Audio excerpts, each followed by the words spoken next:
Reaction to the 9/11 Commission report from families of victims, former intelligence officials, and authors.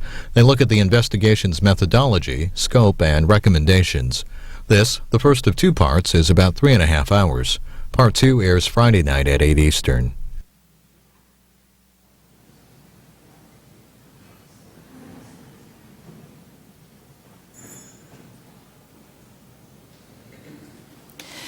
Good morning. I'm Verna Avery Brown with the Washington Bureau Chief for Pacifica Radio. It's important that we note today's hearings are being held against the backdrop of yet another terrorist attack. Yesterday, 7 men carrying bombs in backpacks hit 3 subway trains and a double-decker bus in London. Fortunately, this time the bombs only partially detonated. 15 days ago, however, the outcome was far more devastating. 56 people and the attackers were killed.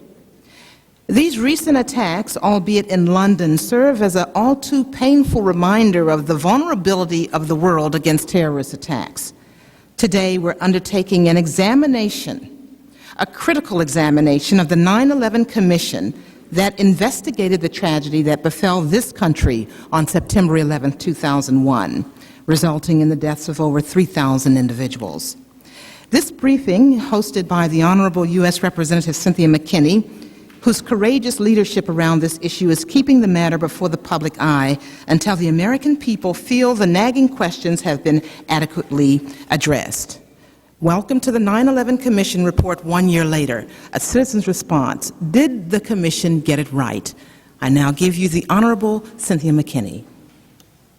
Thank you very much. I want to thank everyone for coming today to this briefing as we take a scrutinizing look at the 9/11 Commission final report on the anniversary of its publication and ask the question, did the commissioners get it right? I especially want to thank all of the panelists here today, some of whom have traveled across the Atlantic to be here. And I wish to point out that without the families of victims of 9/11, none of us would be here today to hear them, as we shall very shortly present their evaluation of the work of the 9/11 Commission. And that is because there would not have been any commission were it not for the stubborn refusal of family members of the victims of 9/11 to accept the silence and obstruction of the White House and Congress on this issue.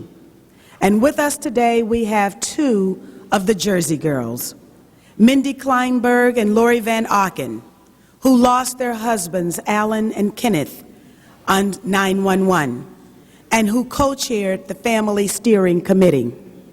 Bob McIlvaine, who lost his son, Bobby, on September 11th, and who works with 911 families for peaceful tomorrows. And Marilyn Rosenthal, who lost her son Josh on September 11th. It is principally through the efforts of these and thousands more Americans whose families were touched by the tragedy of September 11th that this administration reluctantly agreed to establish the commission. Yet even once it was founded, the families had to fight to overcome underfunding and to extend unreasonably short deadlines. So when we talk of the 911 Commission and its report, we must first thank the families for their perseverance in seeing to it that any commission was assembled at all. We need to remind ourselves that this commission's task was to investigate the murder of nearly 3,000 persons.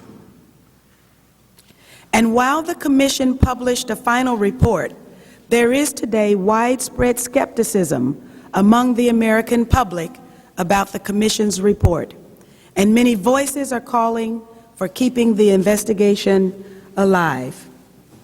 Monica Gabriel lost her husband, and she is with us today, this morning, as a panelist.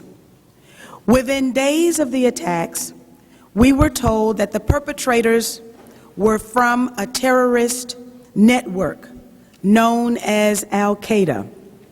When reporters and members of the public asked for details, Then Secretary of State Colin Powell promised that it would be made all clear to the world in a white paper. Nearly 4 years and 2 wars later, we still have no official statement from the Bush administration on the specifics of who did it, who aided and financed them, or what their origins are. For the families who suffered so much loss, this surely feels like adding insult to injury. They deserve to know everything there is to be known about how their loved ones died. They fought for an investigation that would be nonpartisan, independent, and that would get to the bottom of things. But as work got underway, not only did the commission run up against obstruction by the administration and non-cooperation from government agencies, many, if not most, of the commissioners themselves had conflicts of interest. And several commissioners spoke out about problems in the process. The lack of investigative rigor and heavy reliance on previous work, the Joint Commission report, the drafting of recommendations before the investigative process got rolling, the failure to take testimony under oath, or in many cases, to even take transcripts. As the original deadline approached, the Commission's work was half done, and only after the families fought for it was the deadline extended. Then last year, we got the final report, an extensive, prosaically impressive report. But as some of us sat down to read it, the errors and omissions immediately jumped out at us. How was it that it took over an hour after the first transponder went off before planes were scrambled to meet the threat, all of them too late? What happened to those reports that surfaced within months of September 11th stating that 7 or more of the alleged hijackers had come forward and claimed that they were victims of stolen identities and were alive and well, living in Saudi Arabia, Morocco, and Tunisia? Why did the Commission choose not even to address this? What about the terrorist Omar Saeed Sheikh, now sitting in a Pakistani prison on charges of participating in the kidnapping and murder of Wall Street journalist Daniel Pearl? According to Indian intelligence, this man received orders from a Pakistani general to transfer $100,000 to Muhammad Atta. People all over the world are talking about this story, but not a word about it in the report. What about Osama bin Laden and his role in the Mujahideen backed by the CIA in the 1980s to fight the Soviets? The Commission didn't go there.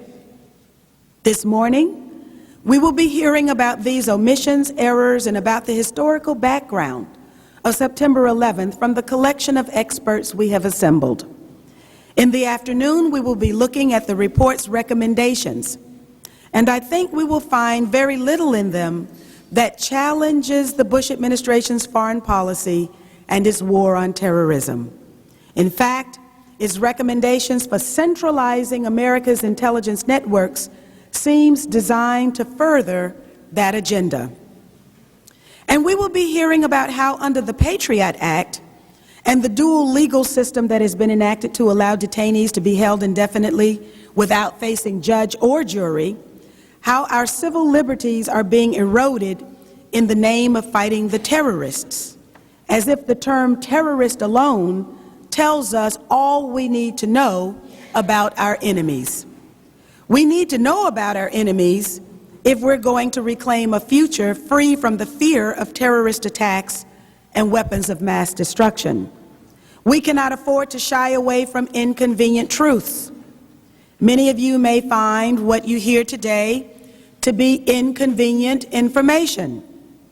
But Dr. Martin Luther King Jr. said, "The ultimate measure of a man is not where he stands in moments of comfort and convenience, but times of challenge and controversy." I encourage you to engage with the issues that are raised. And if you don't agree or don't like what you hear, challenge it.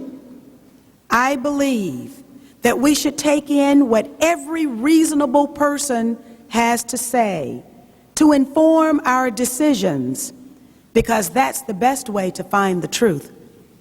And in our pursuit of the truth, I encourage you to emulate the courage and the determination of the September 11th families in their struggle to know what really happened.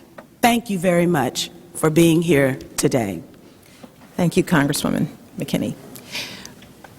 This morning, we are going to seat 4 panels during our morning session. We will hear from the families' report as the first panel. The second panel will be behind the 9/11 Commission, flaws in the process, a staff report, and a citizen's critique. The third panel will be focused on omissions and errors in the Commission's final report. And the fifth, 9/11 in historical perspective, flawed assumptions, the underground world of terrorist financing. We'll take a short break for lunch at that time, and then we'll seat an afternoon panel. So we'd like to begin with our first panel of guests. Laurie Van Oken, a member of the 9/11 Family Steering Committee. Laurie's husband, Kenneth, was killed in the attacks upon the World Trade Center on September 11, 2001. Kenneth Van Oken, 47 years old, worked for Adam Fitzgerald on the 105th floor of Tower 1. Van Oken served as co-chair of the Family Steering Committee for the 9/11 Independent Commission, and with fellow widows Mindy Kleinberg, Christine Breitweiser, and Patty Kazasa, Ms. Van Oken helped to found September 11th Advocates. Together, these women put aside their grief, knocked on doors, and twisted arms until Congress and the President agreed to form an independent commission to investigate how the attacks happened. They refused to give up until even the most reluctant players bared their presidential daily briefs. The iron determination of the Jersey Girls, as they've come to be known as, earned them national and international notoriety.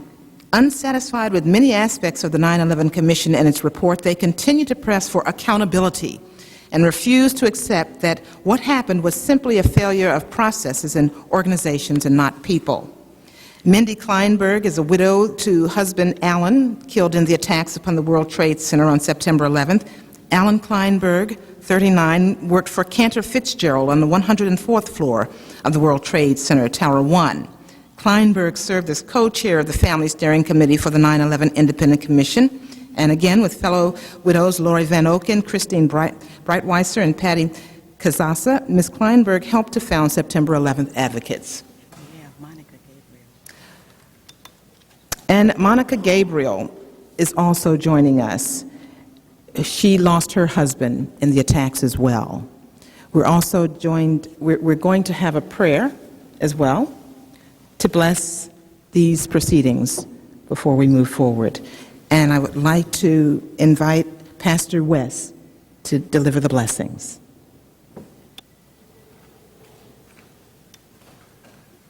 Let us pray. Creator of the universe, we, your people, are gathered here from far and near, the north, the south, east and west, seeking your truth. Some of us come with pain and sorrow, seeking relief, knowing that relief will come only when your truth is revealed to us. Some of us come out of fear that we will experience yet another 9/11. Send us your words of truth that will drive away all of our fears. Some of us are here because there's a void in our lives, knowing that only your truth will remove that void. No matter why we're here, we're all here for one common desire, is to have the truth, the real truth, revealed to us. Thank you for those who planned this session, for as mortals we know what is required of us to do justice and walk humbly with our God. As we do justice and walk humbly with you, we pause this morning to remember those who died, those who were injured, and families and friends who are seeking healing and wholeness. Let us be silent and remember those.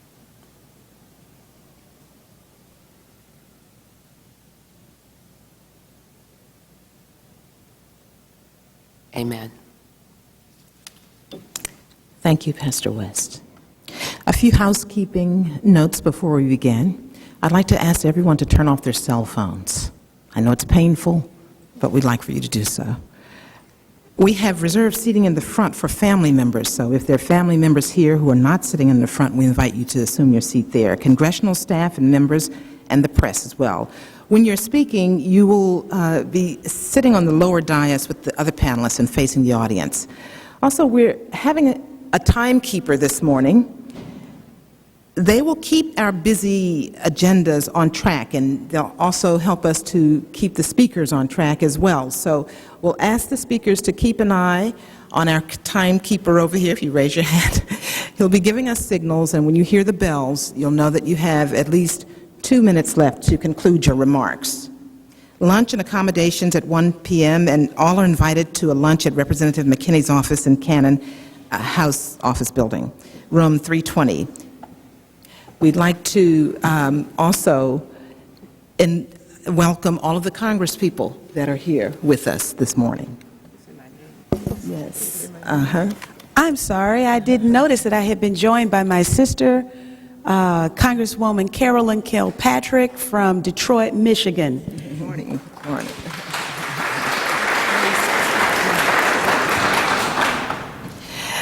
So we'll begin our discussion this morning now with representatives from the families.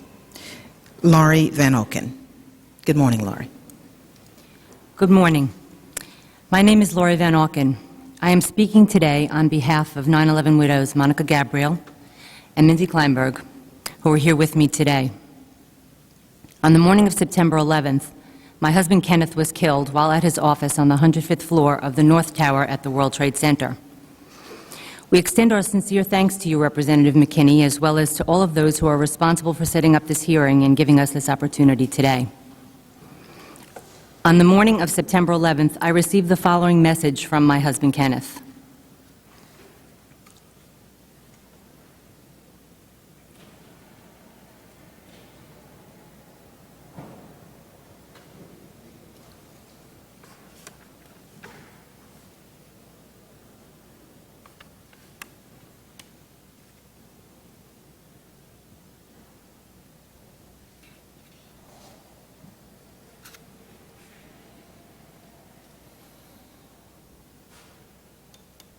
Brenda, could you close the door so we can hear a little better?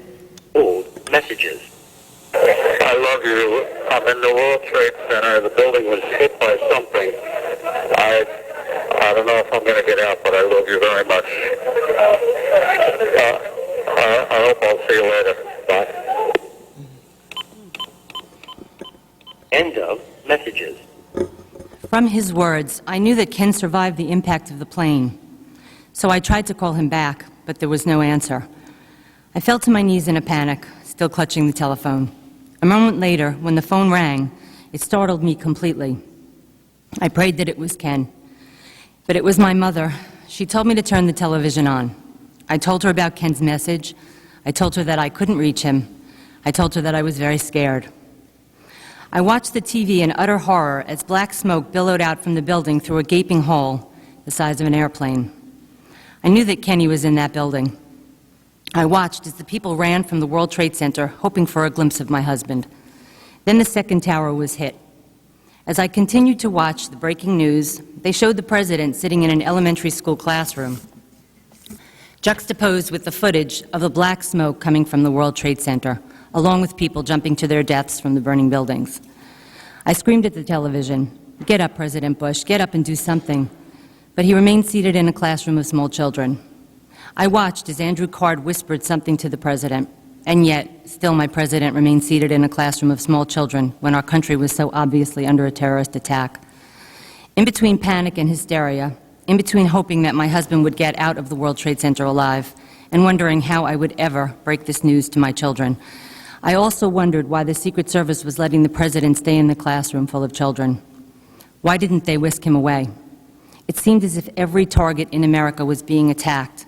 So wasn't the President, the leader of the free world, in danger of being fatally attacked as well? Weren't the children who were in the classroom with the President in danger too? After 2 days and hundreds of phone calls to New York City hospitals and to the Red Cross, receiving no guidance and absolutely no answers, my husband's employer, Howard Lutnick, the CEO of Cantor Fitzgerald, recounted on a news program that no one who was in the offices of Cantor Fitzgerald at the time of the attacks had survived. That meant that Ken was gone. My looming and painful question as to whether or not my husband had survived was now answered. We now knew that the time for hoping was over. Our lives were forever changed. My children would never again see their father, and I was now a widow. The grieving was just beginning. With what felt like a gaping hole in my heart, with 2 traumatized teens to now raise alone, I wondered if I would ever feel like eating or breathing again. For me, one horribly sad question had been answered, but many more questions would soon follow. The questions began to gnaw at me slowly at first. I wondered how on earth almost 2 hours could have passed with 4 domestic commercial airplanes flying around the skies of America without a response from our military. I began to Google search and read whatever articles and timelines I could get my hands on. Once I began my research into 9/11, I found it hard to leave the computer. Because I was unable to sleep and because I needed desperately to reconstruct and understand the events of 9/11, it began to appear to those close to me that I was shackled to the computer, and I have to admit, in a manner of speaking, I was. Having connected with a few other widows, it was not long before we were all researching the events, while we waited for an official inquiry into the attacks to be initiated. Then the news came. Only intelligence agency failures would be examined. How could that be? Our husbands were killed at their desks when commercial airplanes flew into their office buildings. They had no means of escaping and had practically no chance of evacuating on 9/11. The buildings that were supposedly so magnificently designed had collapsed in minutes. Why would the investigation of our loved ones' murders be limited to only intelligence agencies? What about airline security, high-rise building security, and border security? What about the FAA, the Port Authority, the Secret Service, and NORAD, all of whom were partly to blame for the failures that allowed the 9/11 attacks to occur? Didn't those areas and entities need to be investigated too? Incredulous but undeterred, we realized that it was necessary to take a thorough and independent look at what had gone wrong on 9/11. Our children were going to have to grow up in this changed world, and we needed to make sure that this could never happen again. We knew that with the 3,000 deaths on 9/11, there remained thousands of questions that needed to be answered. So, we fought for the creation of the 9/11 Commission, and with all of America by our side, we finally won that battle. The Commission was passed into law in the autumn of 2002, and by January 2003, the Commission finally sat down to commence its very important work. The 9/11 Commission's report is 1 year old today. This report was supposed to provide the definitive account of what had transpired on September 11, 2001. We hoped that our thousands of unanswered questions would be addressed and answered. Yet incredibly, we have found that the Commission's definitive final report has actually yielded more questions than answers. Moreover, there are still so many areas that remain unexplained or only vaguely touched upon by the 9/11 Commission, so much so that it was quite difficult for me to decide where I should start my testimony to you today. 1. The timeline of 9/11, the story of seismic information. I will begin with what I had first hoped for from the Commission. I believed that we needed the official timeline, the official and definitive timeline for 9/11. One of my questions had to do with the time that Flight 93 officially crashed. The Commission report says United 93 crashed in Pennsylvania at 10:03:11 a.m. and adds that the precise crash time has been the subject of dispute. In footnote 168 of Chapter 1, it says, quote, "We also reviewed a report regarding seismic observations on September 11, 2001, whose authors concluded that the impact time of United 93 was 10:06:05. Seismic data reflects the time that the Earth shook in response to the crash. Atomic clocks are used to record this data. I personally spoke with the men whose names appear on the seismic data report from 9/11. They received calls from the 9/11 Commission, too. I asked the seismologists, unless data existed that showed that the Earth also shook at 10:03 a.m., how could the Commission affix the time of Flight 93's crash to 10:03? They couldn't give me an answer, nor apparently could the Commissioners in their final report. The crash of Flight 93 is one of the major events of 9/11. If we couldn't figure out what time that crash occurred, how could we ever understand the real complexities of the day? Perhaps most alarmingly, what does this say about the quality of the rest of the work product in the final report if the Commission could not accurately isolate this easily defined piece of information? 2. Warnings, the story of ignored warnings by individuals. At 1:47 p.m. on September 11, 2001, while aboard Air Force One, Ari Fleischer was asked the following question by press briefing pool. Quote, "Had there been any warnings that the President knew of?" Close quote. Mr. Fleischer answered simply, quote, "No warnings." No warnings.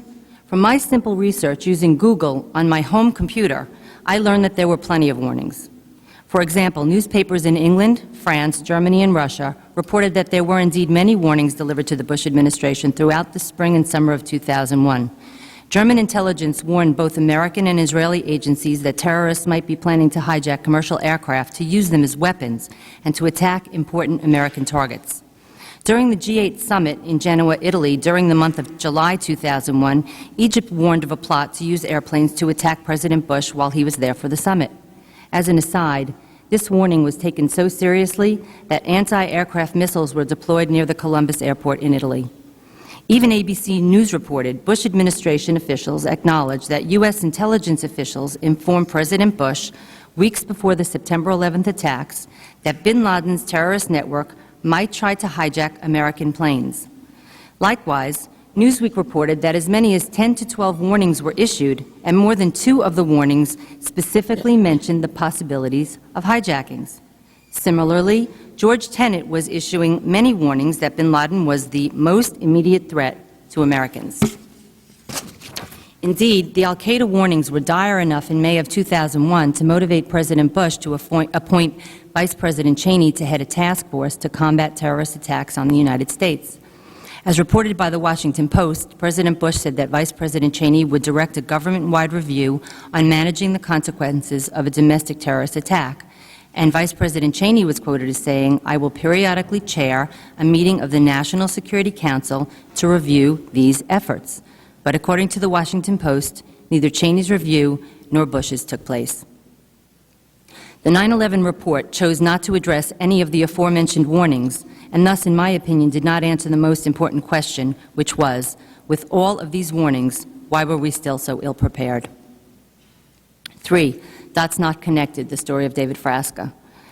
It would seem that the Radical Fundamentalist Unit, the RFU, at FBI headquarters was in receipt of various pieces of information that, if put together, should have allowed them to see that a threatening pattern involving persons of interest was emerging during the summer of 2001.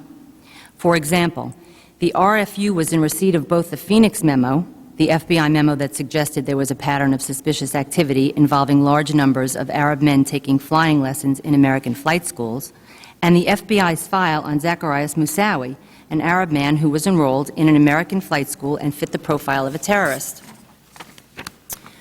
While the 9/11 Commission goes into much detail about the facts surrounding the Phoenix memo and the case of Zacarias Moussaoui, they do not mention perhaps the most damning of all facts involving both issues, namely that it was only 2 individuals at the RFU who received the Phoenix memo and the Moussaoui information within weeks of each other. They subsequently and detrimentally blocked not only the dissemination of this information within the community, but also stymied further requested avenues of investigation within the community of such pieces of vital information. The 9/11 Commission summarily blames the failure to connect the 2 dots of the Phoenix memo and Zacarias Moussaoui's file on the FBI's institutional misunderstanding of the Reno Wall and the agency's inherent inability to share information across and throughout its ranks.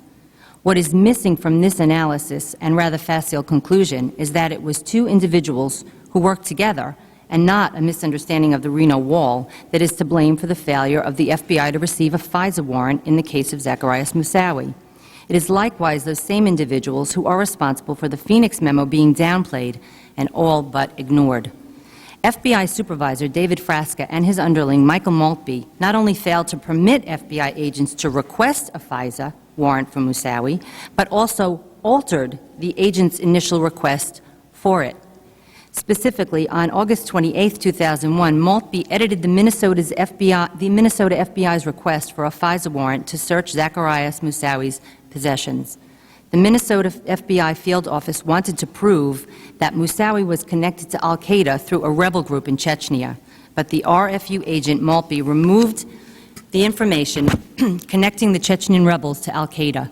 Subsequently, the FBI Deputy General Counsel who received the edited request, scrubbed clean of any international terrorist ties, decided that there wasn't enough of a connection between Moussaoui and al-Qaeda to allow an application for a search warrant through FISA. Thus, a FISA warrant was never even applied for. Later, in a report released on June 9, 2005, the FBI's Inspector General's office, far from downplaying this exchange, cited a top FBI lawyer's statement that, quote, he had never seen a supervisory special agent in headquarters so adamant that a FISA warrant could not be obtained, and at the same time, a field office so adamant that it could, close quote. The report also noted that the Minneapolis field office sought an expedited FISA, which it explained normally involved reports of suspected imminent attack or other imminent danger. To reiterate, the first memo the supervisor of the Radical Fundamentalist Unit, David Frasca, received warned that Osama bin Laden was probably coordinating efforts to send men for flight training, the Phoenix memo, and only a few weeks later, Frasca received a file on a suspicious individual, Moussaoui, actually training at a flight school. In essence, the Moussaoui case was actual confirmation of the Phoenix memo's prediction. And it was these same men, Frasca and Maltby, who not only thwarted the efforts of FBI agents to get a FISA warrant to search Moussaoui's belongings, including his laptop that had information leading to other 9/11 hijackers, but it was also Frasca and Maltby who tampered with the papers requesting a FISA warrant. Moussaoui's laptop was finally searched after the 9/11 attacks. German telephone numbers were found, as was the name Ahad Sabet. The numbers led the FBI to determine that the name Ahad Sabet was an alias for Ramzi bin al-Shibh, former roommate of Mohammed Atta, the pilot of American Airlines Flight 11, which crashed into Tower 1, my husband's building, on 9/11. Agents also discovered that Ramzi bin al-Shibh had wired money to Moussaoui in the summer of 2001. In addition, they found a document connecting Moussaoui with the Malaysian Yazid Sufat, a connection that could have led them to 9/11 hijackers Khalid al-Madar and Nawaf al-Hazmi. Those were two of the hijackers said to have crashed Flight 77 into the Pentagon. Both al-Madar and al-Hazmi lived in San Diego, California, had their names blatantly published in the San Diego phone book, and had contacts with individuals under FBI investigation. At the time of Moussaoui's arrest, one FBI agent commented in his case notes quite prophetically that Moussaoui seemed like a man who was capable of flying airplanes into the World Trade Center. Sadly, the FBI agents were trying their best to follow these leads, but for some unknown reason, FBI headquarters thwarted their own agents instead of thwarting the terrorists. While several entries refer to Moussaoui in the Commission's final report, the Commission fails to discuss the Moussaoui case in a comprehensive manner. For example, how could the Commission fail to mention that it was these two men, David Frasca and Michael Maltby at the FBI's Radical Fundamentalist Unit, who received the Phoenix memo and then thwarted attempts to acquire a FISA warrant for Moussaoui's computer? How could the Commission remain silent on this matter when these men, Frasca and Maltby, have since been promoted within the FBI? Why didn't the Commission apply the axiom that an agency is only as good as the people who work for it?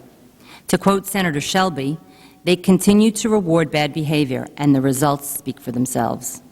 By leaving this highly relevant fact unaddressed, The Commission lays bare that its conclusion about the need for intelligence community reforms is half-baked at best and hollow at worst. 4. The Hamburg cell, the story of Marwin and a phone number. Had David Frasca and Michael Maltby not altered the FISA application, it is likely that the FBI would have discovered that the members of the notorious Hamburg cell. The Hamburg al-Qaeda cell was central to the 9/11 plot. Members of this cell included lead hijacker Mohammed Atta, who is said to have piloted Flight 11, 9/11 hijacker Ziad Jarrah, 9/11 hijacker Marwan al-Shehi, who is said to have piloted Flight 175, and Ramzi bin al-Shib, who wired money to the hijackers. Further proof of the significance of the Hamburg cell can be found in the fact that in March 1999, Marwan al-Shehi had already caught the attention of German intelligence officials who were monitoring the telephone of Mohammed Haidar Zamar, an Islamic extremist in Hamburg, who was closely linked to important al-Qaeda plotters who ultimately masterminded the 9/11 attacks. The German intelligence officials gave the Central Intelligence Agencies the first name of Marwan and his telephone number in the United Arab Emirates and asked CIA to track him. Nevertheless, according to the official record, CIA did nothing with this information. Close surveillance of Marwan al-Shehi in 1999 would have revealed his early connections to Flight 11 hijacker Mohammed Atta, who was Mr. al-Shehi's roommate at the time. Both men had also attended the wedding of a fellow Muslim at a radical mosque in Hamburg of October 1999, an event considered to be significant for the September 11th hijacking teams because it occurred at a time when the 9/11 plot was taking shape. Yet the requested surveillance on Marwan never happened. It would seem that the director of the CIA at the time, George Tenet, did not feel that they had enough information to be able to track down this terrorist. He has stated, quote, "The Germans gave us a name, Marwan, that's it, and a phone number." The director of Central Intelligence replied, adding, "They didn't give us a first and last name until after 9/11. It seems unbelievable that with a first name and a phone number, the CIA would not have even attempted to follow up on this lead. As columnist Maureen Dowd wrote, quote, for crying out loud, as one guy I know put it, I've tracked down women across the country with a lot less information than that." Although Philip Zelikow, the 9/11 Commission staff director, was quoted as having said the Hamburg cell is very important to the investigation of the September 11th attacks, and intelligence on Mr. al-Shehi is an issue that's obviously of importance to us, and we're investigating it, on February 24, 2004, when asked whether American intelligence officials gave sufficient attention to the information about Mr. al-Shehi, Mr. Zelikow continued to say, "We haven't reached any conclusions." 5 months later, when the Commission released its final report, no further conclusion or explanation for the CIA's failure to follow the German lead was noted. Why did the Commission ignore this important piece of information and the CIA's failure to act on it? 5. Watchlisting issues, a story of surveillance. An area that was addressed more thoroughly in the 9/11 Commission's final report was the matter of Pentagon Flight 77 hijackers Khalid al-Mihdhar and Nawaf al-Hazmi. However, because much of the information on these two important characters is found in the minute text of the Commission's report footnotes, learning the details requires a magnifying glass. The Commission failed to explain how and why the CIA dropped the ball with information it acquired about the January 2000 terrorist summit in Malaysia. It has been reported that the 9/11 attacks and the USS Cole bombings were planned at this meeting. In attendance were key Cole bomber Khalid bin Attash and two of the would-be 9/11 hijackers, Khalid al-Mihdhar and Nawaf al-Hazmi. Although the CIA identified the men as suspected extremists via their participation in the meeting with the identified Cole bombing suspect, the CIA inexplicably failed to request that the two men be placed on the government's watch list until late August 2001. By that time, both al-Mihdhar and al-Hazmi were already in the United States. And even though the men were living in San Diego listed by their correct names in the local phone book, and their landlord was an FBI informant, the Bureau stated that it did not learn of their whereabouts until after 9/11. From the footnotes of the 9/11 Commission report, we learn that the CIA intentionally kept the FBI out of the loop with regard to these two hijackers who were living in this country. Had someone in the CIA made the decision to not inform the FBI about these two 9/11 hijackers? And if so, why did the 9/11 Commission bury it in a footnote and not address why such action was taken? The purposeful withholding of vital information by one intelligence agency from another intelligence agency is a type of failure that cannot be corrected or masked through simple reorganizational reforms of the intelligence community. Even a plain reading of the footnote detailing the CIA's dubious behavior raises serious questions that beg to be answered. In July 2005, in response to the 9/11 public discourse hearing on intelligence agencies, we wrote a press release that included the following information with regard to Chapter 6, quote, called From Threat to Threat. Footnote number 44. Footnote number 44 details an instance where a CIA desk officer intentionally withheld vital information from the FBI about two of the 9/11 hijackers who were inside the United States. This footnote further states that the CIA desk officer covered up the decision to withhold said vital information from the FBI. Finally, footnote number 44 states that the CIA desk officer could not recall who told her to carry out such acts. While several notable instances of this sort of intentional withholding of vital information from and among intelligence agencies are found throughout the 9/11 Commission's final report, we called special attention to 4 additional examples in our press release. We did so with the hope that the 9/11 commissioners would now explain why the truth has not been revealed to the American public about one of our intelligence agencies' ongoing surveillance of the 9/11 hijackers while they were living inside the United States in the 18 months leading up to the 9/11 attacks. The leads to Almodovar, Al-Hazmi, and San Diego were key, but perhaps even more relevant was the earlier gleaned information about Marwan al-Shayhi, because that information would have immediately unearthed the existence of the Hamburg cell, the epicenter from which the 9/11 plot was prepared. According to testimony given in Germany after the 9/11 attacks, al-Shayhi was one of only 4 members of the Hamburg cell who knew about the 9/11 attacks beforehand. Marwan al-Shayhi and Mohammed Atta traveled to Afghanistan in 2000 to train at an al-Qaeda training camp with several other September 11th plotters, and after returning to Germany, al-Shayhi made an ominous reference regarding the World Trade Center to a Hamburg librarian saying, "There will be thousands of dead. You will all think of me," German authorities said. Soon afterward, Atta, al-Shayhi, and another plotter, Ziad Jarrah, began emailing several dozen American flight schools from Germany to inquire about enrollment. They arrived in the United States later in 2000 to begin flight training. In its final report, the Commission continues to perpetuate the myth that the CIA's failure to communicate with the FBI was some sort of institutional failure, and thus readily fixable by intelligence community reforms. That notion is extremely harmful to our nation. Why didn't the Commission address the intentional lack of communication between the CIA and the FBI?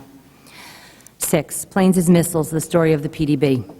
In spite of many explicit warnings, National Security Advisor Condoleezza Rice claimed that the administration was never warned of an attack before 9/11. She went on national TV and stated, "I don't think anybody could have predicted that they would try to use an airplane as a missile, a hijacked airplane as a missile." However, as previously recounted, there were many warnings that terrorists might use planes as missiles. How could the National Security Advisor to the President of the United States not have been aware of this possibility? Further, why, if this was indeed a breakdown of communication within the executive branch of our government, wasn't that addressed by the Commission? If the vital flow of information from the agencies to the National Security Advisor was somehow hampered, wouldn't we need to understand how and why this was in order to make sure that the proper channels of information to and from the executive branch were operational in the future?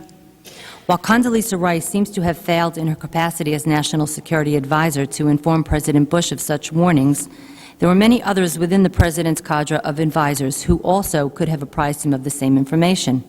Yet, on 5/17/02, President Bush also seemed to have no idea about the threat, saying, "Had I known that the enemy was going to use airplanes to kill on that fateful morning, I would have done everything in my power to protect the American people." And to our further dismay, when Condoleezza Rice testified before the Commission in April of 2004, we learned that on August 6, 2001, the President had been briefed by the CIA about just such a possibility. Although Ms. Rice argued during her testimony that the Presidential Daily Brief of August 6, 2001 was historical in nature and didn't warn of a domestic threat, the title of the PDB was Bin Laden Determined to Strike in the United States. The title alone reveals that the document did indeed refer to a domestic threat and was, in fact, not a historical recap. At one point, to clarify and dispel the purely historical argument, I color-coded the PDB so that everyone could see exactly what parts of the PDB said that the threat was both domestic and current. I have done the same for this hearing.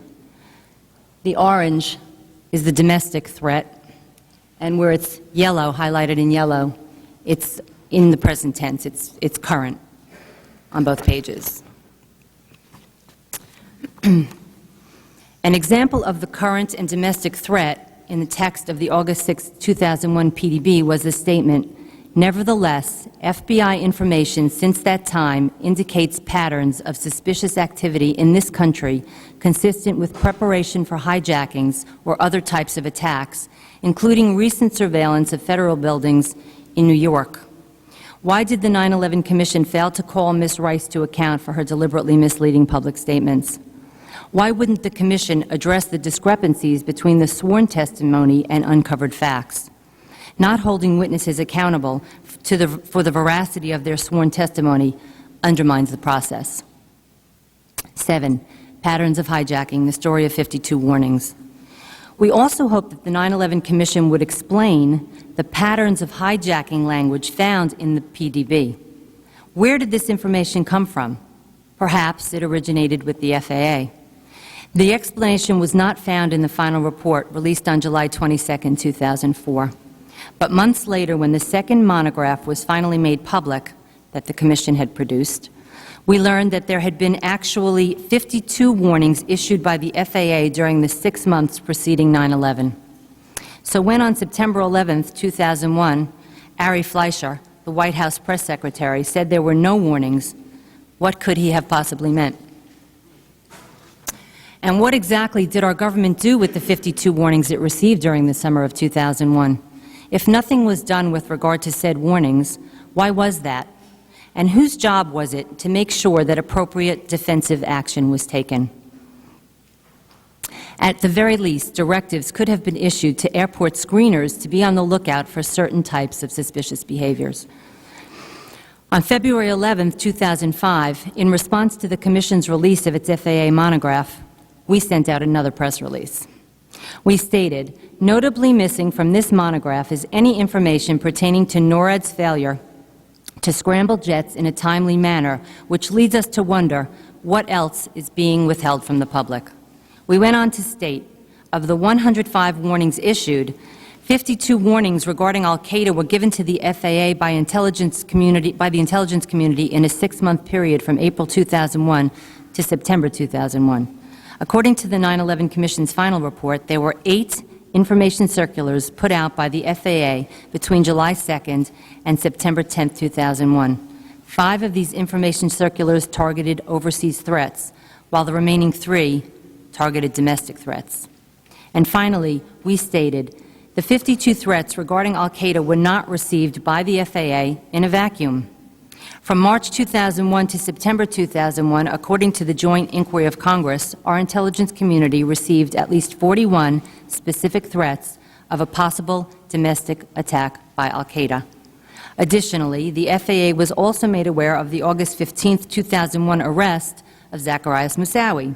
And finally, the FAA attended a high-level meeting on July 5, 2001, where the domestic threat posed by al-Qaeda was discussed by all relevant intelligence agencies.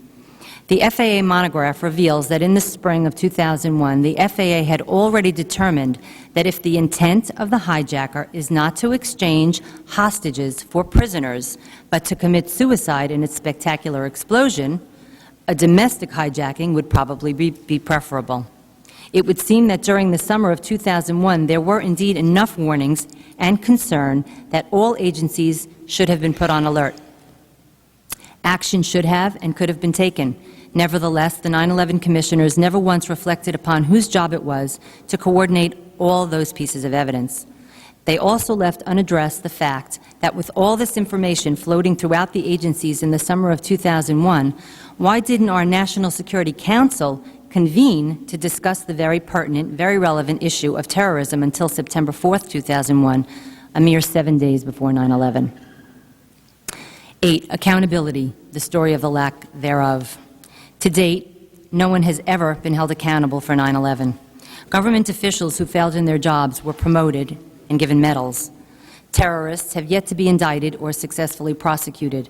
Even the so-called masterminds, Ramzi bin al-Shibh and Khalid Sheikh Mohammed, have yet to be prosecuted, and Osama bin Laden is still on the loose, evading capture.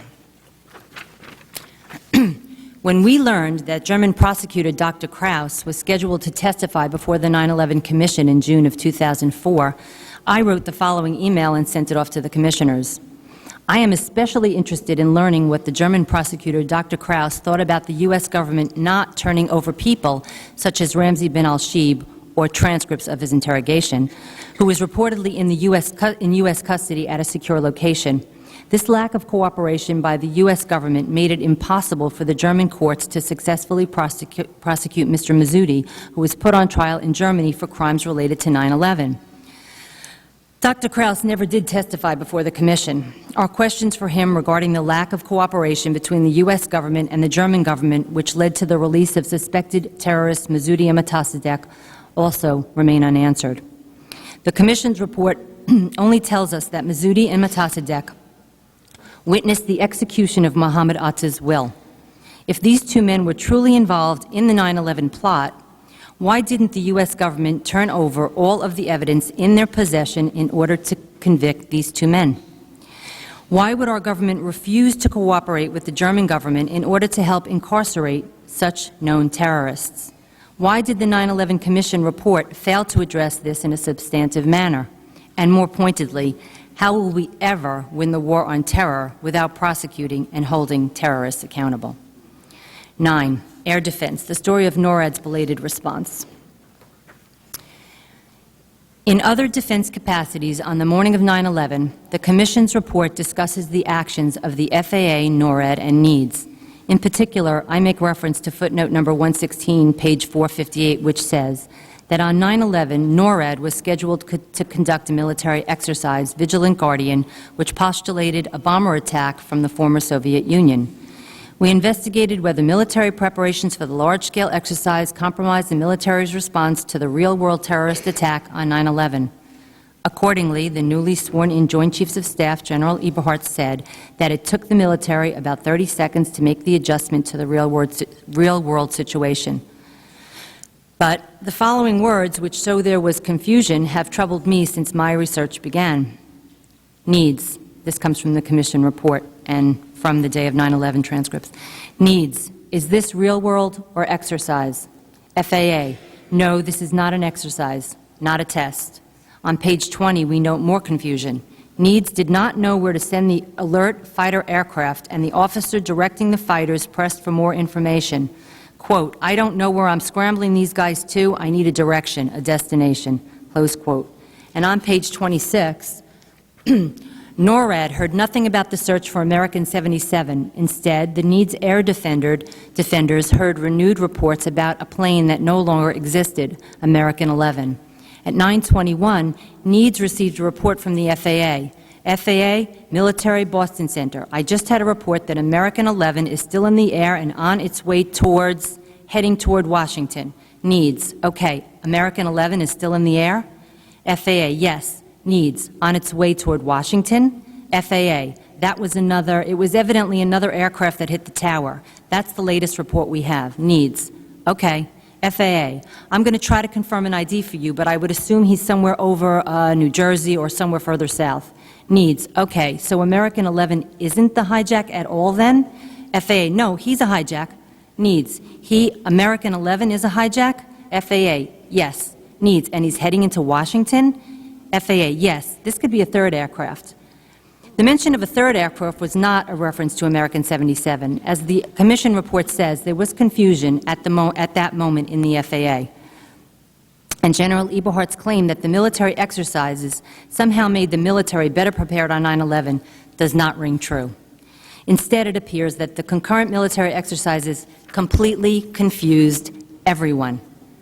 Flight 11 was the flight that hit the first building at the World Trade Center in New York City. Thus far, we are still waiting for the monograph on the failures of NORAD that the Commission said it would produce. 10. Toothless investigation, the story of subpoena power not used. While the Department of Defense and others were threatened with subpoenas for not being forthcoming with information requested, we were of the mindset that all known evidence pertaining to September 11th should have been subpoenaed by the Commission from the outset with no exceptions.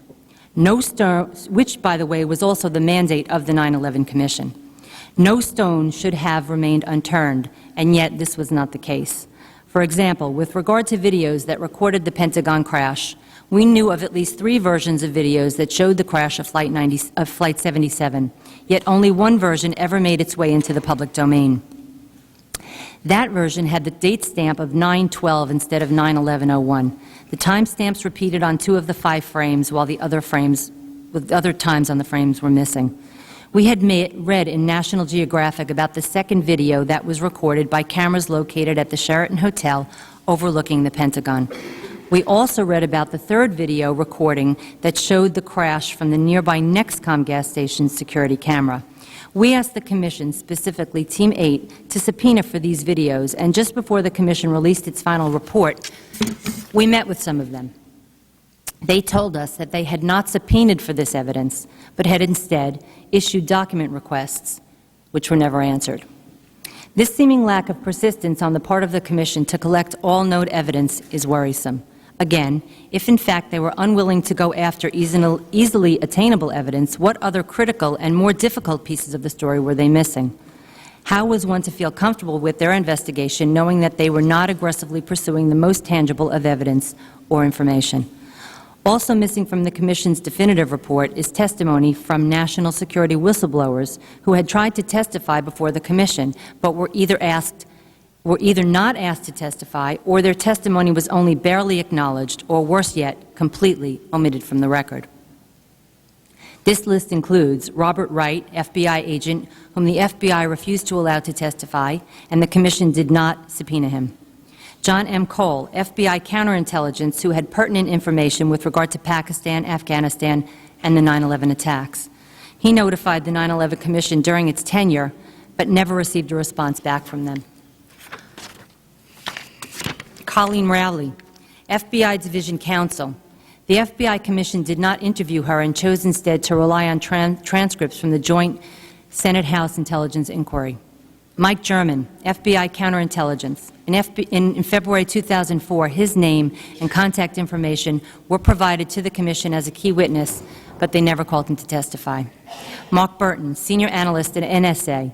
He provided dozens of pages of information and testimony to the 9/11 Commission, but was ignored and was never invited to testify. Behruz Sashar, Language Specialist at the FBI. He was refused twice by the Commission to testify, but finally did testify. However, his testimony was omitted from the final report. This list is in no way complete. Rather, it is just a small sample of legitimate witnesses or corroborators of valuable 9/11-related information that they tried to provide to the Commission, but they were instead turned away. Knowing full well that the best source of how an agency really works would entail talking to the people who actually work there, why is it that the Commission refused these key witnesses an opportunity to tell what they knew? How could the Commission be trusted to make the right decisions without obtaining all pertinent information? Worse yet, what happens when the Commission actively and knowingly ignores that information? One whistleblower that we made sure the Commission met with was FBI translator Sibel Edmonds. It was only when we walked her into the Commission's offices that they agreed to hear what she had to say. Sibel is here. Once the report was released, Sibel read it with great hope. Disappointed in the Commission's failure to address her very real concerns, she wrote in an open letter, Quote, "Unfortunately, I find your report seriously flawed in its failure to address serious intelligence issues that I am aware of, which have been confirmed, and which, as a witness to the Commission, I have made you aware of. Thus, I must assume that other serious issues that I am not aware of were in the same manner omitted from your report. These omissions cast doubt on the validity of your report and therefore on its conclusions and recommendations." Close quote. A thorough and definitive investigation by the Commission would have addressed all of her concerns and spoken to all of the whistleblowers. It would have subpoenaed for the information it required and examined the plethora of information that other citizens and groups responsibly provided. And finally, without compromising our national security, it would have reported all of its findings with its redactions blacked out and submitted to the American people. In essence, the Commission could have produced a final product where the resulting conclusions and recommendations could be trusted. Instead, at the end of the day, what we got were some statements that truly insulted the intelligence of the American people, violated our loved ones' memories, and might end up hurting us one day soon. One such statement was that 9/11 was a failure of imagination. A failure of whose imagination? What exactly does that mean?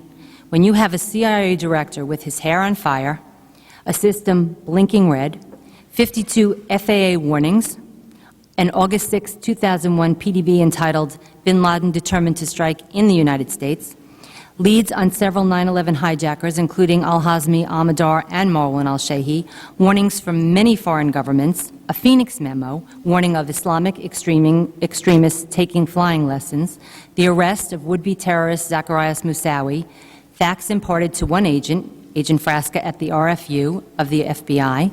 9/11 was truly a failure, all right, but I would certainly not call it a failure of imagination. Once again, these warnings and threats were not received in a vacuum, nor were they so common an occurrence that they should have been ignored in the wholesale and brazen manner in which they were.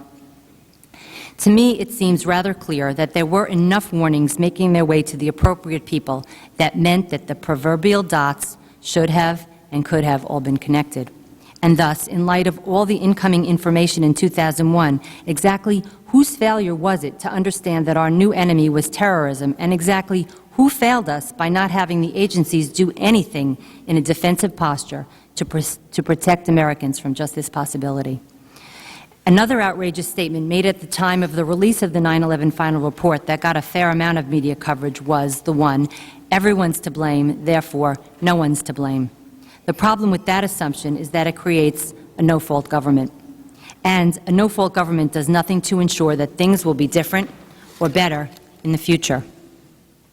When you hold people accountable, it serves as a deterrent for those that would repeat that same behavior in the future. For the record, I would like to see that assumption restated to read, "Everyone's to blame, therefore everyone's to blame." In fact, the fact that there has been no accountability for the failures that led to the deaths of almost 3,000 people is truly unconscionable and irresponsible on the part of all of our nation's leaders. So what do we do now? The tools of democracy available to the citizens of America to address these issues are incredibly limited. We asked for an independent commission to investigate 9/11 because that was the only tool that we, as American citizens, had access to, and hoped that our leaders, the members of Congress, and the American public would ensure its validity and that its ensuing recommendations would make us all safer, all as safe as we could reasonably expect to be in the event of another attack.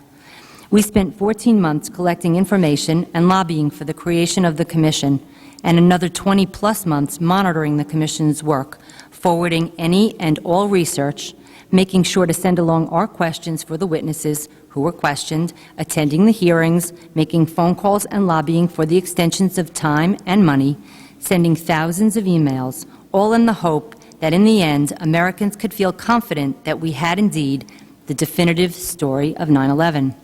Sadly, as Americans, we have all been let down. On the morning of 9/11, I lost my husband and best friend of almost 16 years. My two children, Matt and Sarah, lost their beloved father on that terrible day. And from that horrible day of September 11, 2000 forward, it has been made clear that in not allowing for truth and justice to prevail, America may have forever lost her way. For those who might question the reasoning and importance for re-examining the Commission's report, the events that led up to and the day of September 11th, one only has to recall the enormous ramifications that the attacks of September 11th have had on our country. Our leaders have, almost overnight, reformed government agencies and instituted innumerable laws in the interest of national security and are living in a post-9/11 era. Some, like the controversial Patriot Act, were forced through Congress without the benefit of congressional debate to determine its necessity and effectively find the proper balance between national security and our civil liberties. More lethally, our foreign policy has shifted to one of preemption, and thus we are at war in both Afghanistan and Iraq, where so many of our good men and women serving in the armed forces have lost their lives or have come home forever maimed. It is important to look back because in order for our leaders to make wise decisions about the changes we are instituting, we must understand what it was exactly that went wrong, that allowed our nation to become so vulnerable to terrorism, and we should not feel it improper to re-examine the investigations and decisions already made, especially in light of the fact that right after the 9/11 attacks, our leaders went full speed ahead with so many changes, most without the benefit of much of the information that has only recently been made available. Again, with lives on both sides of the equation, we cannot afford to be wrong or caught off guard either over there or here at home like we were on the morning of 9/11.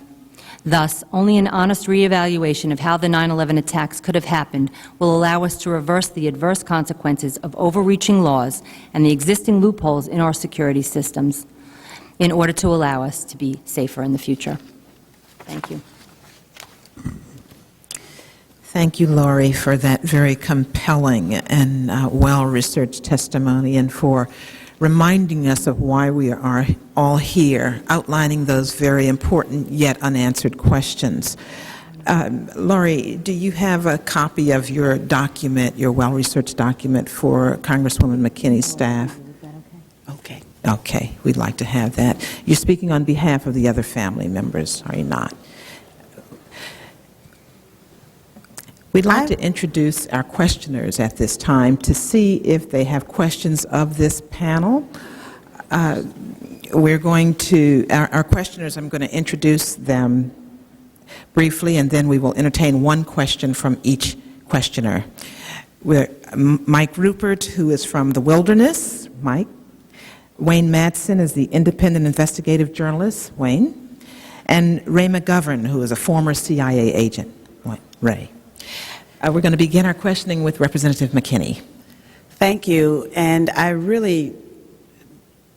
have a ton of questions, but I think it's more important that I just make a statement, and that is how compelling and thoroughly researched your testimony has been today.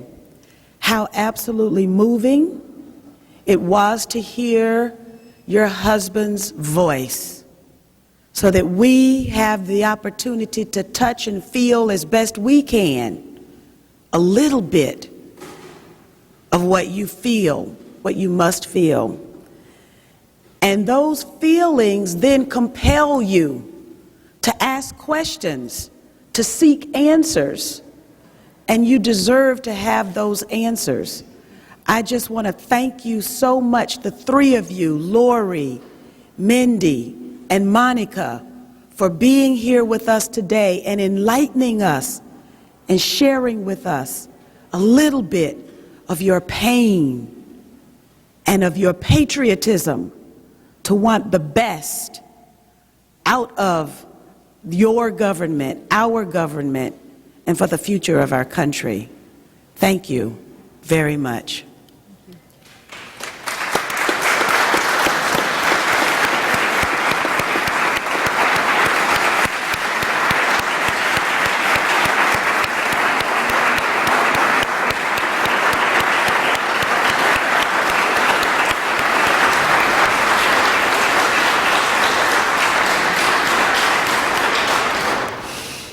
We'll begin our questioning now. Mike Rupert.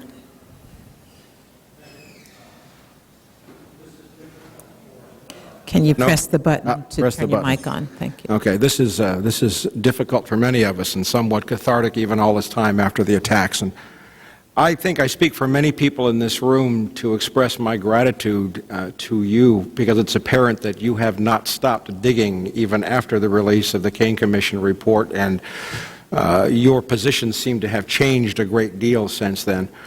One of my biggest questions would be, you mentioned them in passing, the war game exercises, which we now know were taking place. There were 5 simultaneous exercises, and I think we'll hear from another presenter today, 6, which in effect paralyzed NORAD response on the day of September the 11th.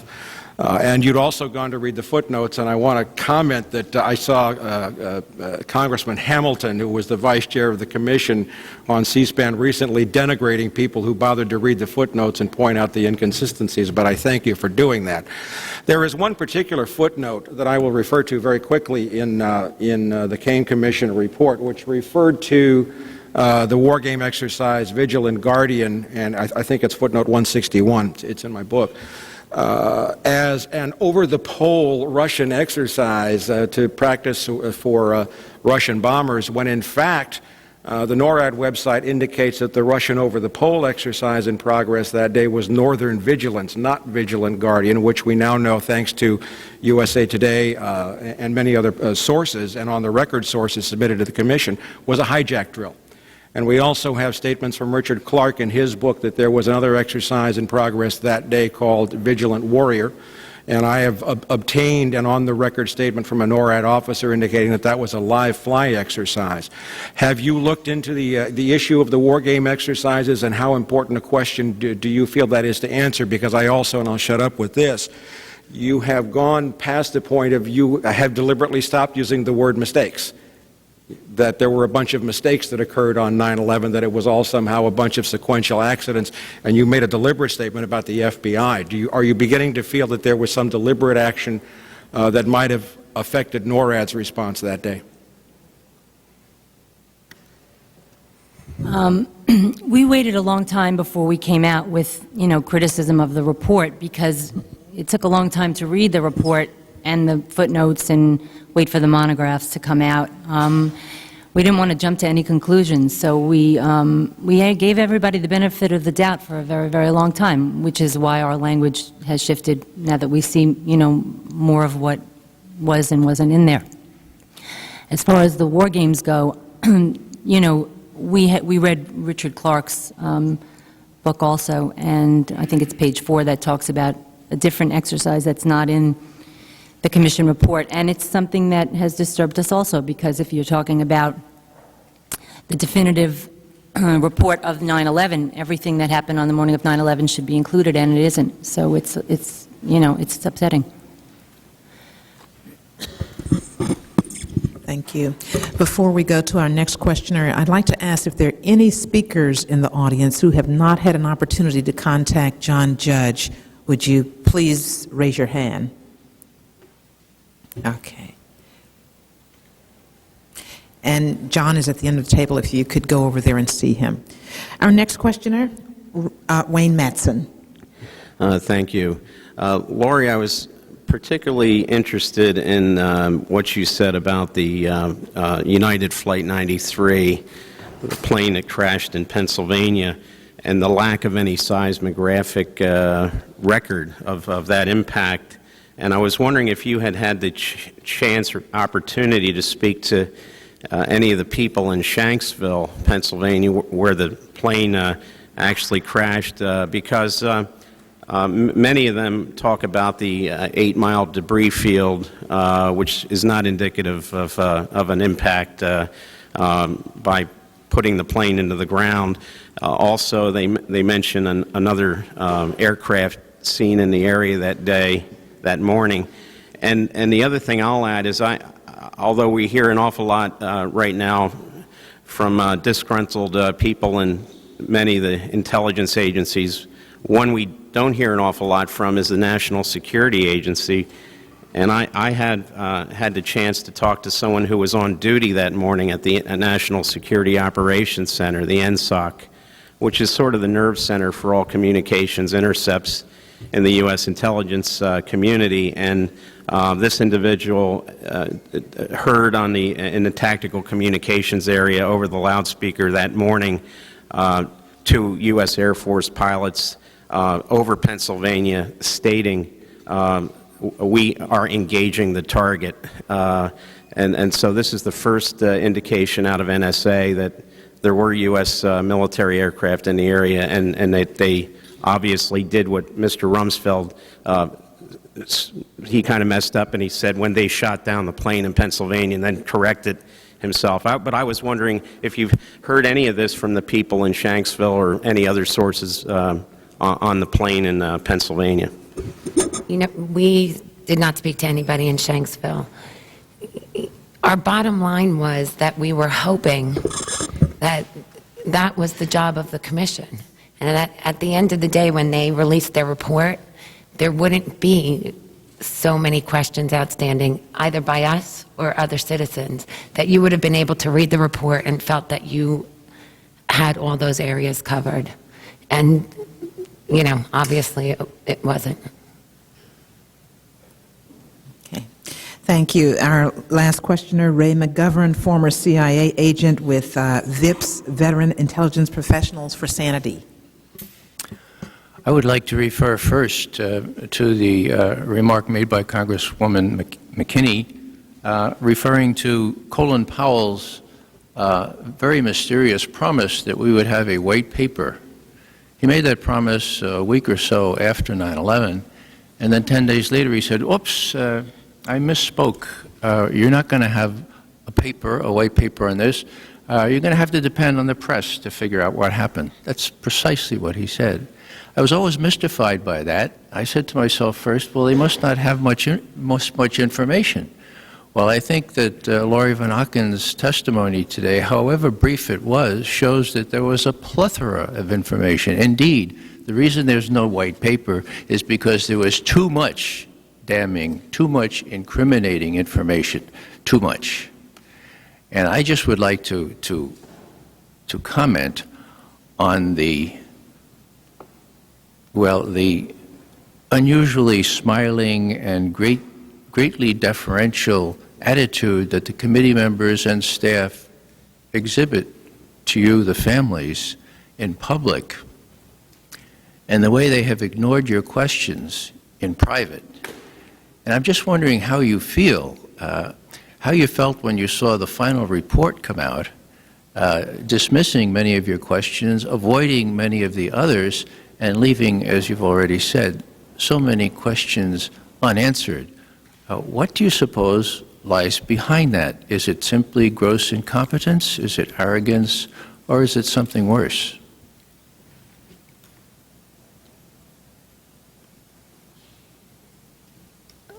You know, I don't know.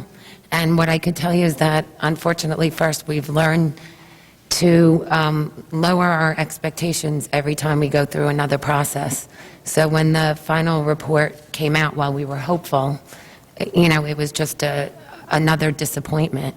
But we feel that we have to remain undeterred from those disappointments and just keep plugging along. It's not for us to determine motive or why.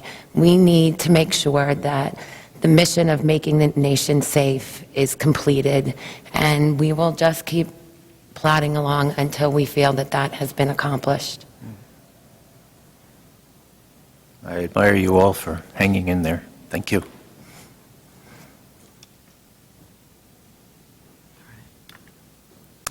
Thank you all. We want to thank the panelists, and invite our second panel to move to the table, please.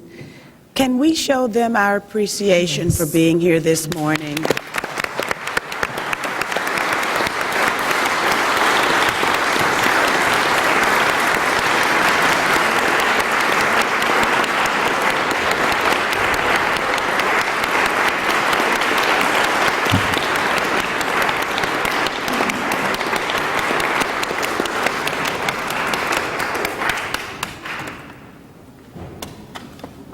Moving quickly to our second panelist, we could ask John Judge, Mel Goodman, and David McMichaels to join us at the panelist table, please. quickly.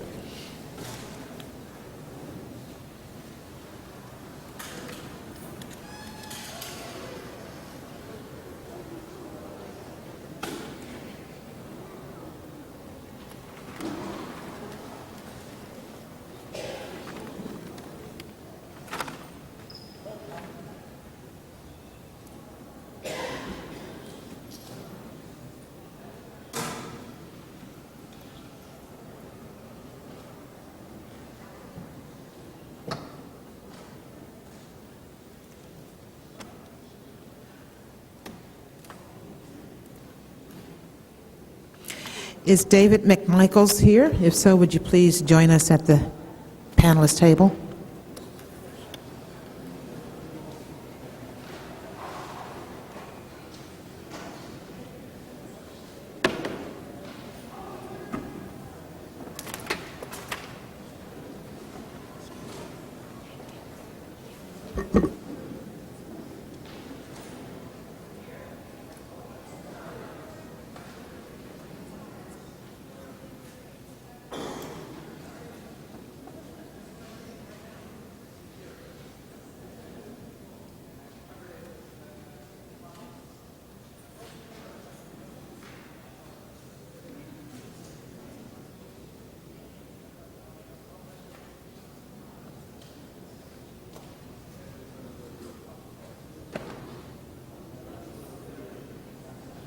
All right, our second panel, if we could ask everyone to resume your seats quickly so we can begin our second panel.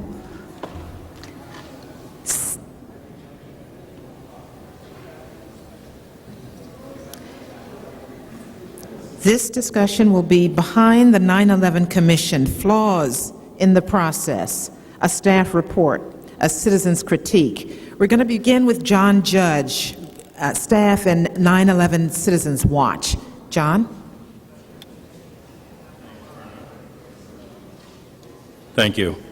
We're running late, and I wanted to keep my comments short, but I think that it's in the best interest of everyone to take a second look at what we've been given as a final report of the National Commission on Terrorist Acts upon the United States.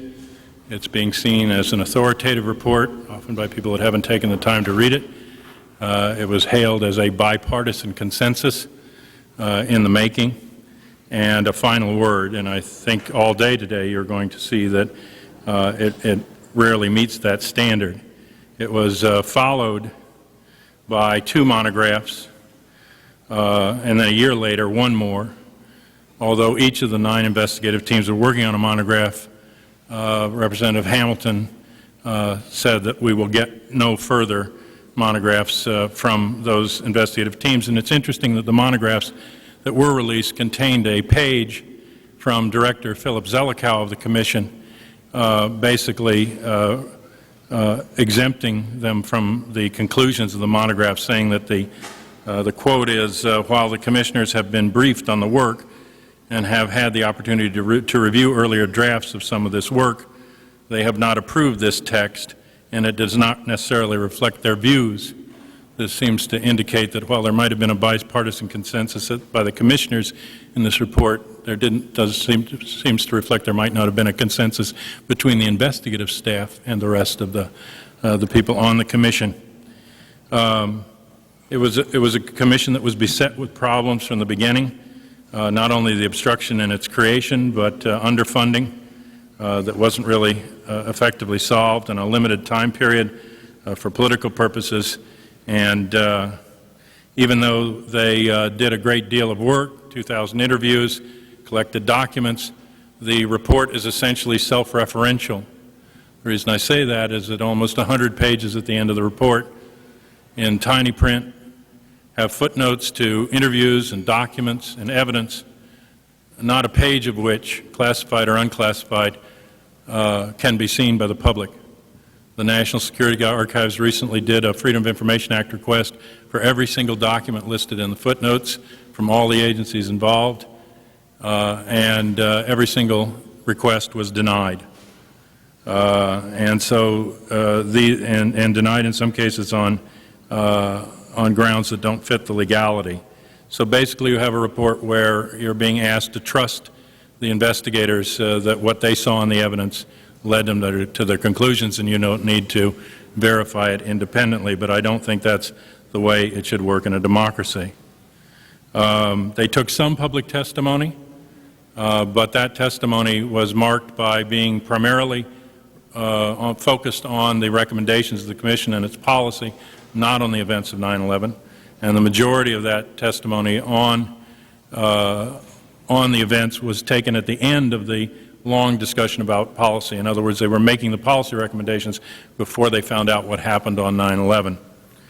And the actual author of the report is still unstated, but I think in recent articles in the New Republic by Ernest May, we get an inkling, and also the release of the book Blind Spot, part of which was commissioned to be written by the 9/11 Commission by Timothy Naftali, that Naftali is at least the intellectual author of the report, and its primary conclusion that this was an intelligence failure. And that's the focus of his book. Zelikow, the director, Ernst May, who also worked on the Commission, staff at the top level, and Naftali, who was commissioned to do that work, all three are part of the University of Virginia Miller Center on Public Affairs, a rather interesting institution that bears some scrutiny, and they have a long history together of scholarship at Yale and Harvard that interlinks with studies of U.S. intelligence and including contracted work with U.S. intelligence concerning covert operations. And I think that that's one of the main problems that exist when you create a national security state, is how do you investigate it without involving the people that are already part of that national security state. And this report reflects that in the choice that they made of the people that would be brought on to the staff. And I'm sure we'll be addressing some of that later, but they say it openly in Ernst May's article that that was actually their priority, to get people that had been part of earlier covert operations. And yet at the same time, the report fails, as we'll see in testimony later today, to address the historical framework of the covert operations that seem to have led into 9/11. The missing white paper was mentioned, and it did show up in England. In the British press, they said that a white paper about the suspects and the evidence was given to them in order to get them to participate in the war in Afghanistan. And the quote in the British press was, "It's not enough to go to court, but it's enough to go to war."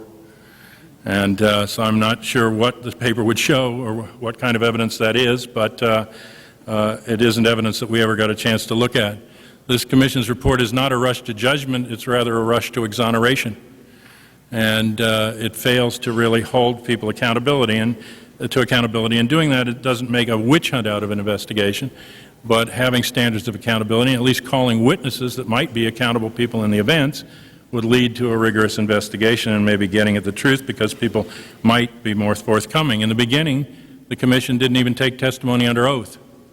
And Governor Keane, the director, told us that they thought people would be more forthcoming if they were not under oath. We found that a little counterintuitive. I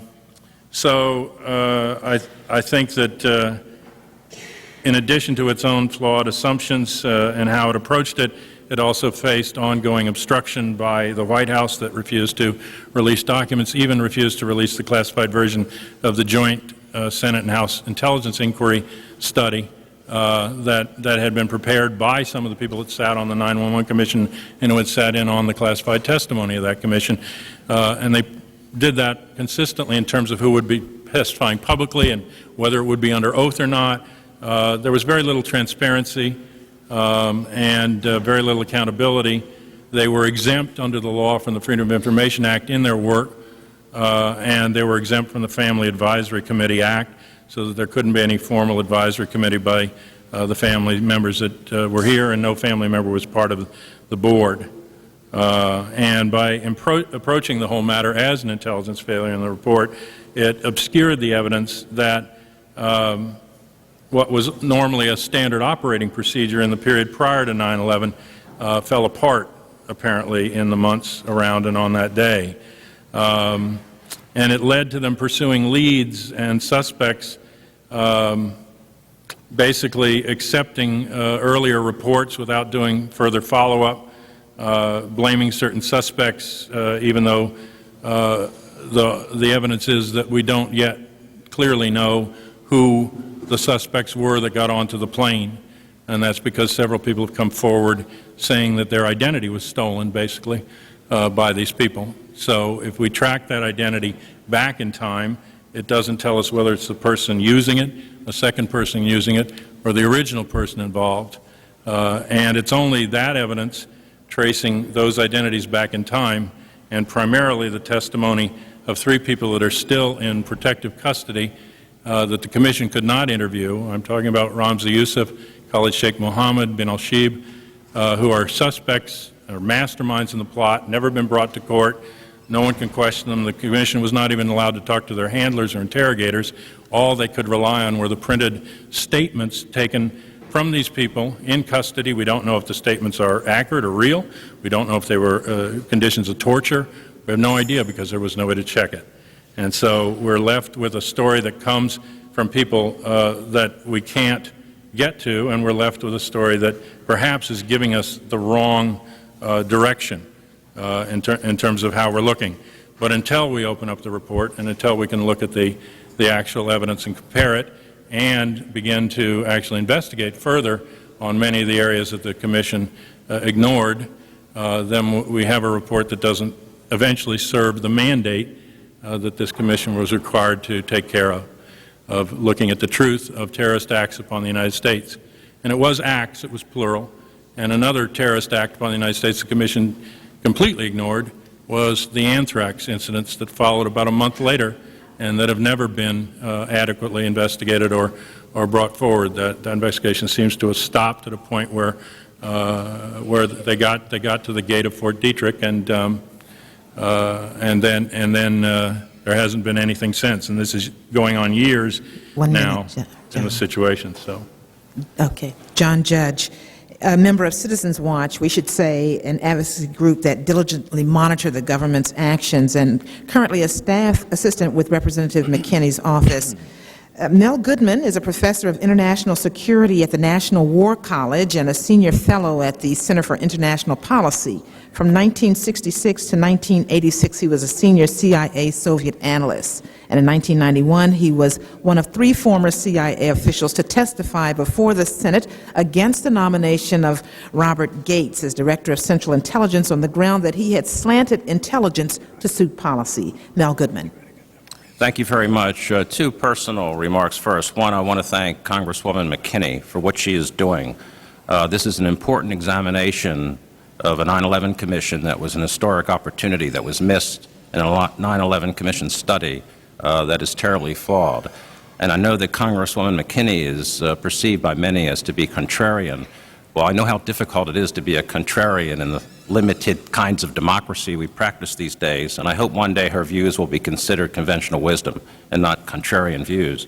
My other personal observation is I just left the government after 42 years of service, mainly with the CIA, but also the Department of Defense, the State Department, and the U.S. Army.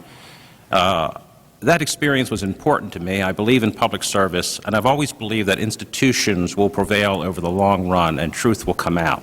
And I think the 9/11 Commission has taught me that we need to be extremely rigorous and extremely tenacious in pursuing that truth because there's a corporate mentality in this country that's working against allowing the truth to surface, even in tragedies such as the 9/11 tragedy.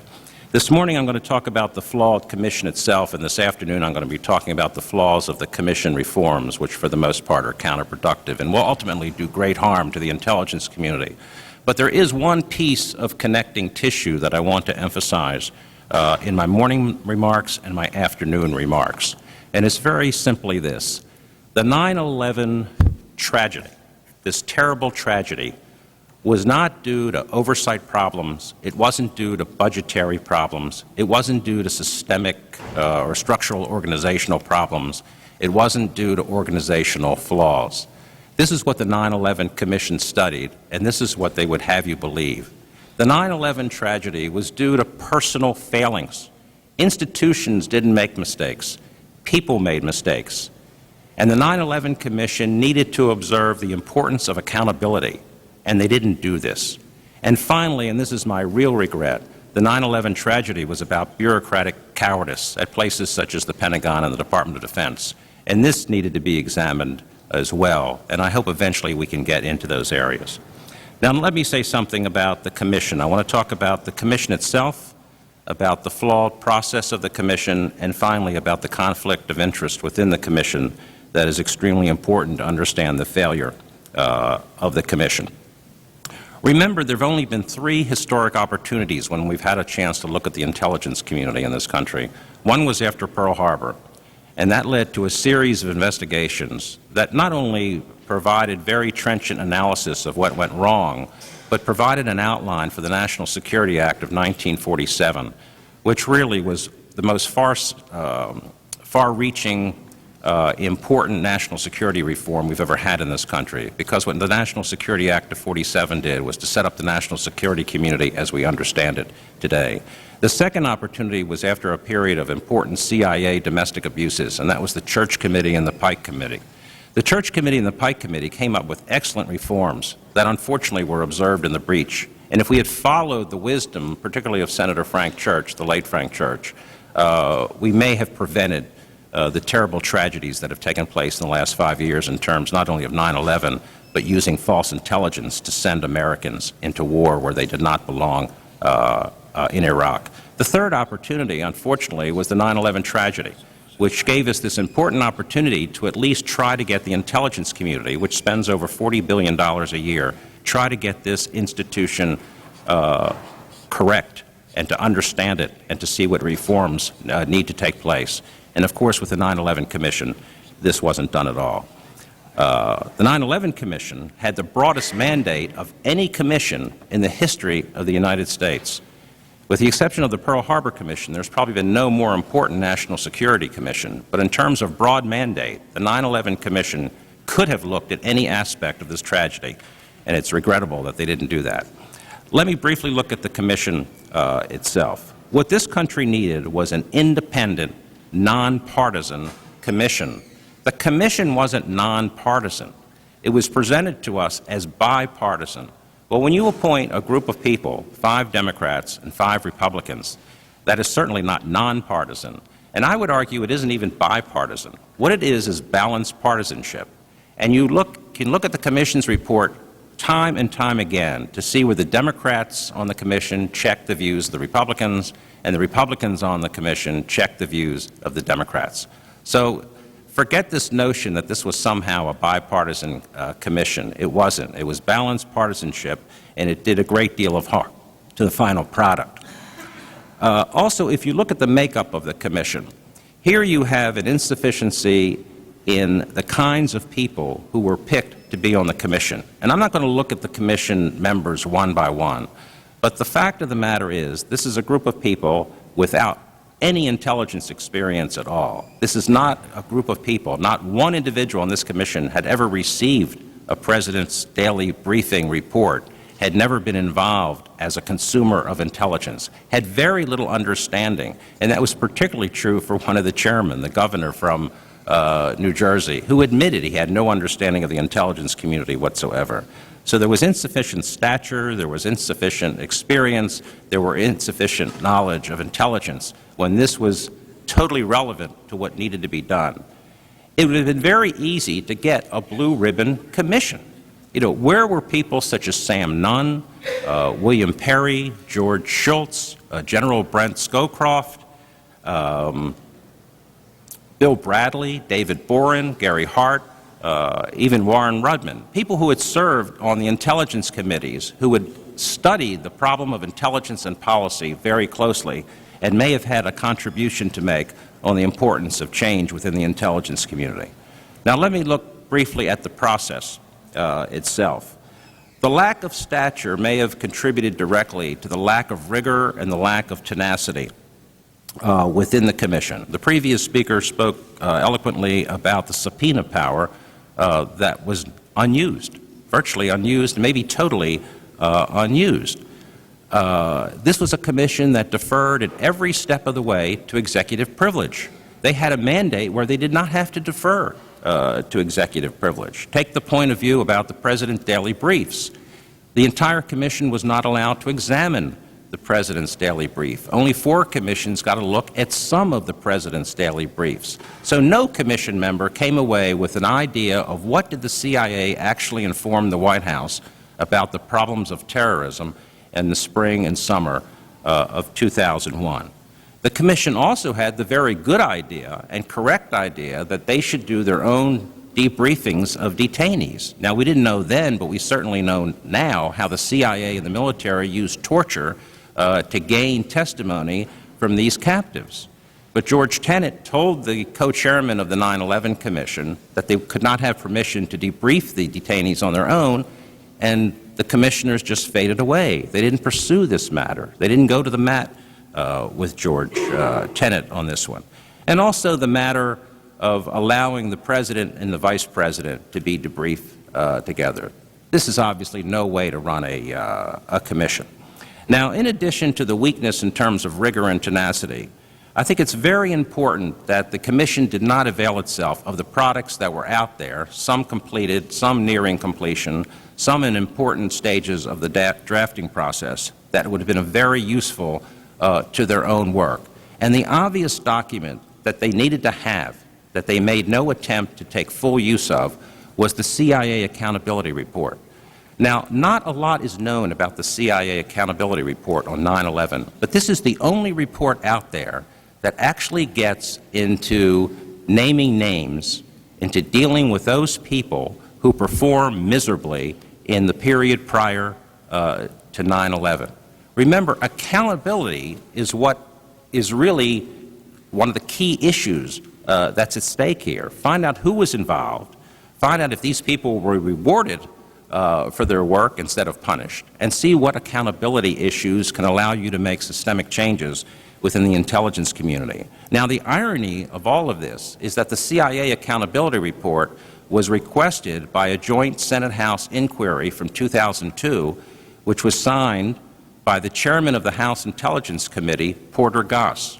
Well, who is now sitting on the CIA Accountability Report that was completed exactly a year ago, actually in June 2004? None other than the Director of Central Intelligence, who is now Porter Goss. But in addition to not looking at the CIA Accountability Report, the Commission didn't take advantage of the excellent work being done by the Rob Silberman Commission on weapons of mass destruction to show that there were no weapons of mass destruction, even though you had one of the co-chairmen, Governor Kane, who believed the Bush administration rationale for why we had to go into Iraq because of the so-called links between Iraq and al-Qaeda and so-called large stocks of weapons of mass destruction. They didn't avail themselves of the important work done by particularly the Democrats in the Senate Select Committee on Intelligence, the work done on the Office of Special Plans that was preparing false intelligence for the Bush administration that refuted, that could have been refuted in terms of the evidence that wasn't there for so-called links between Saddam Hussein and Osama bin Laden. And finally, a very important work that was done on intelligence reform was done by General Brent Scowcroft that was completed before the 9/11 Commission even began its work, and this work wasn't used.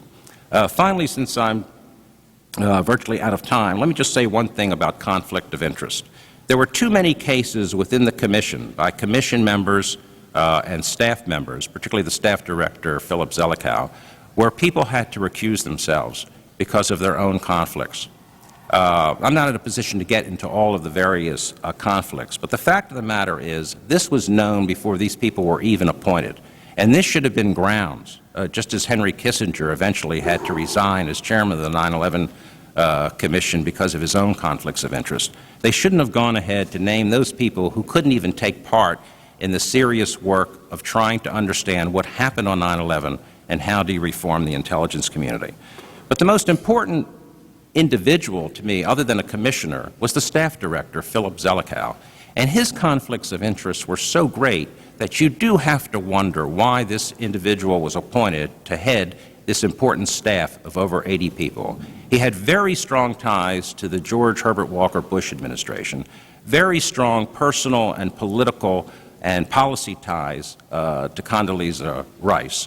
But more importantly, Philip Zelikow was running the case study program at Harvard, which took millions of dollars from the Central Intelligence Agency over a 10-year period to write case studies on the CIA, to establish a record that was essentially untrue with the facts about the work of the CIA. And of course, the classic case study that Philip Zelikow chaired, along with Ernest May, who was his patron at the Harvard Kennedy School, was the case on the Soviet Union, how the CIA got it right, you know, the politics of getting it right. And of course, as we all know, one of the greatest disasters of politicization of intelligence that occurred even before the Iraq War was over the politicization of intelligence on the Soviet Union.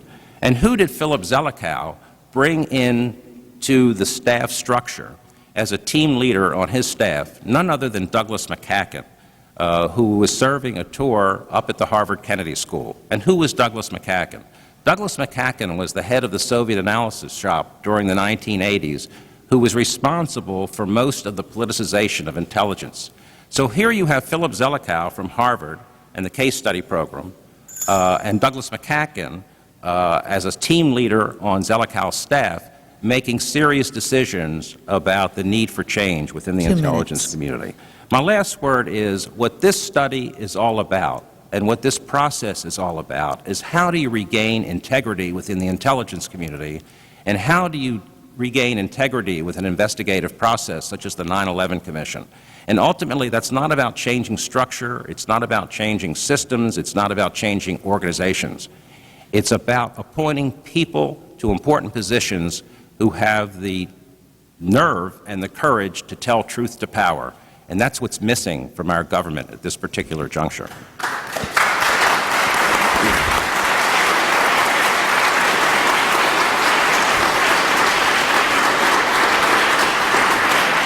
Thank you, Mel Goodman. We're going to move now to our question and answer period. Again, we will ask for one question from, excuse me?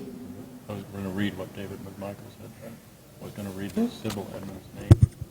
No, we're going to do that. Oh, okay. We got it under control, John. That's why I'm sitting on top.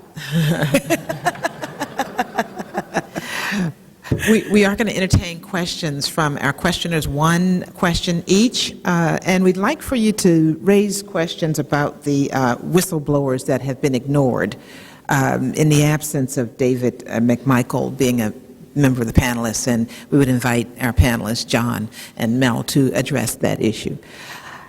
So let's begin, let's reverse the order and begin with Representative McKinney, and then we'll go to Ray McGovern. Thank you very much. Again, I have a comment, and that is, it seems that I seem to have to say the same thing over and over and over again.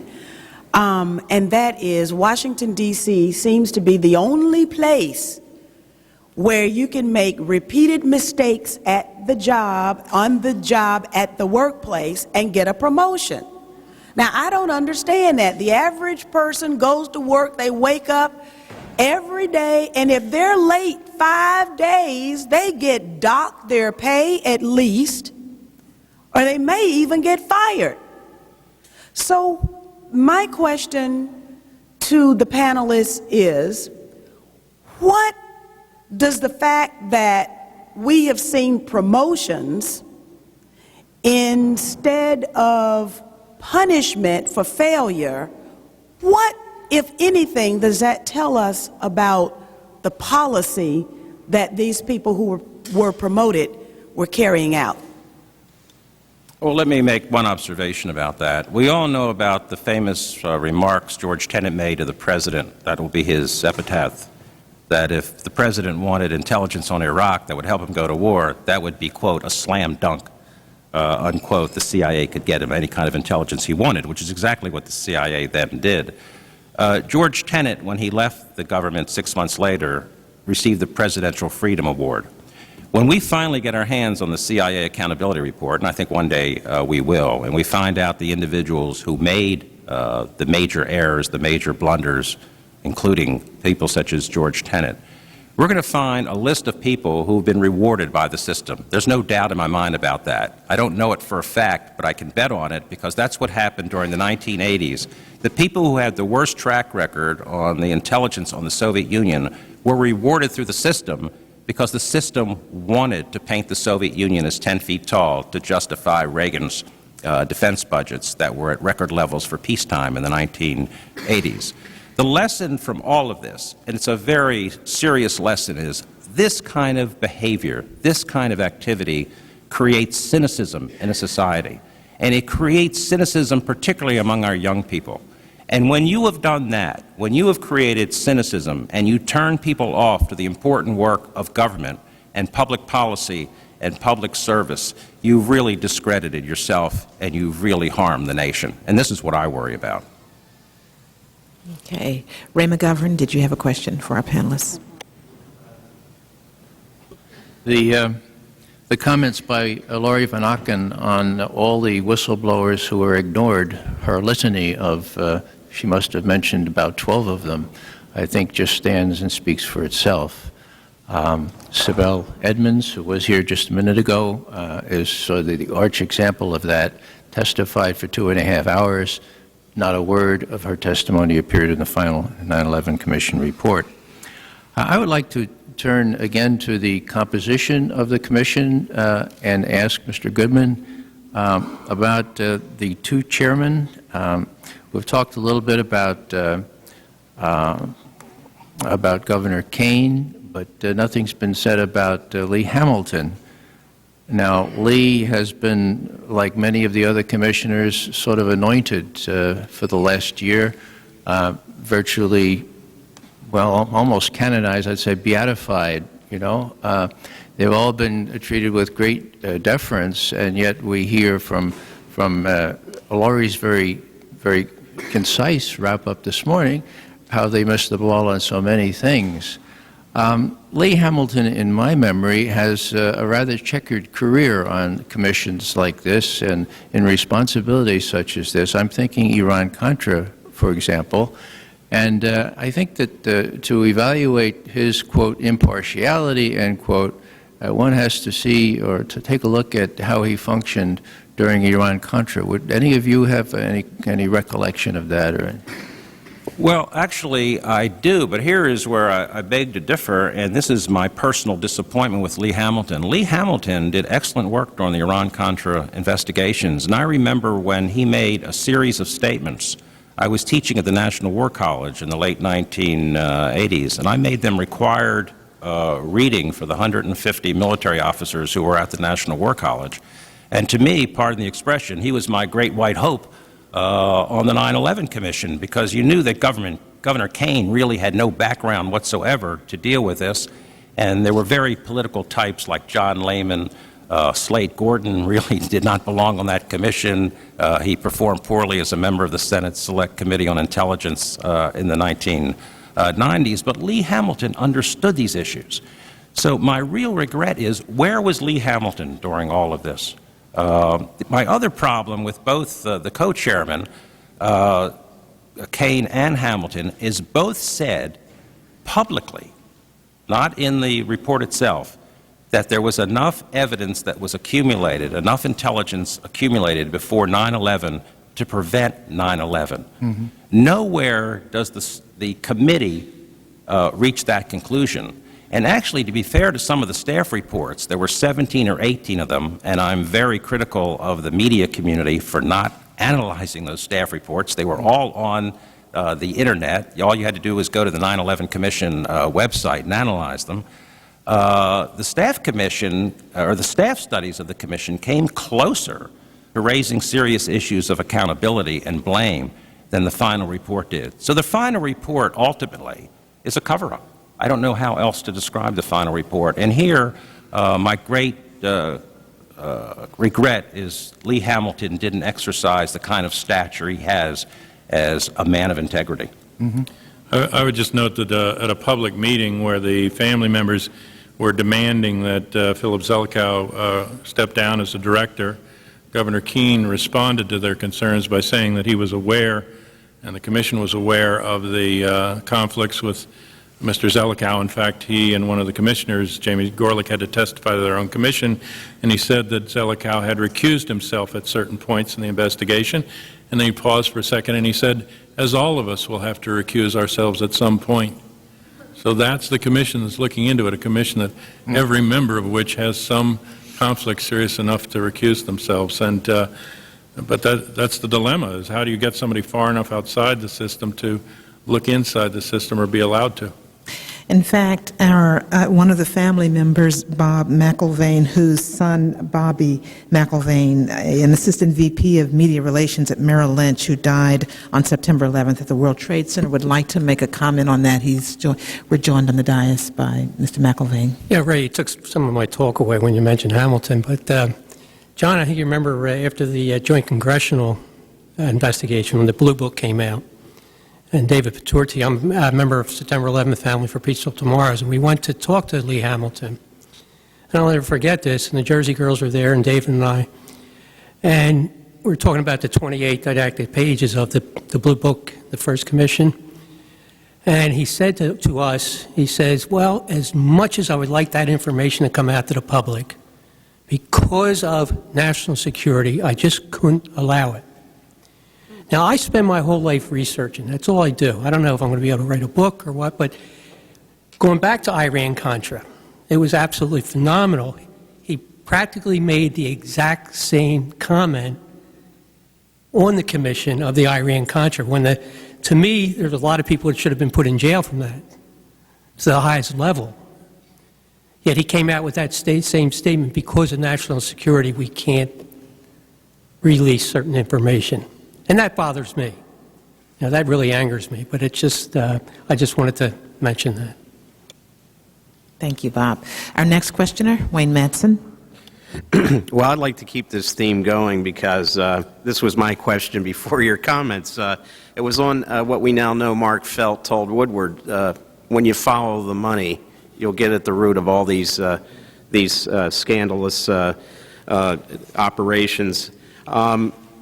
My question is, do you have a sense that when Bush first nominated Henry Kissinger to be the chairman, and then he stepped down because of conflicts of interest, and then they put Lee Hamilton on to take the place of George Mitchell, who also had conflicts of interest, that there was a conscious decision not to have this commission look into the money going back to the funding of the Mujahideen in Afghanistan? We could roll in BCCI, we could roll in Iran-Contra, and the fact that a wonderful former member of the House, chairman of the House Banking Committee, Henry Gonzalez, the late Henry Gonzalez, always expressed frustration that he got no cooperation from Lee Hamilton, the head of the House Intelligence Committee at the time, or I should add also from the person on the Senate Banking Committee that was looking into these issues, Senator John Kerry. He said he wasn't getting much help from. But so my question is, we heard about the mysterious stock puts that when I went to one of the news conferences, Hamilton said, I reject the premise of your question, even though Governor Keynes said it was still on the table to investigate that. I don't think it ever was. These were the stock puts on United Airlines, other stocks before 9/11. The fact that Paul O'Neill, the Treasury Secretary, had gone to the United Arab Emirates and been briefed on suspicious money movements through the UAE Central Bank in Dubai. He was, to my knowledge, they didn't talk to him. Riggs Bank's involvement in the Bosnia Defense Fund, we know money bled into al-Qaeda units operating in the Balkans. Then, so with all this information, was this just a stacked deck against looking at what Mark Felt said to Woodward, follow the money, that they would not follow the money? Well, let John, I think, talk about the money issue. Let me just say one thing about the commission. The President didn't want the commission. The Senate Select Committee for Intelligence didn't want the commission. The House Committee on Intelligence did not want the commission. The first commissioner named was Henry Kissinger. Now, I have great respect in some ways for Henry Kissinger, but any of those who have read his memoirs know that this is not a person who looks for the truth from documentation. This is a person who uses documents to put the best face on an issue and really to sing the praises of Henry Kissinger.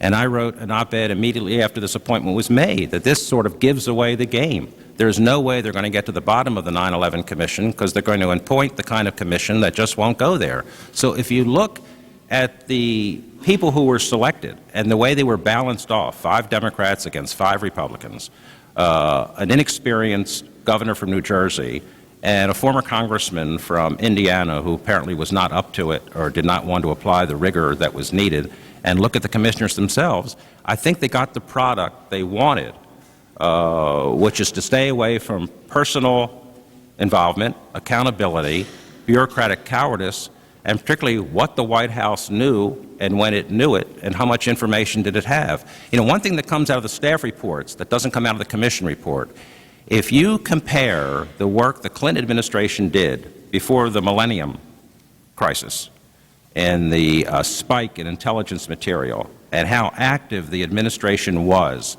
to gather together the intelligence community and to pursue every lead and to stay on top of this situation, then look at the next spike in intelligence reporting on terrorism, which was the spring of 2001, when nothing was done. Important positions went unfilled, particularly at the Pentagon. Rumsfeld didn't want to talk about terrorism because he wanted to deploy a national missile defense system in Alaska and California that doesn't work. And you had a national security advisor, Condoleezza Rice, who wasn't keeping the president up to date and wasn't checking on how the bureaucracy was performing on this very important matter of terrorism, as Richard Clarke was trying to communicate to her. So they got the report they wanted by appointing the commission that they felt they needed to appoint, which is classic for if you look at commissions in the history of Washington politics. That's how you, as you say, stack the deck.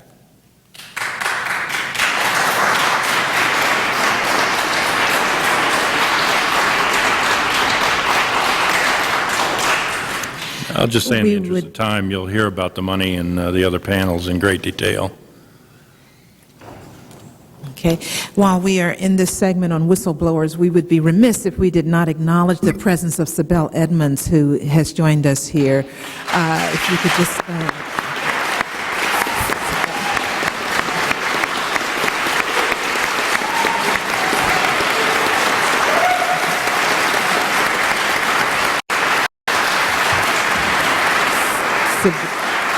Sibel, many of you may know, is a former FBI translator who gained prominence when she went public with information that suggests that the U.S. was warned of the impending attacks, using airplanes as missiles to attack buildings within the U.S. Thank you, Sibel. Our next questioner, go right to Mike Rupert.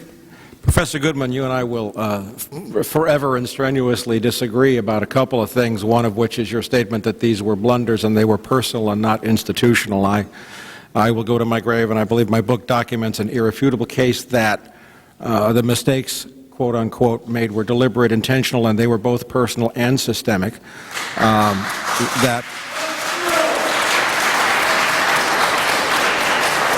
You made a brief reference to Pearl Harbor, and there's a book by, and I've butchered a couple of first names. I got the last names right today, but Stinnett, I believe his first name is Richard, Day of Deceit, with a FOIA release of documents showing that we had broken the Japanese codes prior to Pearl Harbor, knew the attacks were going to take place, and allowed them to happen. I go further with respect to 9/11, arguing that we facilitated the attacks. We'll never agree on that, and I stipulate never that, will agree on that. Wanted to say that. Perhaps we can agree on something. You talked about the deliberate slanting of intelligence, and I'm well familiar with DCI Gates, who was a DDI, I believe, under Bill Casey, Deputy Director of Intelligence. But from Richard Helms all the way through George Tenet, there have been allegations and records indicating that intelligence has been slanted for political purposes. I think we can agree on that. Looking at the 9/11 Commission, the Kane Commission, with these abundant conflicts of interest, I'm particularly taken aback within the last week seeing now this startling new evidence that Iran had something to do with 9/11 after seeing 20 to 40,000 Iraqi civilians killed in a what I think is a useless invasion of Iraq, too many deaths of American service personnel. How, in your opinion, was the spin placed or the intelligence placed as a result of these conflicts of interest in the Kane Commission to produce a political result, and what political results have come as a result of the Kane Commission that were purely political?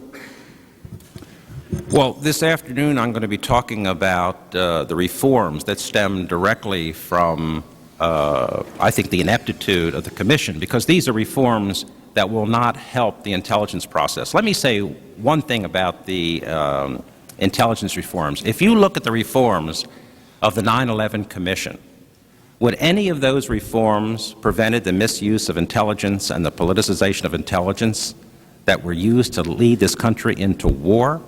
Not one of them. If you look at the reforms, would one of those reforms prevent another act of terrorism? No, of course not. So this is what I worry about, and I share your concern there. My problem is I find that most charges of conspiracy from my 42 years of federal service are really dealing with problems that are what the British call cock-ups and not conspiracy. And I think serious mistakes were made. I don't think they were willful in the case of 9/11 any more than they were in the case of Pearl Harbor. But this is no time to be debating that. Thank you very much.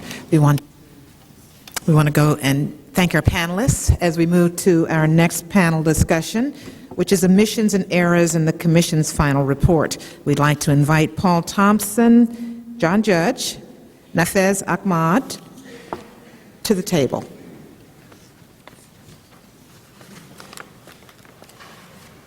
Panelist John Judge has submitted for the record a list of national security experts who were censored by the 9/11 Commission, and this will be available for the record, on the record.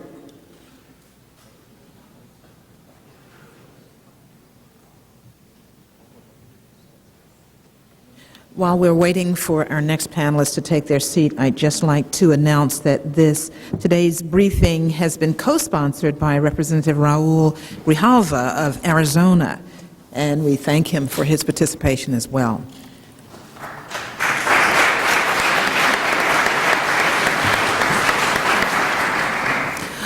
Also, if we made an announcement earlier, and I guess this is the part where I have to have egg on my face, because we announced that there was going to be lunch for everyone. Unfortunately, there's just lunch for the family members and the panelists. So if you were hanging on for more than just food for thought, I hate to be the one to have to break it to you. But food is available downstairs as well. We'll begin our next panel discussion. Our next panelists are, one moment please, Paul Thompson, who is the author of Terra Timeline. Just one second.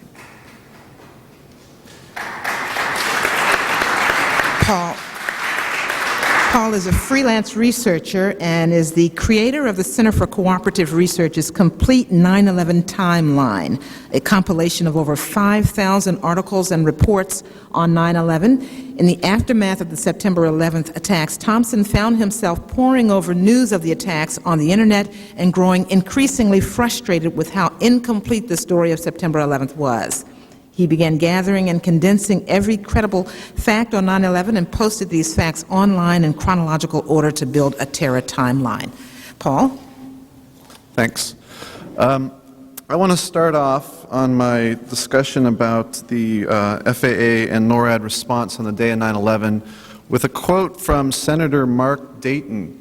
Last year, he read the 9/11 Commission report and he was quite outraged. And let me tell you what he has to say. He said that NORAD and the FAA have covered up, quote, catastrophic failures, unquote, that left the nation vulnerable during the 9/11 hijackings.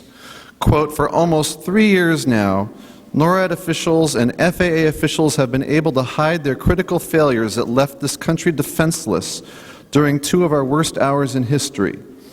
NORAD officials lied to the American people, they lied to Congress, and they lied to your 9/11 Commission to create a false impression of competence, communication, and protection of the American people. He calls NORAD and FAA failures, quote, the most gross incompetence and dereliction of responsibility and negligence that I've ever, under those extreme circumstances, witnessed in the public sector. Now, what exactly is he talking about? What are these failures that were so grave? Let me just start real briefly in mentioning what was happening before 9/11, what standard procedure was. NORAD, if you don't know, that's the military organization that defends the skies over the U.S., and the Federal Aviation Administration, the FAA, they had established standard procedures for air traffic controllers to contact NORAD whenever civilian planes strayed from their pre-arranged flight course or when they lost contact with air traffic control. When NORAD was contacted, they would typically send a fighter up to intercept whatever the problem was with the plane and figure out what was wrong. And then there would be a graduated response. First, they might tip their wings, they might look into the cockpit and try to figure out what the problem was.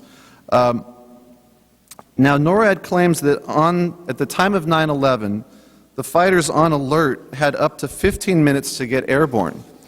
And in fact, it just so happened that there were military exercises that were taking place that day, and they say that because of that exercise, the response time was more like 5 minutes. So within 5 minutes, they could have gotten the planes up into the air. Now, this was, contrary to what some people say, this was actually an extremely common and standard procedure before 9/11. And it did not require White House approval. People would just make the decision on the spot in NORAD. For instance, in the year 2000, there were 425 unknowns. Pilots who didn't file flight plans, or they diverted from the flight plans, or they were using the wrong radio frequency or something of that manner. In many cases, the issues would get quickly resolved, but in that year, fighters had to take off and investigate these unknowns 129 times in the course of the year. So we see that what was supposed to happen on 9/11, which was that the fighters would get up very quickly, actually happened on a very regular basis, a couple times a week before 9/11. But what's strange, and what Mark Dayton is making reference to, is that there are all these conflicting accounts about what happened and how quickly the fighters responded. And I actually count 5 major accounts of what happened that day that are in serious conflict with each other. Originally, in the days after 9/11, right after 9/11, Richard Myers, the acting Joint Chief of Staff, Chairman, a NORAD spokesman, New York Mayor Rudolph Giuliani, they all said that there were no fighters launched on the morning of 9/11 until after the Pentagon was hit at 9:37. But then just days later, on September 18th, 2001, NORAD put forth a timeline. They released a timeline that was significantly different. They said that fighters had been ordered to launch 45 minutes earlier than their first account. And then in May 2003, NORAD officials, prominent officials, testified under oath before the 9/11 Commission, and they put forth yet a different timeline that had many different numbers about what happened and when it happened. And then in January 2004, there was a book put out by the military called Air War Over America that had, yet again, very different account of what happened and when it happened. And finally, the fifth timeline that we come to, the fifth account, is put forth by the 9/11 Commission in June and July of 2004. And this one is probably the most conflicted of all. It's almost a complete rewrite of what happens with the hijacked planes and the response from the fighters. So there's just all this confusion. And you know, I have very limited time here to talk about this. This is a very complicated issue. So what I decided to do was, rather than go in depth about or try to cover all 4 flights, I'm just going to focus on one of the flights, and we can use that as a case study to really see what was indicative of all the flights. So I decided to focus on Flight 77. And let me just give you some brief information about what happened there. So Flight 77, a problem began on that flight at 8:56 when the transponder signal was turned off. So there was no longer a radar signal except for the primary kind of backup radar signal. And at the same time, radio communication with the air traffic control stopped. So by this time, one of the planes has already crashed into the World Trade Center. Some of the other planes are missing. So certainly this would be evidence that a plane has been hijacked, at least to strongly suspect that. However, the 9/11 Commission says that the air traffic control, which was the Indiana-based Indianapolis Air Traffic Control Center, when they got this information, they no longer have the transponder signal, they no longer have contact, that they don't tell anybody about this. This is what the 9/11 Commission says. But there's a lot of problems with this. For instance, from other accounts, we know that within minutes of the plane disappearing, American Airlines headquarters was notified, according to newspaper reports, and even the testimony of some people from American Airlines. And then according to the New York Times, the National Military Command Center, the NMCC, located in the Pentagon, was also notified, just within minutes. This is what you would expect, that notification would be going out. But in fact, what the 9/11 Commission says is they say, for some reason, the Indianapolis Flight Control Center assumed that Flight 77 had accidentally crashed into the ground. They're not even thinking about a hijacking. And so, in response to thinking about an accident, they contacted the West Virginia State Police and asked if there were reports of a downed aircraft. They contacted Air Force Search and Rescue Unit, asked them to look for downed aircraft, and they contacted the local FAA office. And that's all they contacted. They didn't contact NORAD to, we talk about the standard procedure of 129 times happening when you lose contact with a plane, just as a matter of course, you send a fighter up to see what happened. For some strange reason, the 9/11 Commission is saying that that didn't happen. In fact, 9/11 Commission claims that not only they didn't contact NORAD, they didn't contact FAA headquarters, they didn't contact FAA Command Center, which was responsible for the day-to-day operations of the whole air traffic system. They didn't even contact the neighboring flight control centers to see if any of them had spotted the missing plane. So then at 9:05, the plane reappeared in the airspace managed by Indianapolis, allowing them to realize the plane had turned around and was headed east towards Washington, D.C. And we even have the American Airlines headquarters claiming in testimony to the 9/11 Commission that they had been told the plane was turned around. But the 9/11 Commission says this isn't so. And then I find this quite incredible. 9/11 Commission claims it wasn't until 9:20 when Indianapolis communicated with the FAA Command Center and notified them that Flight 77 was missing. And then the information started to get out to other command centers, but still NORAD wasn't notified. Nobody told we're talking over half an hour later, the plane has been missing, still no one notifies NORAD, until finally 9:34, 3 minutes before the plane crashes, and then it was only mentioned inadvertently in passing when talked about something else.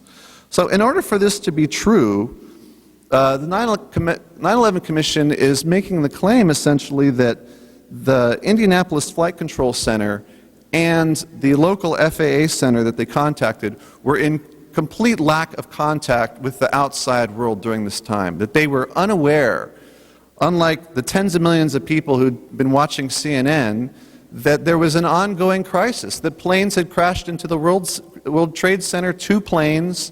They're saying that all the way until 9:20, there's been over half an hour now, this has been the breaking news, that nobody in this entire Indianapolis Flight Control Center or the FAA Center had any idea that any of this had been happening. And we know that just isn't true. In fact, there was one news report saying that other centers such as theirs had been notified of the crisis long before the first plane even crashed into the World Trade Center. So what we see is an account coming from the 9/11 Commission that in my opinion, is just frankly impossible. 1 minute. And I could go into a lot of length, unfortunately I'm out of time, about the fighter response, but we see all kinds of similar anomalies that really don't stand up when you look at them logically. According to what the 9/11 Commission says, there was no plane that actually came, no fighter that actually came to Washington to defend Washington for this plane or any other plane until about 10 o'clock. Which is really remarkable. I mean, this plane was missing at 8:56, and nothing was done to defend Washington. No plane arrived for over an hour. Thank you, Paul. Yeah, thank you very much.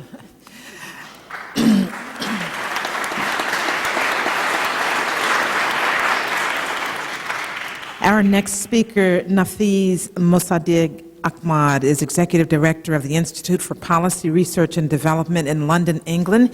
He is the author of the recently published book, The War on Truth, 9/11, Disinformation, and the Anatomy of Terrorism, which deconstructs the findings of the 9/11 Commission report and investigates the worldwide web of terrorist networks across space and time. Good morning, Mr. Ahmad. Thank you. The title of my section is Suspects and Plots, Osama bin Laden and U.S. Intelligence. So I'm going to try and present a number of important facts and reports that fundamentally challenge the official account of the nature and identities of the alleged 9/11 hijackers. Very briefly, though I won't be able to cover everything at all, but their relationship to Al-Qaeda and their activities as Islamic extremists. While I won't offer a kind of alternative theoretical explanation, it must be noted that the facts I'm going to refer to constitute as yet unresolved anomalies that strike at the core of the official narrative espoused by the 9/11 Commission and other previous inquiries. A variety of reports from reliable accounts, journalistic investigations, eyewitness testimonials provide a very bizarre picture at odds with the conventional portrayal of the 9/11 hijackers as Islamic fundamentalists. Two key hijackers, for example, Mohammed Atta and Marwan al-Shahi, are known to have visited the Woodland Park Resort Hotel in the Philippines several times between 1998 and 2000. Numerous local residents and hotel workers, according to the International Herald Tribune, recognized them from news photographs after the event. They reportedly, the report says, they drank whiskey with Philippine bar girls, they dined at a restaurant that specialized in Middle East cuisine, and visited at least one of the local flight schools. Al-Shahi himself, through several parties with different Arab friends, they drank alcohol, they had lots of big vehicles, they had a lot of money. And there are a number of reports like this. They spent time with the girls, the chambermaids, and so on and so forth. General kind of activity that is not commensurate with this kind of strict Puritan Islamic ideology of Al-Qaeda.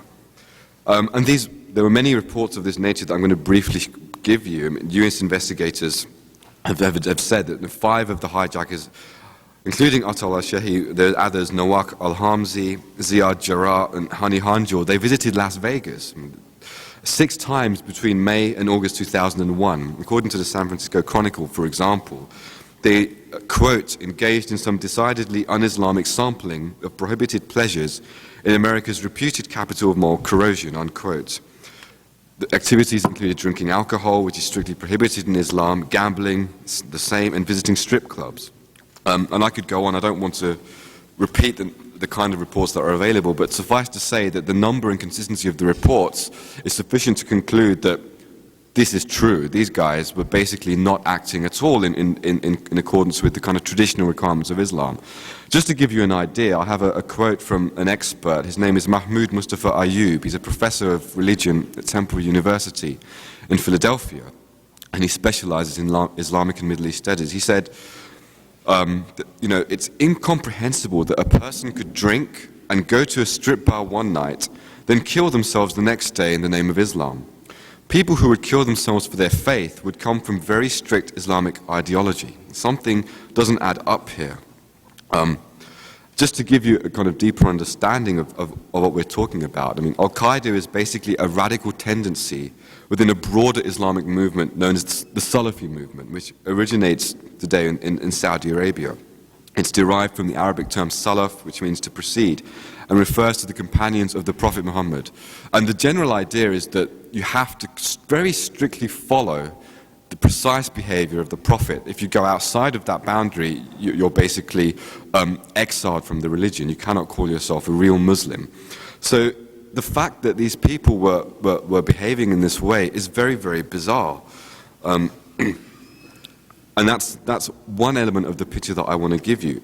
What was their connection to Al-Qaeda? How were they connected to Al-Qaeda if they were behaving in a way which was supposedly completely at odds with Al-Qaeda traditions? Moving on from there, another very interesting phenomenon which needs to be acknowledged, and which the Commission report simply doesn't look at in any detail at all, is how these Al-Qaeda operatives were able to go in and out of the United States without any kind of sanction at all from the immigration services. There was a very interesting report by Joel Mowbray from the Conservative National Review. And what he argued, and he interviewed a number of State Department officials who worked in the he worked with visas and in consular affairs. And what he concluded was that expert analysis of these visas, the visa application forms of 15 of the 9/11 terrorists, showed that all of them among the 15 reviewed should have been denied visas under then existing law. It wasn't that the law was a problem and that we need to tighten the borders. It was that the law simply wasn't applied. 6 separate experts were interviewed by Mowbray. They analyzed the simple 2-page form and they came to the same conclusion. All of the visa applications they reviewed should have been denied on their face. And he catalogues some of the glaring problems with the visas, and he says even an untrained eye would be able to look at this and say this is impossible to allow these people into the country. And the very odd thing that I'd like to draw to your attention is I have a statement from a guy by the name of Michael Springman, who was chief of the U.S. consulate in Jeddah, and it's been confirmed that 15 of the hijackers, I believe, or perhaps the number is 13, I can't quite remember, but at least 13 of them obtained visas to the United States from the U.S. consulate in Jeddah. Now it's interesting because according to Michael Springman, who used to be head of the Visa Bureau in Jeddah in the 1980s, he said that he had been protesting to the State Department that the CIA, according to him, was using the U.S. consulate in Jeddah to grant visas to unqualified applicants from all over the world, basically to recruit mujahideen in the Afghan war. And what Mark Springman subsequently said in the aftermath of 9/11, that he's worried, after hearing these reports, that this pipeline wasn't closed up. And this is what he said. He said this in an interview with, I believe it's CBC Radio in Canada. I had not been protesting fraud. What I was protesting was in reality an effort to bring recruits rounded up by Osama bin Laden to the United States for terrorist training by the CIA. The State Department did not run the consulate in Jeddah. The CIA did. Of the roughly 20 Washington Dispatch staff there, I know for a certainty that only 3 people, including myself, had no ties to any of the U.S. intelligence services. So that is an issue that the 9/11 Commission has simply just not dealt with in sufficient detail. The other issue I want to bring up is the issue of military training. There are many reports that came out after 9/11 that many of the hijackers received U.S. military training at installations in the United States, which required a certain degree of security clearance. The reports came from Newsweek, the Washington Post, and the New York Times. 5 of the alleged hijackers, for example, it's been alleged, received training in the 1990s at secure U.S. military installations.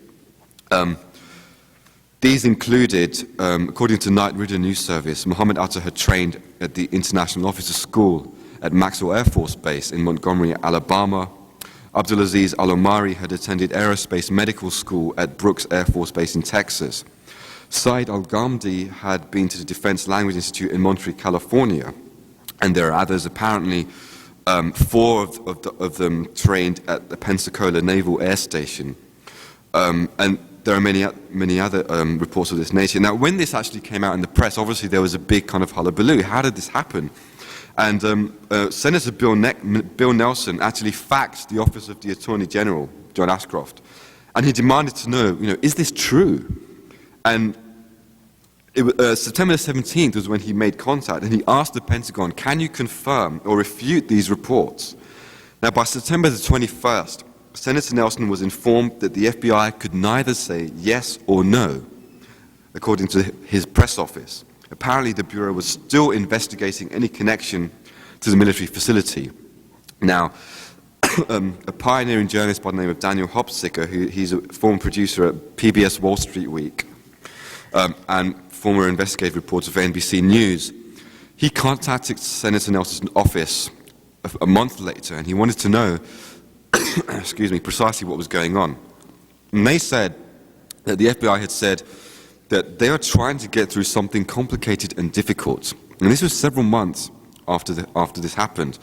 Now, Hopsicker wasn't satisfied with this, and in the end, he spoke to somebody at the Department of Defense and really pushed them. And in the end, the spokesman admitted, I do not have the authority to tell you who attended which schools. It's a very significant statement because it confirmed that somebody did attend schools, but we just don't have the authority to tell you. And again, this is an issue that the 9/11 Commission simply has not looked into. To give you one more thing, I mean, the other issue I wanted to discuss, but I won't be able to discuss in any detail here, is the extent of the surveillance of almost every one of the hijackers by the intelligence community. I mean, the evidence on the public record, I discussed this in my book, The War on Truth, it shows that every single hijacker was, for at least a year to more than a year, under the surveillance of the US intelligence community and often many other intelligence agencies. And despite that, despite some of them being known to the intelligence community, they were still able to come into the United States. I will only give the example of Mohammed Atta. We have confirmation that Mohammed Atta was on a terrorist watch list since 1986. He had been implicated in a bus bombing in Israel. And now this is very strange. If he was on a terrorist watch list since 1986, it should have been, I mean, he was able to come in and out of the United States.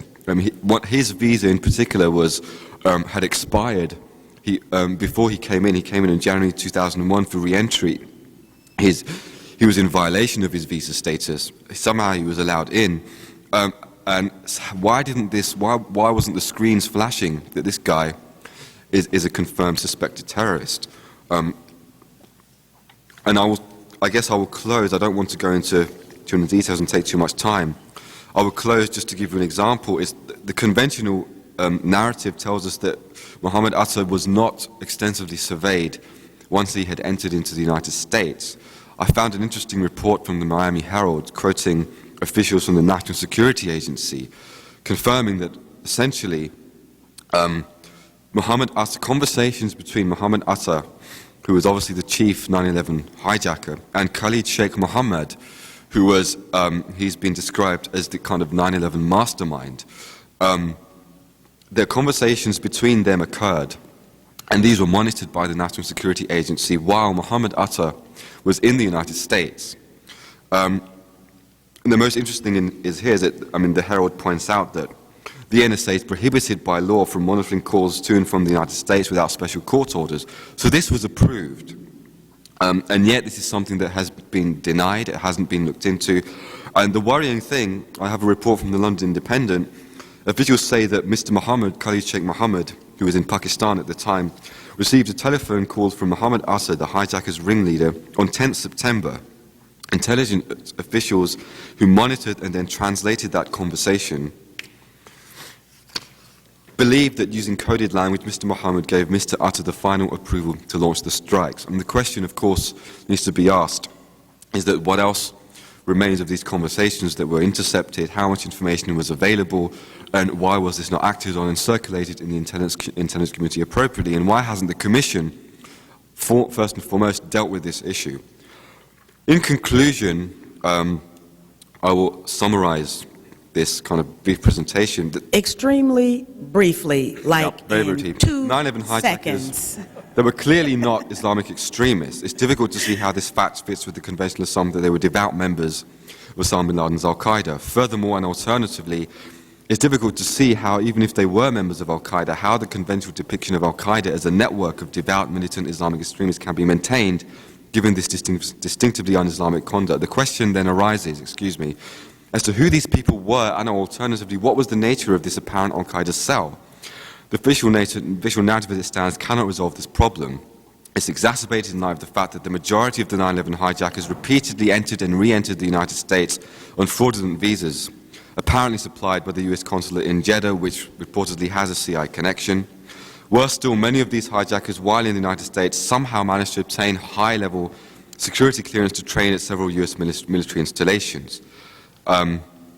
They had simultaneous connections with the US military while they were connected to al-Qaeda, and I will leave it at that. This is a fundamental anomaly. It strikes at the core of the official narrative. I don't know what the explanation is. I won't pretend to, but we need to have some kind of investigation to resolve this.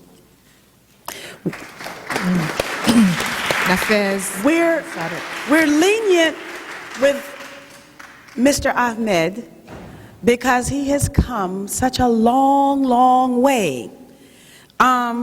But I do want to just mention to you these two books. The War on Truth by Nafiz Ahmed and The Terror Timeline by Paul Thompson. I highly recommend these two books to all of the people who are listening in our audience. Now, from time to time, you will hear bells ringing and buzzers going off and me popping up and darting out. It's because we have votes going on in the Capitol, and I have a limited amount of time in order to get over there. So I will be going in and out, as I'm about to do now, because they've just called a vote. But this will go on, and we will get back on schedule. Yes. Thank you. Thank you, Representative McKinney. As Representative McKinney said, we will get back on schedule after lunch, but in the interest of time, we're going to combine the next two panels. So I'd like to, at this point, invite John Newman and Marilyn Rosenthal to join us at the panelist table. And John Judge, who is a veritable wealth of information, we're going to invite him to integrate his comments into the question and answer period. So if you all panelists can stay put, and we'll invite the other two panelists to join you. We'd like to get an initial statement from each of you, and then we'll go to the question and answer period for all of our panelists. So we can begin with John Newman. John Newman, bear with me, spent 21 years in Army intelligence and served as assistant to the director of the National Security Agency. He also served as an attaché in China. He is a history professor at the University of Maryland and has been teaching courses in counterterrorism for 10 years. Newman has written and published widely and is working on a manuscript about the events leading up to 9/11. John?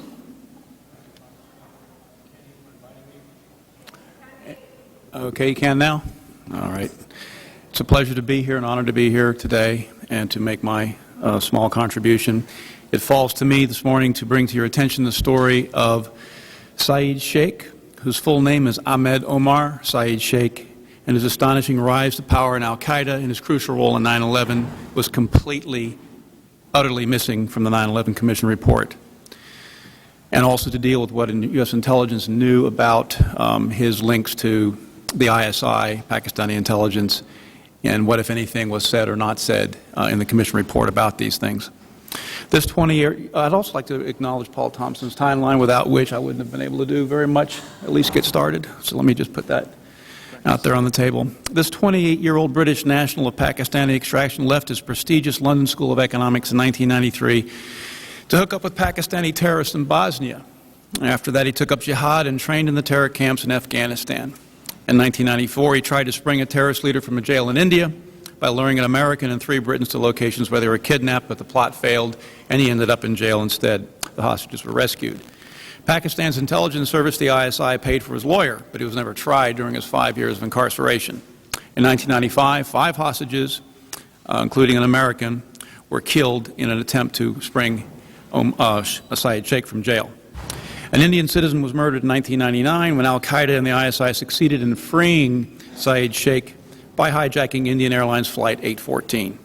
Bin Laden immediately appointed Cite Sheikh as a member of the Majlis al-Shura, the elite political council of al-Qaeda, and referred to Sheikh as his special son. No attempt was made to arrest him when he returned to Pakistan. The ISI gave him a home and protection from the police. He lived openly and frequented swanky parties attended by senior government officials. U.S. government sources told Newsweek he was a protected asset of the ISI. During his imprisonment, there was no indictment and no trial in India. There were no indictments in Britain or the United States either.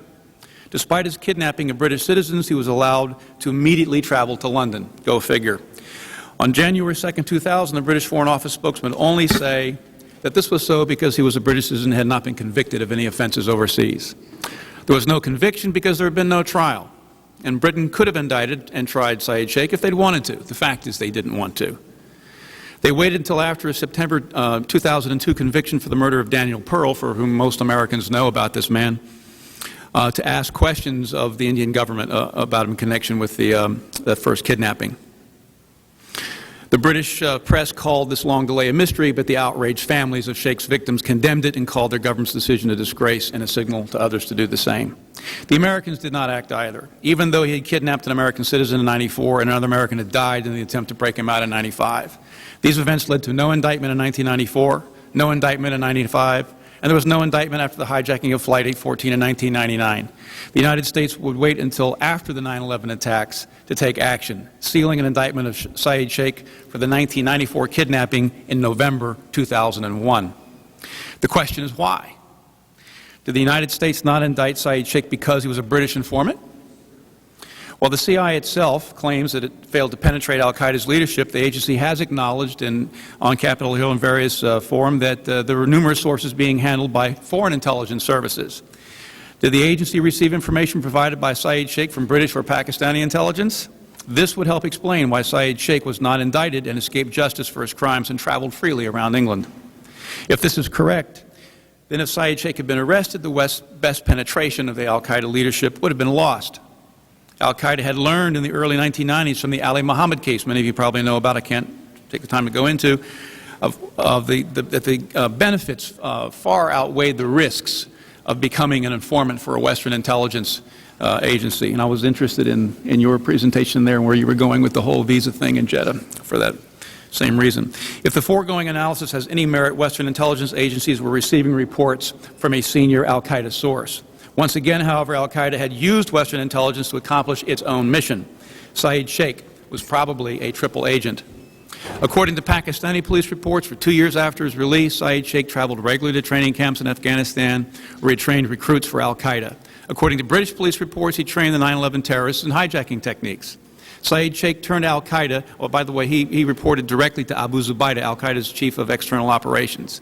He turned al-Qaeda into the more capable and operationally secure organization that it was on the morning of 9/11. Cite Sheikh, the man about whom the Commission report utters not one word, overhauled al-Qaeda's logistics, communications, and financial networks and was given responsibilities in international liaisons, such as relations with the Hezbollah or the Sudanese National Islamic Front. To facilitate financial and communications needs, he designed a new secure encrypted web-based communication system for al-Qaeda. There was talk he would one day succeed bin Laden. Over and above all these responsibilities, Cite Sheikh had another extremely sensitive job for al-Qaeda. He was the group's principal liaison with the ISI, working with various and current former officers of Pakistani intelligence, including Lieutenant General Muhammad Aziz Khan, who after Pervez Musharraf himself was the most powerful army commander in Pakistan. Cite Sheikh played a vital role in the 9/11 plot by financing the hijackers. For his trouble, he received the same personal budget as the two other key coordinators, Khalid Sheikh Mohammed and Ramzi bin al-Shibh. As the 9/11 attacks neared, the ISI chief, General Ahmed, became more deeply mired in the plot, apparently to secure new sources of funds for the airline tickets needed for the reconnaissance flights and the flights on the date of the attack. In early August, Saeed's former prison mates kidnapped a wealthy shoe tycoon in India and held him for 15 days. The chief gangster, Mr. Ansari, ran the kidnapping operation right from Dubai, United Arab Emirates, right where Cite Sheikh was carrying out his 9/11 paymaster duties. The kidnappers freed their hostage for $830,000 and gave $100,000 to Cite Sheikh. In an email discovered afterwards, Ansari said, "I've paid $100,000 to Sheikh." On the orders of the ISI chief, General Ahmed, Saeed Sheikh then wired the money to the hijacker leader Mohammed Atta. Flush with cash, Atta, Hamzi, and Hanjour each flew first class on the type of aircraft they would use on 9/11. Now I'll turn to the Commission report and what U.S. intelligence did with this in the hours and days right after the 9/11 attacks. In the appendix of names at the back of the 9/11 Commission report, there is a Sheikh Saeed al-Marsi, listed as an Egyptian and finance chief of al-Qaeda. Al-Marsi is simply a common code name used by many al-Qaeda operatives, and of course, Sheikh Saeed is a transposition of the name Saeed Sheikh, about whom the report says nothing. In Chapter 2, which describes the al-Qaeda leadership in detail from 1988 to 1998, there is no mention of this Sheikh Saeed al-Marsi, the alleged Egyptian finance chief of al-Qaeda. Chapters 5 and 6 pick up the history of al-Qaeda again, as plans were honed for a major attack on the U.S. mainland, but despite the many, many names mentioned and discussed, nowhere was this reputed finance chief, Sheikh Saeed, mentioned. Besides the entry in the index of names, this Sheikh Saeed is mentioned only one time in the 9/11 final report. He pops up out of nowhere just 6 weeks before the attack and is identified only as al-Qaeda's finance chief and is said to have been in a handful of senior al-Qaeda leaders who opposed the attack. He's never mentioned again, probably because he's a ghost of our Saeed Sheikh. The 9/11 Commission, which studied U.S. intelligence and law enforcement community performance in great detail, maybe not so much great detail, but they did, neglected to cover the community's performance during the weeks following the attacks to determine who was responsible for them. Not a word about that in the report. The report does discuss the immediate U.S. responses, but the immediate investigation is never addressed. And anyone who has closely studied the post-9/11 investigation knows that the first breakthrough came 2 weeks into the investigation when the money transfers from the United Arab Emirates to the hijackers were uncovered.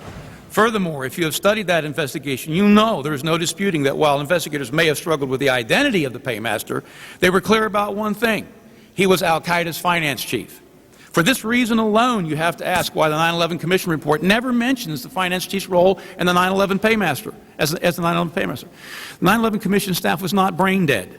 They likely left this out because of the sensitivity of Saeed Sheikh's story. The investigators learned that most of the late money transfers in the 9/11 operation were linked to an alias that Saeed Sheikh had used, Mustafa Ahmed al-Hassawi. But U.S. investigators did not yet know this was his alias. So the game to find out who Hassawi was afoot, and the first person they suspected was announced on September 24th. We'll call him Mustafa number 1, Mustafa Ahmad.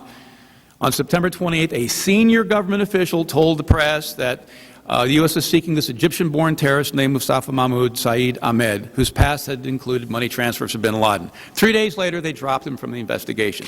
We found out why on October 1st, when U.S. investigators announced that they had found the smoking gun, and there's a nice place on the website of the timeline if you'd like to look for more here. They found the smoking gun linking bin Laden to the 9/11 attacks. The FBI told many media outlets the 9/11 paymaster was Sheikh Saeed, an Egyptian, also known as Mustafa Muhammad Ahmad. We'll call him Mustafa number 2. And that he was also known as Sheikh Saeed. The FBI said it was he who had transferred the money to Mohammed Atta in the days leading up to the attack, and that he was a senior financial manager for bin Laden and had been in that capacity since his days in the Sudan. This is exactly what the United States needed to make an ironclad case proving bin Laden's guilt. So they were very pleased with themselves, and they announced that they had found the smoking gun linking bin Laden to the attacks. They had indeed found the smoking gun, but had no idea of the bombshell they would uncover 1 week later. Then Mustafa Muhammad Ahmad, like Mustafa Mahmoud Saeed Ahmed before him, were dropped as the Dubai paymaster, and the 9/11 Commission does not mention either of those names in the extensive list of those connected to the plot. At the end of the first week of October, an FBI team investigating the 9/11 attacks made a startling breakthrough. The first details emerged in CNN's coverage. The investigation now identified Mustafa Ahmed al-Hassawi as our Saeed Sheikh, the man released from prison in India less than 2 years ago after hijackers of an Indian Airlines flight demanded his freedom. The sources for this CNN story were said to be senior-level U.S. government sources and U.S. investigators. 2 days later, on October 8th, CNN followed up the story reporting, quote, Indian and U.S. authorities now see a link between the 1999 Indian Airlines Flight H-14 hijacking and the September 11th attacks in the United States. Freed was Ahmed Umar Saeed Sheikh, whom authorities say used the pseudonym to wire $100,000 to suspected hijacker Mohammed Atta, and who then distributed the money in the United States. But there was more. An FBI team working with cell phone numbers provided by Indian intelligence, uncovered a new smoking gun. They learned that the chief of the ISI, Mahmoud Ahmed, had ordered Saeed Sheikh to send $100,000 of the kidnapping ransom to Mohammed Atta a month before the 9/11 attack. This ugly detail emerged when the FBI team ran traces on Saeed Sheikh's cell phone number.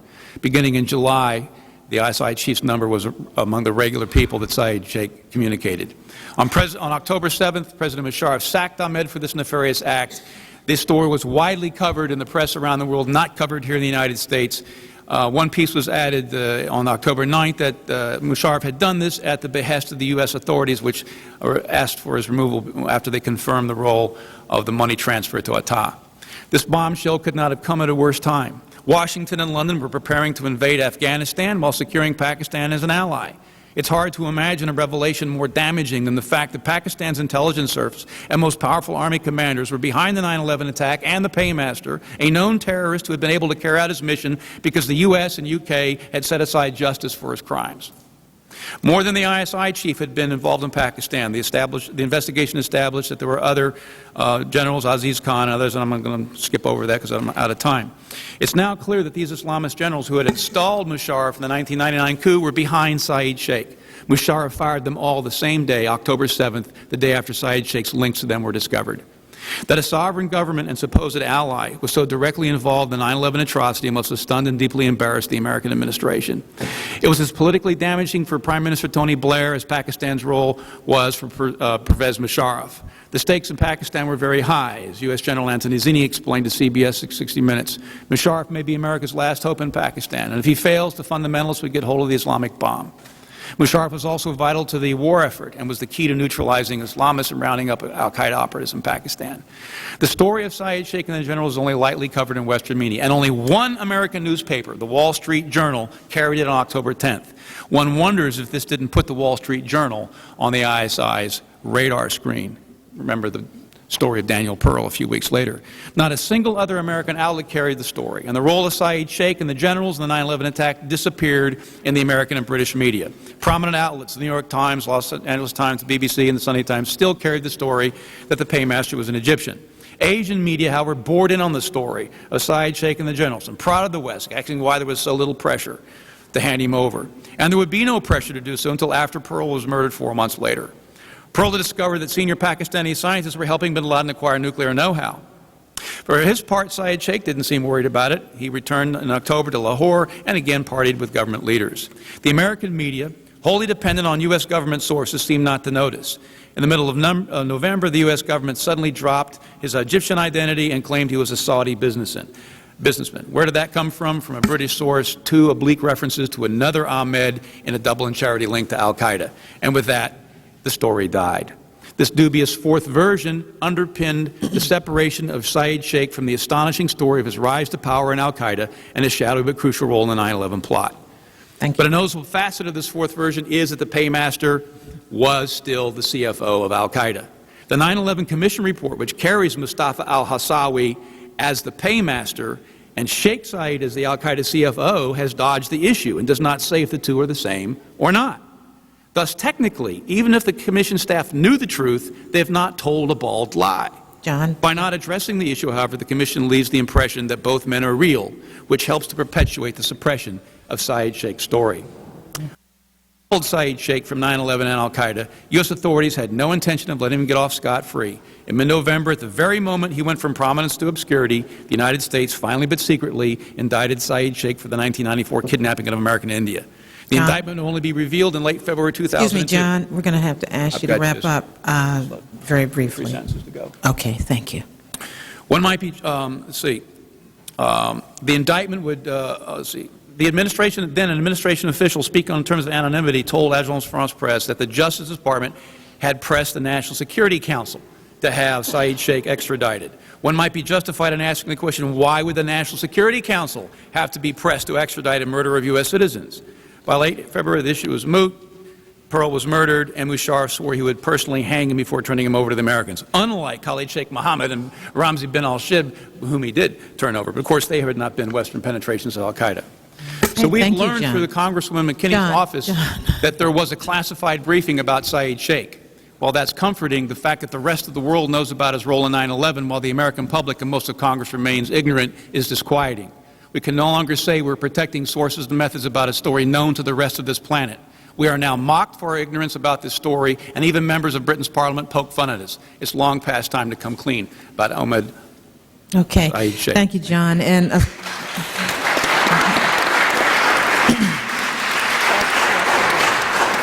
hopefully you have the complete statement available for the representative staff so that that can be distributed. John?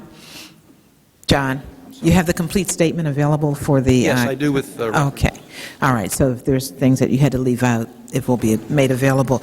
Also, I want to announce that there's going to be a DVD testimony on tape by William Pepper, the author and English barrister and an American lawyer with specialized training in international law and international human rights on this same topic. He convened a seminar on international human rights at Oxford University. That DVD will be aired right here in this room during the lunch break for those who are interested in seeing it. Our next speaker is Marilyn Rosenthal. She is the mother of Josh Rosenthal, who was killed in the attack on the South Tower of the World Trade Center on September 11th. She's currently editing her book, 9/11, Searching for My Son and His Killers. Since her son's death, she has become an expert on warnings about and proceedings the 9/11 attack. She is Professor Emerita, medical sociologist, and adjunct professor in the Department of Internal Medicine at the University of Michigan Medical School. She's also an associate director of the UM Medical School's program in Society and Medicine. Welcome, Ms. Rosenthal. Thank you very much. Thank you. I appreciate the opportunity to share some of my research. After my son was killed and we somewhat recovered from the trauma and the shock, my first reaction as a social scientist was to find out as much as I could from as reliable sources as I could. And one of the subjects I was interested in, along with many other members of victims' families, is what information the White House could have had available to it before 9/11. So I'd like to summarize my findings here by telling you a little bit about the 10 different sources of information the White House could have had access to, that the President could have had on his desk in helping understand what was going on in the world. There are 15 United States government intelligence agencies. We've heard a lot about the CIA and the FBI, but there's many more than that, and I want to talk about one of them after I go through the list. We also have documented the information that the White House and various intelligence agencies received from foreign intelligence agencies in a period of time leading up to 9/11. In addition to that, there are the public declarations from Osama bin Laden. There were the transition briefings from the Clinton administration officials. There was information from America's foremost terrorism experts, George Tenet and Richard Clarke. There was information that came through the FAA, the Federal Aviation Administration. There were unusual activities in the financial markets, and there were thousands of threat warnings in the summer of 2001. Here's a list of the various intelligence, the 15 intelligence agencies that we pay our tax monies for. And we're going to just quickly go through that. And I'd like to just say a few words about the National Security Agency, during this, which monitors electronic messages and telephone calls. During the summer of 2001, the National Security Agency reported at least, that's supposed to be in red there. Mike, we're moving forward. Okay, the NSA reported at least 33 communications that they had intercepted and translated, indicating a possible imminent terrorist attack in 2001. I am wondering if those 33 included the following two. Okay, on August 20th, 2001, Mohammed Atta sent a coded email message to Ramzi Ben El-Sheeb, the handler for the cell here, indicating the approximate time of the attack in 3 weeks and the 4 targets. That was a coded message, and I would presume our coding experts would have been able to figure out what that said.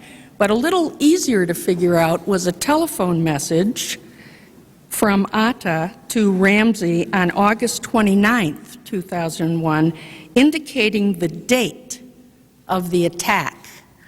And the code in that was so simple that my 12-year-old granddaughter could figure it out immediately, and it was 11/9. And that's a European way of writing a date, 9/11. That information is from a book called Masterminds of Terror, which was written by 2 British journalists and is based on interviews with Ramzi and Khalid Sheikh Mohammed before they were captured in Pakistan. In addition, we can look very quickly at the foreign sources of intelligence concerning imminent attacks. All my material, by the way, is from the public sector, and any of you with persistence can find all this. In the late summer of 2001, there were specific messages from Britain, Egypt, Israel, Jordan, the governments or intelligence agencies or heads of governments, and interestingly enough, from a secret Taliban emissary from Afghanistan. I don't know what to make of that. And warning of an imminent attack. There was additional intelligence information in the decade before, and particularly the year before, from all of those intelligence agencies. Then when we turn to government reports, some of which have been mentioned here, there were 8 government reports between 1994 and the last one in 2001.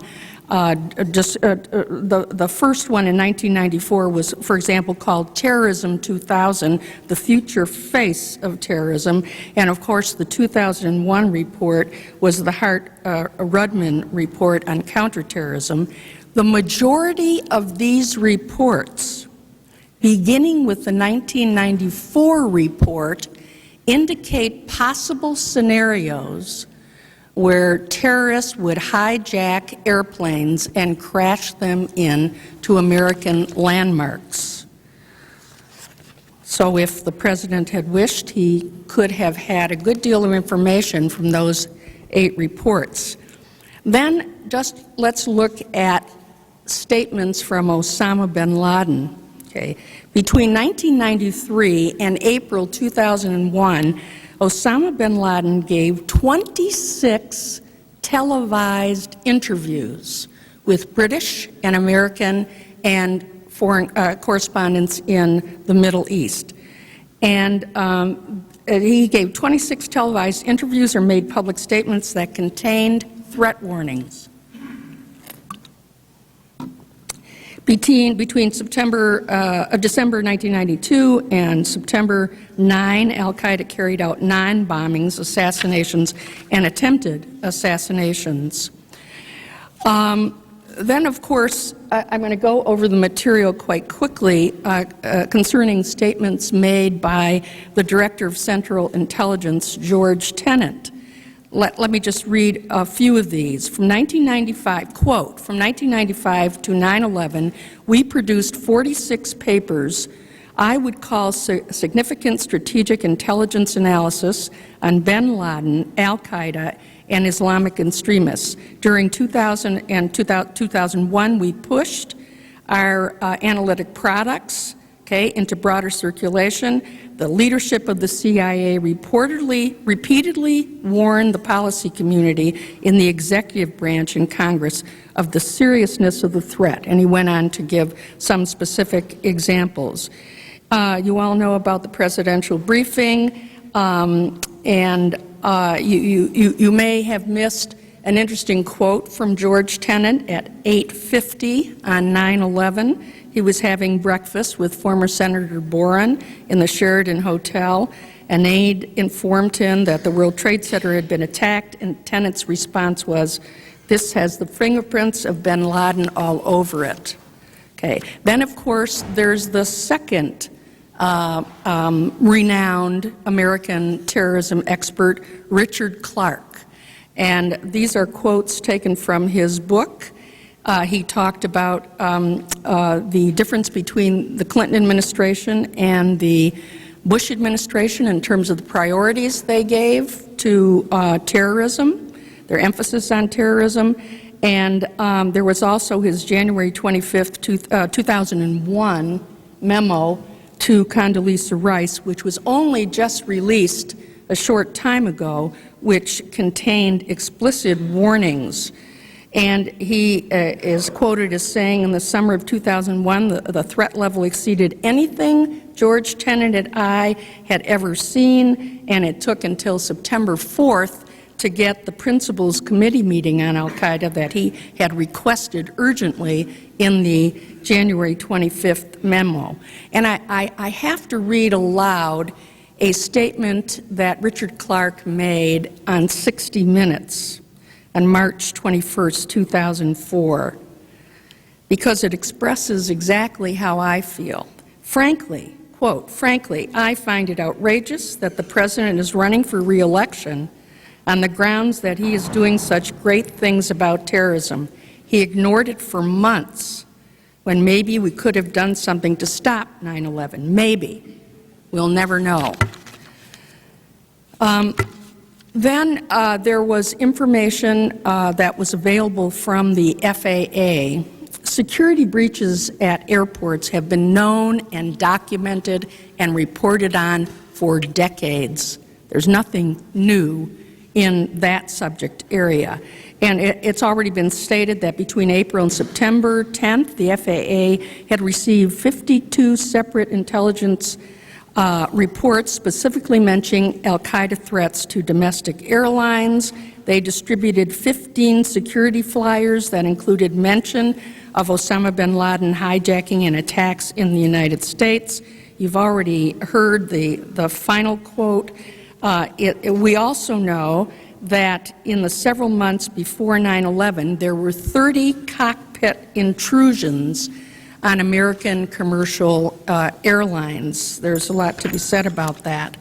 And I see my time is running short, and I'm going to continue for a little bit more.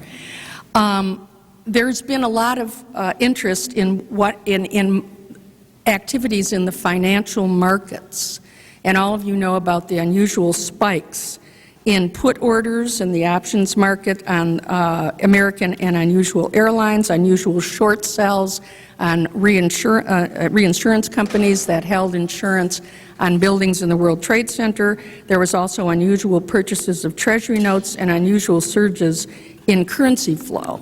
Now, one of the staff reports, which was published sometime after the 9/11 Commission report, did go into great detail on the SEC investigation of activities in the financial markets. And I am, the research is impressive and persuasive in terms of the activity that went on in the American market. And the evidence persuades me that it was not related to al-Qaeda.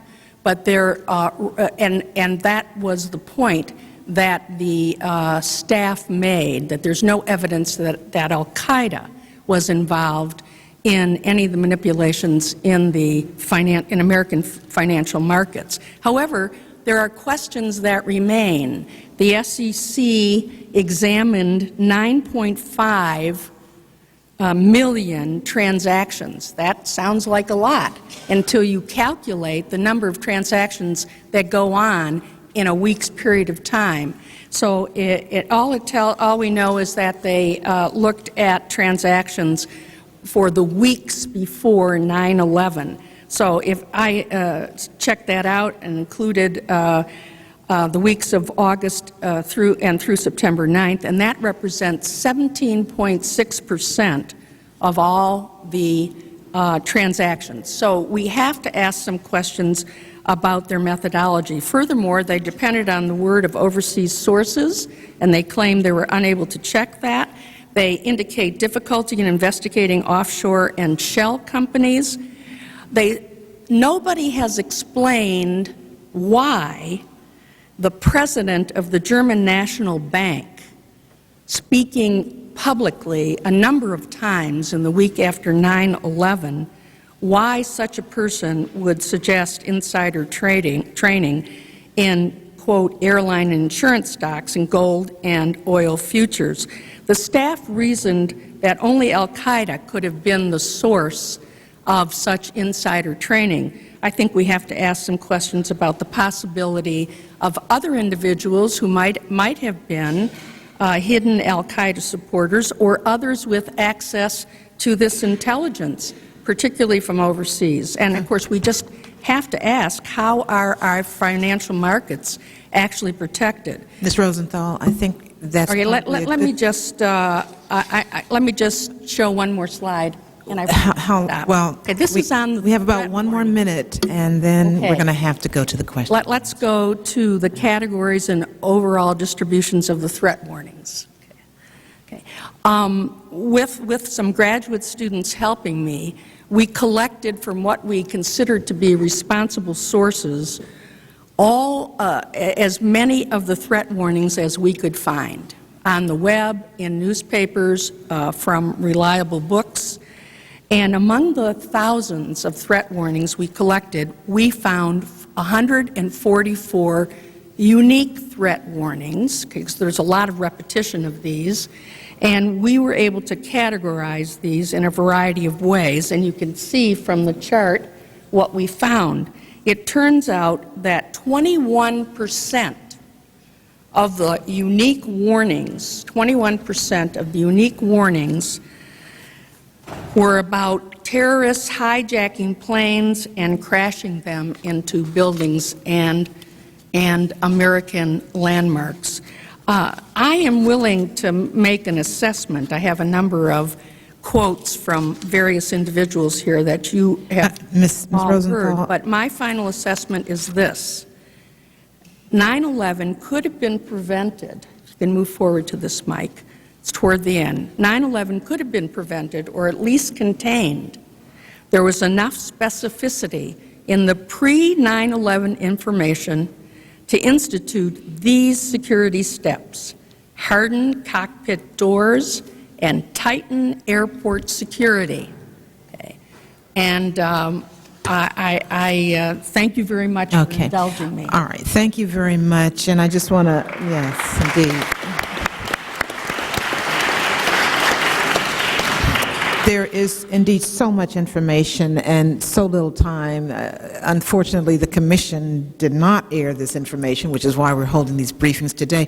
I want to let everyone know that this session, this briefing, is online streaming as we speak. Also, a DVD will be available of this briefing later, and an online posting will be available later at www.house.gov/McKinney.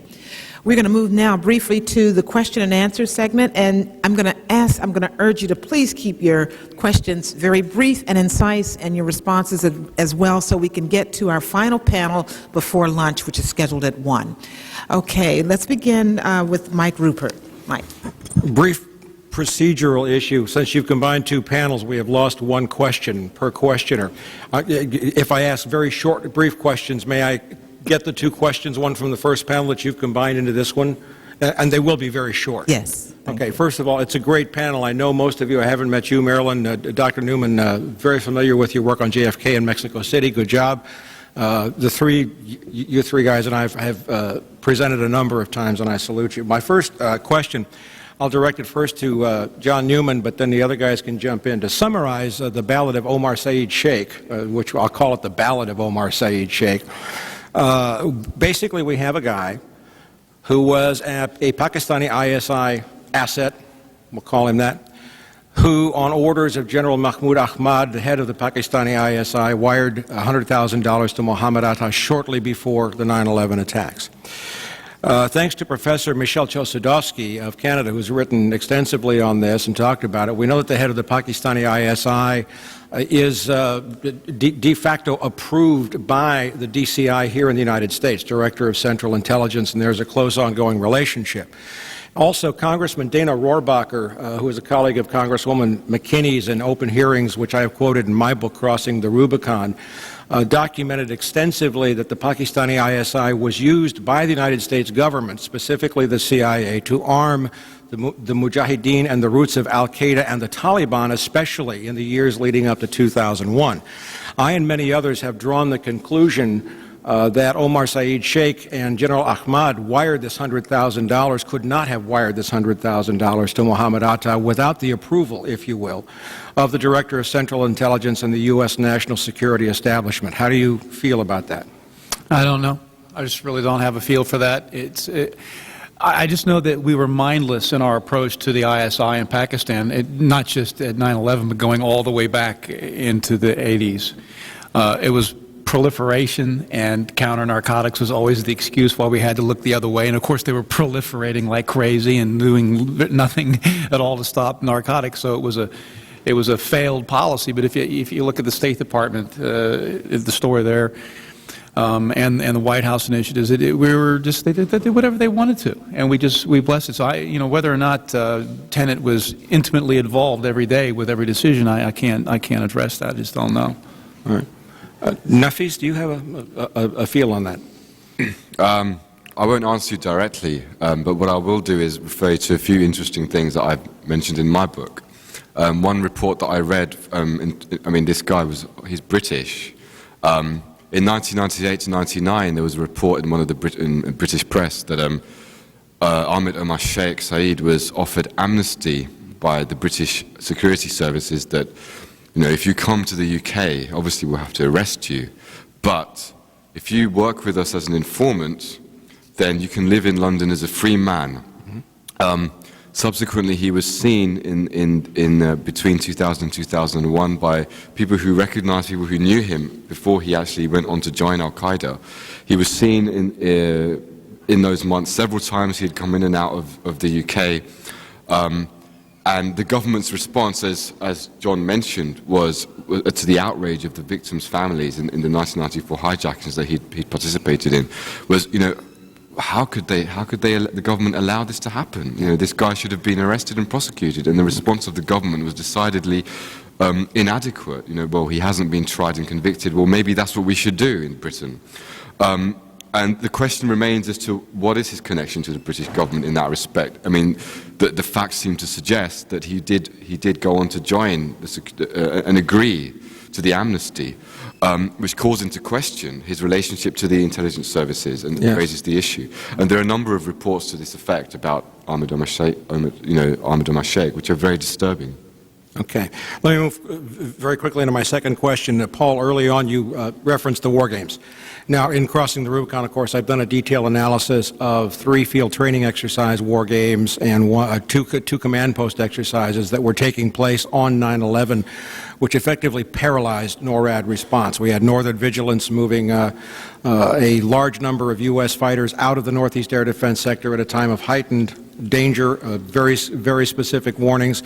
We have documented war game live fly drills taking place thanks to CNN and USA Today.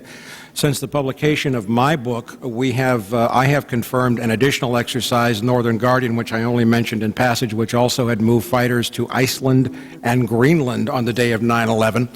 And as many as 22 false radar injects inserted onto the Northeast Air Defense Sector radar screens.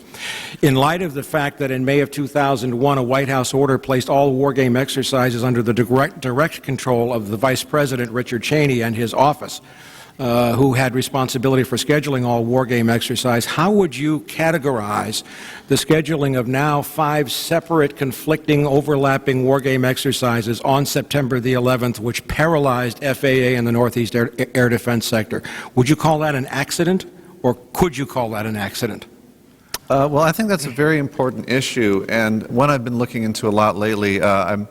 I'm about to publish an essay on the internet that I co-wrote with another person. Should come out in a week or two on the cooperativeresearch.org website, where we're looking into exactly this question. And following up on your research and other people's research, we found yet more war games. There's another one called Global Guardian that was actually described in one newspaper article as a practice Armageddon. So if you can imagine, on the day of 9/11, that there's a practice Armageddon involving large sectors of the U.S. military, and this is something that has not been commonly reported. And another thing we found that was interesting is that many of these war games seem to be coordinated together, at least in past years. You can see this from a lot of the names. We have Vigilant Guardian, we have Northern Guardian, we have Global Guardian. Obviously, there's a link there. Curiously, in the case of some of these war games, it appears that in past years they had taken place in October, and they were moved to early September in this year, causing seemingly a larger number of war games than was usual to all be taking place at the same time. In light of the fact that the United States government, we now know, was swimming in detailed warnings about aircraft being hijacked to use as weapons against the World Trade Center, the White House, et cetera, multiple targets. We were swimming in threat warnings at that time, specific ones. Does it make sense to you that these 5, 6, however many now, war game exercises would have been scheduled so as to weaken the response capabilities of NORAD, or Northeast Air Defense Sector, at that time? Yeah, of course not. In fact, fact I find very interesting, which was mentioned in the New York Times and seems to have missed most people, is that in early July, Richard Clark and Condoleezza Rice were in a meeting, and one of the things that came out of that meeting was that they directed the FBI, the CIA, and the Pentagon to prepare for 3 to 5 simultaneous terrorist attacks. Now, of course, we know that there were 4 attacks, so that was a pretty good guess. And as far as we know, although they were directed very urgently to do something about this, we have no evidence that they actually did make those types of preparations. Instead, they were going ahead with all these training exercises, in the case of the Pentagon, which, you know, in that time of great extreme danger, just didn't make sense. So I think this is one of the most important issues that we really have to look in great depth. Okay, Mike, no more questions. You've artfully turned one question into 5, so I'm going to ask for our Wayne Madsen to please honor the one question. That's right. You can't trust those California guys. My question is on the financing. I was wondering if any of you have looked into the activities of Russian arms dealer Victor Butt, who was transporting weapons, passengers, providing other air services for the Taliban and Al-Qaeda from his base of operations in the United Arab Emirates. If I could just interrupt there, I believe I'm on the schedule to speak a second time, and I'm actually going to speak at some considerable length about Victor Butt. Oh, okay, that's good. Why don't we save that until the next panel discussion then? The thing on the other intelligence director who resigned from an agency that was affiliated with Al-Qaeda activities, and he was the head of Saudi intelligence, Prince Turki Al-Faisal, who, by the way, has now been named by Saudi Arabia as the replacement ambassador for Prince Bandar. And he, right now, it looks like the Bush administration, he's going to be allowed to present his credentials to President Bush. But Prince Turki had many meetings with bin Laden and Taliban and Al-Qaeda leaders. So if anyone could talk about his role in helping to fund He's denied it, and he sued Paris Match, the French magazine, for libel successfully, but I don't think we have to worry about Saudi lawyers in the United States. So can you say anything about Prince Turki and what he did, similarly to what Mahmoud Ahmed did with the ISI? Yeah, I could probably speak to that issue. He was fired. He had been director of the Saudi intelligence agency for something like 25 years, and he was fired about a week before 9/11. And I believe the Wall Street Journal and maybe one or two other newspapers actually speculated that his firing may have been a result of the Saudis having foreknowledge of the 9/11 attacks and essentially trying to cut their losses because of his deep involvement with Al-Qaeda. So that certainly is one possibility. And there are numerous press reports that suggest that he was visiting bin Laden in Afghanistan a number of times. He was participating in some very important meetings that involved Saudi intelligence and the bin Laden family outside of Osama, where large payments were made, agreements that we're going to send so many hundreds of millions of dollars over the next few years to Al-Qaeda, and in return, you promise not to attack Saudi Arabia.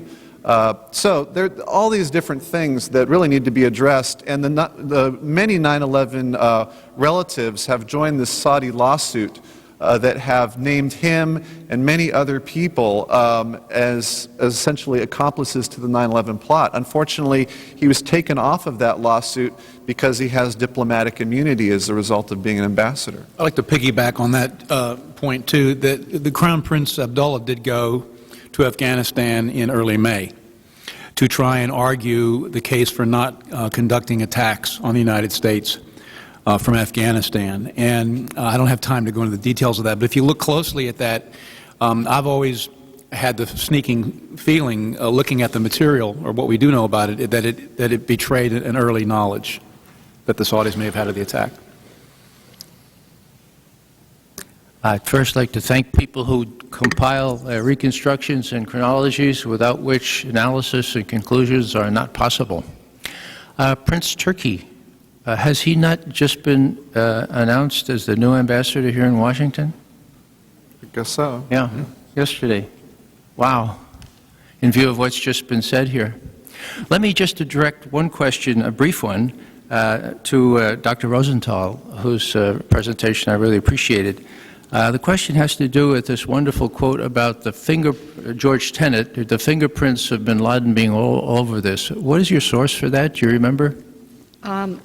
I have a slide that lists all my sources. Okay. That's totally unreadable. I will give you my card. Well, we can get together later. I hope it was Michael. Well, if it was Michael Gettler, then that's my source. I've written about this. If it was someone else, that would be nice confirmation. My recollection is that it was from the Washington Post. Yeah, okay, it was Michael Gettler. In our business, we have to be careful about false confirmation, okay? Sure. Let me tell you why I think that's important. He also said, that is, George Tenet, having breakfast with his patron, Senator Boren, as George Tenet is interrupted by one of his aides saying what had happened at buildings up in New York, he is quoted as saying, this has the fingerprints of Osama bin Laden all over it, and I wonder if that fellow taking flight training is involved. Now, why is that important? That is important because it shows me that George Tenet was fully briefed, fully informed about Moussaoui, and that as night follows the day, the President of the United States was fully informed about Moussaoui as well, because George Tenet was keeping him up to date on all this. And so the thing that has been prohibited from us knowing, i.e., the role of the President of the United States and the Vice President, what the President and the Vice President knew before 9/11, not covered in the Joint Committee report, not covered in the 9/11 Commission report, never covered, it's never covered, not even with respect to the commissions on Iraq. We know, at least from Michael Gettler in the Post, if that quote is correct, that Tenet knew that this was Osama bin Laden's operation, and he also knew about Moussaoui taking flight training in Minneapolis. And as I say, we can't be 100% sure, but I think it's a fair guess. It's a very good guess that the President knew chapter and verse about that and did nothing. In fairness, I would like to contrast it with a quote when the President was told that the first plane had hit, I believe by Andrew Card when he was in Sarasota about to enter the elementary school. Okay? And this is from the Sarasota Herald Tribune. What he's quoted is responding, okay, and I haven't double-checked this, as I have the tenant quote. He was told that a plane hit the World Trade Center. The aide to tenant said, the World Trade Center has been attacked by a plane. Okay? And the President's response, if the quote is accurate, okay, said, wow, bad pilot. I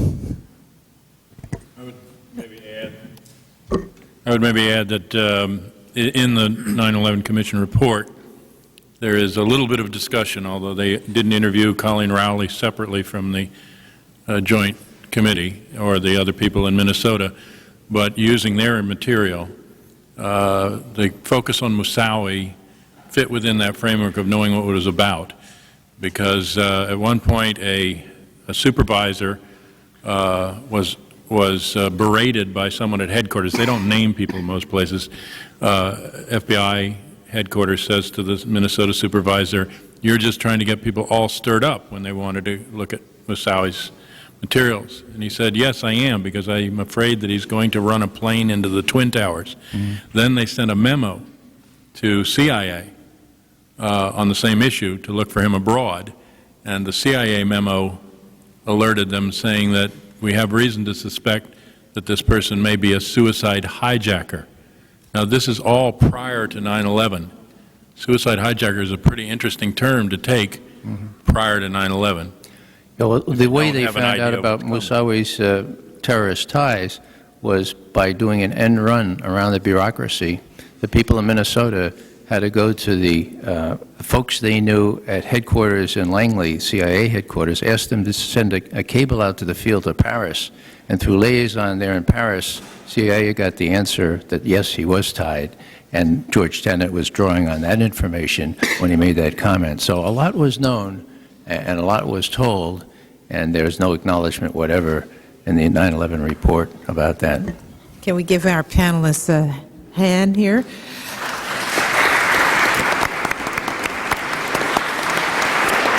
We are, in the interest of time, and in as much as your thirst for knowledge and this information has required us to make a slight adjustment in our schedule. Rather than take a full hour break for lunch, we're going to break now. We will return here by 1 o'clock, which is basically a 10 or 15-minute break. If there are light refreshments in the back, and if the panelists would like to join the Congresswoman in 320 Cannon for a brief time, feel free to do so. When we return, we will just roll through the rest of the day, and we'll begin with the discussion with Loretta Napoleoni, Peter Dale Scott, Nafez Ahmed, and Ann Norton. Thank you all very much. Great. Let me give you my card, too. Got it in. Right now? Okay. No. I have a copy for you. Okay.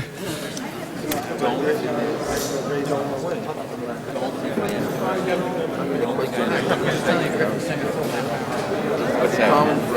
All the fees, various other people will be able to they change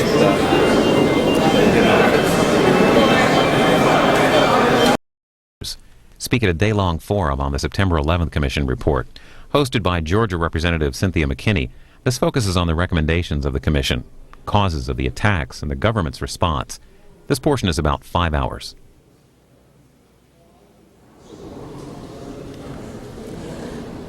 Loretta Napoleoni is author of Terror Incorporated, Tracing the Dollars Behind the Terror Networks, whose original title was Modern Jihad, the first book to tackle issues raised by the attacks of September 11, 2001, from an economic perspective. In Terror Incorporated, she reveals how the new economy of terror has evolved by proxy through various wars, from the Cold War to the War on Terror, and shifting the focus away from religious and cultural differences, argues that Islamic terror groups are driven by real economic forces in the Muslim world. Napoleone has worked as a consultant for Homeland Security and was chairman of the Countering Terrorist Finance Group at the Madrid Conference on Terrorism, Democracy, and Security. We are also joined by Ann Norton, who is the author of Leo Strauss and the Politics of American Empire, in which she traces the influence of German Jewish immigrant scholar Leo Strauss on the neoconservative movement and the Bush administration. Norton, the Alfred Cass Term Chair Professor of Political Science and Comparative Literature at the University of Pennsylvania, has written numerous books, chapters, and articles on American popular culture and political theory. Welcome, and we will begin to receive your testimony in the order in which you've been introduced. Thank you very much for being here. Well, ladies and gentlemen, thank you very much for coming here today. I must thank also Cynthia McKinney for inviting me and organizing this venue. I hope you will cope with my doubly foreign accent, meaning Italian and British. Now, to date, the most significant failure of countering terrorist finance has been the inability of investigative authorities to anticipate terror-sponsored next move. After 9/11, for example, the clampdown on Islamic charities and the investigation into bank accounts of wealthy Middle Eastern businessmen has been followed by a vast capital outflow from the United States to Europe and the Middle East. In 2002 alone, $200 billion of Saudi money left this country just days before the filing of the trial of the families of the 9/11 victims. Some of this money went to Europe and went to boost a growing network of radical and informal mosques where European suicide bombers have been molded and prepared for attacks not only in the Middle East but also in Europe. Among them, there may have well been the 4 suicide bombers which have hit London just a few weeks ago. In retrospect, the US and Western authorities should have considered how crime and terror were going to react to anti-terrorist financing policies. And what they should have done was to block any avenues available to crime and terror to circumvent the new legislations. What I will do today, I will briefly review the ability and speed in which smugglers and money launderers, people who do business regularly with armed organizations, have adapted and profit from fast-changing economic realities. I'll do that to show you how dynamic these forces are. I will then touch very briefly about the smuggling of gold from Congo, a potentially very profitable business which has not as yet been infiltrated by international armed organizations. From this analysis, what is going to emerge is that we need to implement a forward-looking anti-terrorist policy, one which predicts the enemy's next move. Now, smuggling is terror's most profitable business. It accounts for almost half of terror total revenues. Drug smuggling, in particular, plays a very important role in the terror balance of payments. It is also an area where crime and terror have successfully established joint venture and profitable businesses. Let's not forget that the explosive used in the Madrid bombing was obtained by bartering Moroccan hashish against explosive over a long period of time, more than 12 months.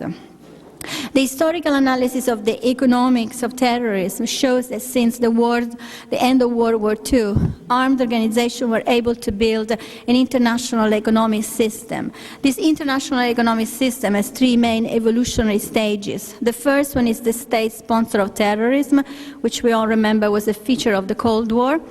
The second one was the privatization of terrorism, which took place at the end of the 70s, early 80s. The third one is the globalization of terrorism, which took place in the 1990s. An example of state sponsor of terrorism where drug smuggling played a very important role is actually the anti-Soviet jihad in Afghanistan.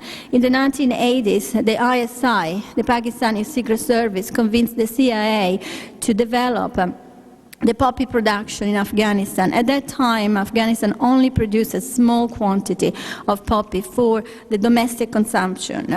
The reason why they developed this industry is because they wanted to raise money to fund the anti-Soviet jihad, and in particular the Mujahideen. Today, Afghanistan produces 80% of world supply of opium and heroin. Warlords, armed groups, including groups linked to the Taliban and Al-Qaeda, and members of the ISI are still involved in this business. Members of the military secret service of the British military, they actually admit that are very concerned about the growing business of narcotics in Afghanistan today. The second evolutionary stage of the economics of terrorism is privatization. Also, drug smuggling at the core of its financing. This took place in the 1970s, early 80s, when some armed organizations were able to gain independence from the sponsor, and by doing that, they stopped fighting war by proxy, and they began fighting their own war. Most successful privatization was the PLO in the Middle East and the IRA in Northern Ireland. In both circumstances, smuggling of narcotics played an important role in their revenues. Arafat used to perceive a cut from the hashish smuggling from the Bekaa Valley, located between Lebanon and Syria. The IRA was in control of smuggling of tobacco, narcotics, and alcohol in Northern Ireland. The most dramatic impact of smuggling of narcotics upon the economics of terrorists is perhaps the birth of the shell state. A shell state is a state that only has the outside of a state, the socio-economic infrastructure, but lacks the core, which is the right of self-determination and the people willingness, the national identity.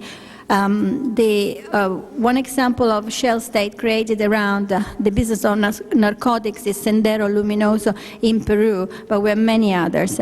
The formation of the shell state is always the same. The armed organization moves into a territory. It controls this territory with force. It proceeds to destroy the socio-economic infrastructure of the previous authority and substitute its own, which is based upon the maintenance of the war of the armed struggle. We have today many examples of new shell states. For example, in Iraq, Fallujah was a conglomerate of very small shell states. Section of the city before the U.S. invaded the town were controlled by al-Zarqawi, by former member of the Ba'ath Party, and by the Islamo-nationalists. Colombia is another area where we see a proliferation of shell states related to the business of narcotics.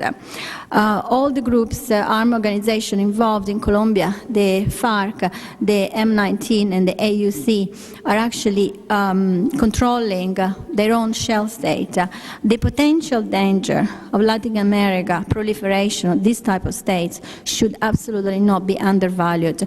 Colombian military sources have recently revealed to me that the AUC and the narco-traffickers which are backing this group are trying to destabilize Argentina.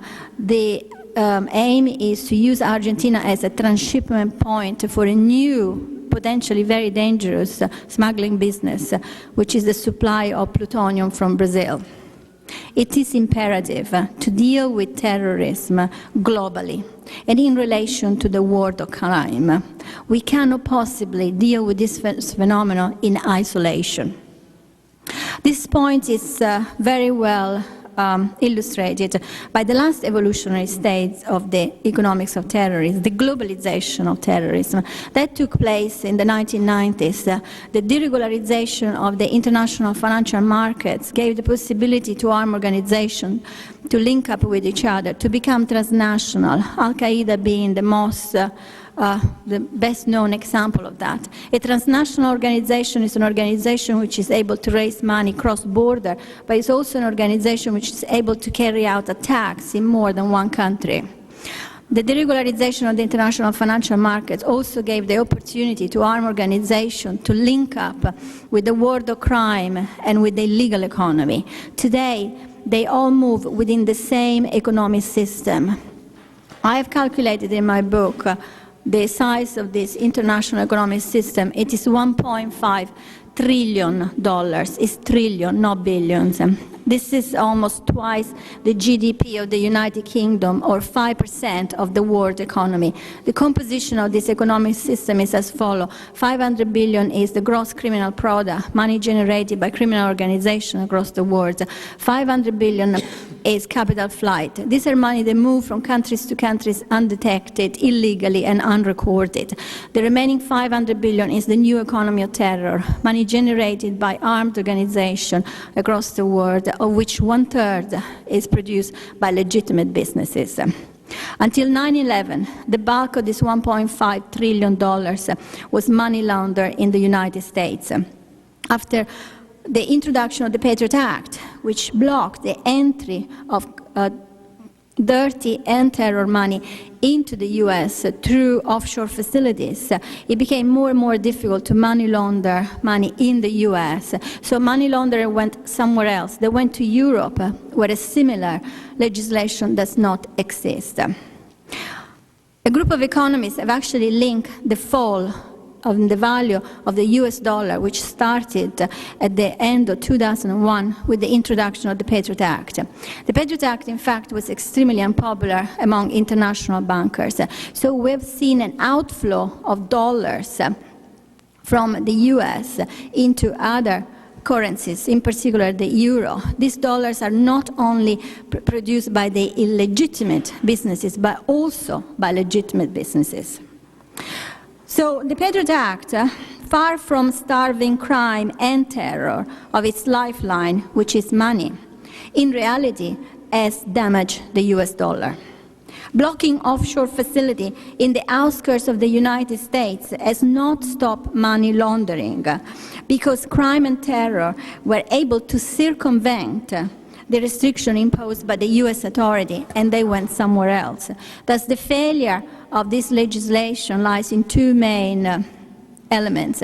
The first one is that the legislation only took into consideration past and present measures of laundering money. It did not anticipate how crime and terror were going to adapt to the new hostile environment. Secondly, it did not take into consideration the danger of the globalized world, in particular the globalized economy, where no financial barriers are in place. Thus, blocking one entry into our system is not sufficient if all the others are still open. Now, today, there are potentially several international businesses where terror could form joint ventures with criminal organizations and profit from these businesses and use this business to move money around. One of these businesses is the smuggling of gold from Congo. For decades, neighboring countries have been used as transshipment points to export gold from Congo. This gold has been smuggled by warlords and armed groups which control the territory. The situation in Congo is of a conglomerate of shell states controlled by these two groups. For years, gold refineries, which are located in Switzerland, the United States, the United Arab Emirates, and South Africa, have actually bought and continue to do so, smuggle gold from Congo, from neighboring countries, on the false pretenses that this gold was not from Congo. Both traders and buyers have not investigated the origins of the gold. There is more to that. Payment of smuggled gold often takes place in a barter form. So traders exchange gold for shipment of goods. These goods are then smuggled back into Congo and are sold inside their economy. This gives to the warlords and the armed organization which control the territory a tremendous power to maintain the population under their economic control. The Human Rights Watch has recently denounced the smuggling of gold in Congo. UN delegation of experts has been sent to Congo recently in order to look at the possibility to impose sanctions upon neighboring countries. Although none of these reports, not the UN or the Human Rights Watch, have mentioned the links between Osama bin Laden or other organizations linked to Al-Qaeda and the smuggling of Congo. Privately, members of both delegations have expressed their concern that this particular business could be easily infiltrated by Al-Qaeda and other members, another armed organization linked to it. Let's not forget that Osama bin Laden has more than once suggested that the use of gold instead of currencies to members of his network. Also, let's not forget that the Hawala, which is the informal banking system used by many of these Islamic armed organizations, uses currencies and gold as transaction. Thus, gold can be used not only to move money around the world very easily, but also to go and fund the next attack, whatever is about to take place. Now, to conclude, a forward-looking anti-terrorist financing policy should look at the situation in Congo isolated as a potential area where terror financing could take place. And in order to prevent that, it should dismantle this business of smuggling from gold.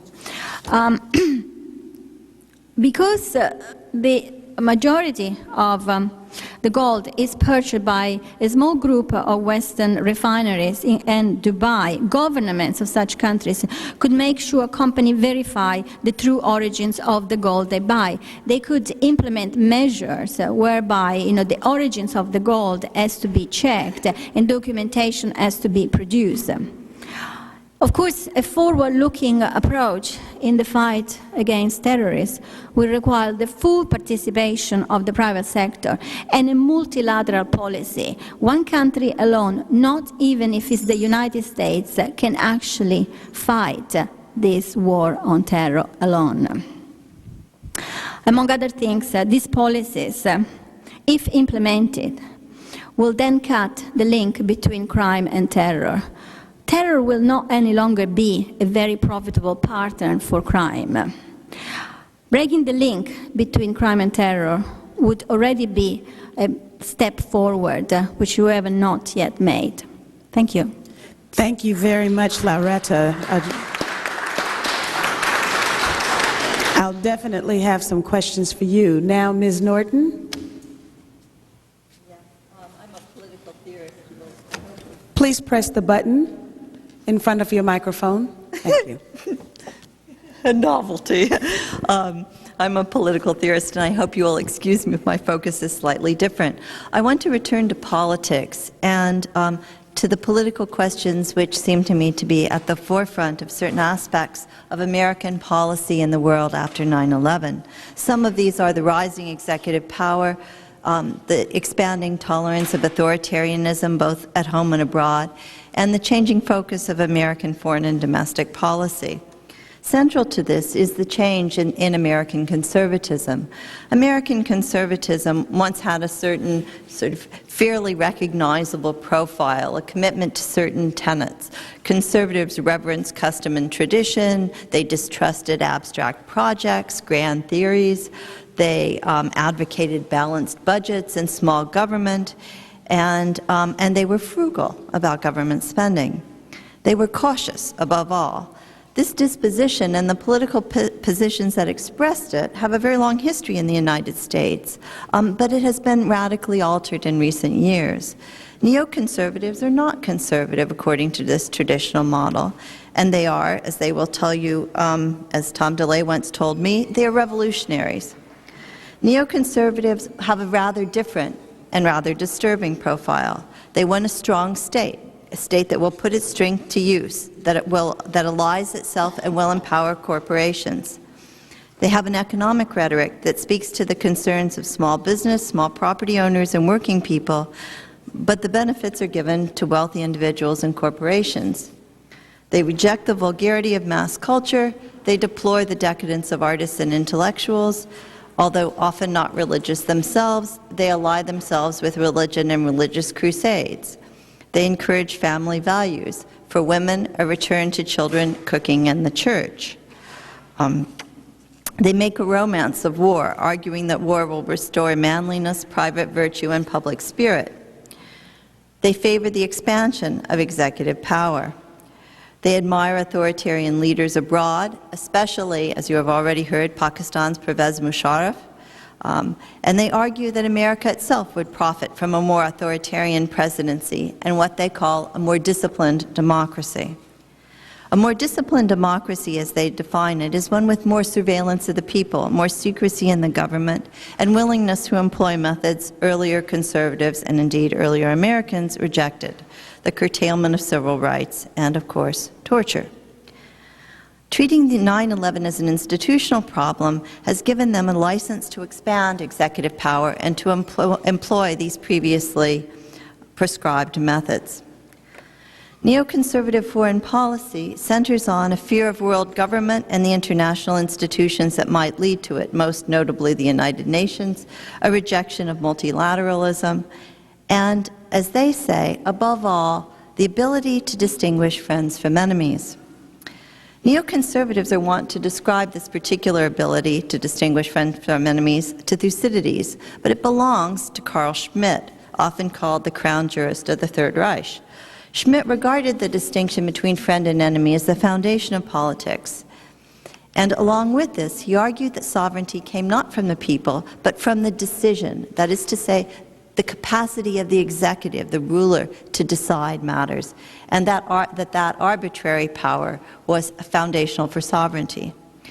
These ideas came to neoconservatism both directly from Carl Schmitt and through Leo Strauss, who has taught many of the most prominent neoconservatives in the present administration, and indeed in neoconservative think tanks throughout the city, and indeed throughout the country.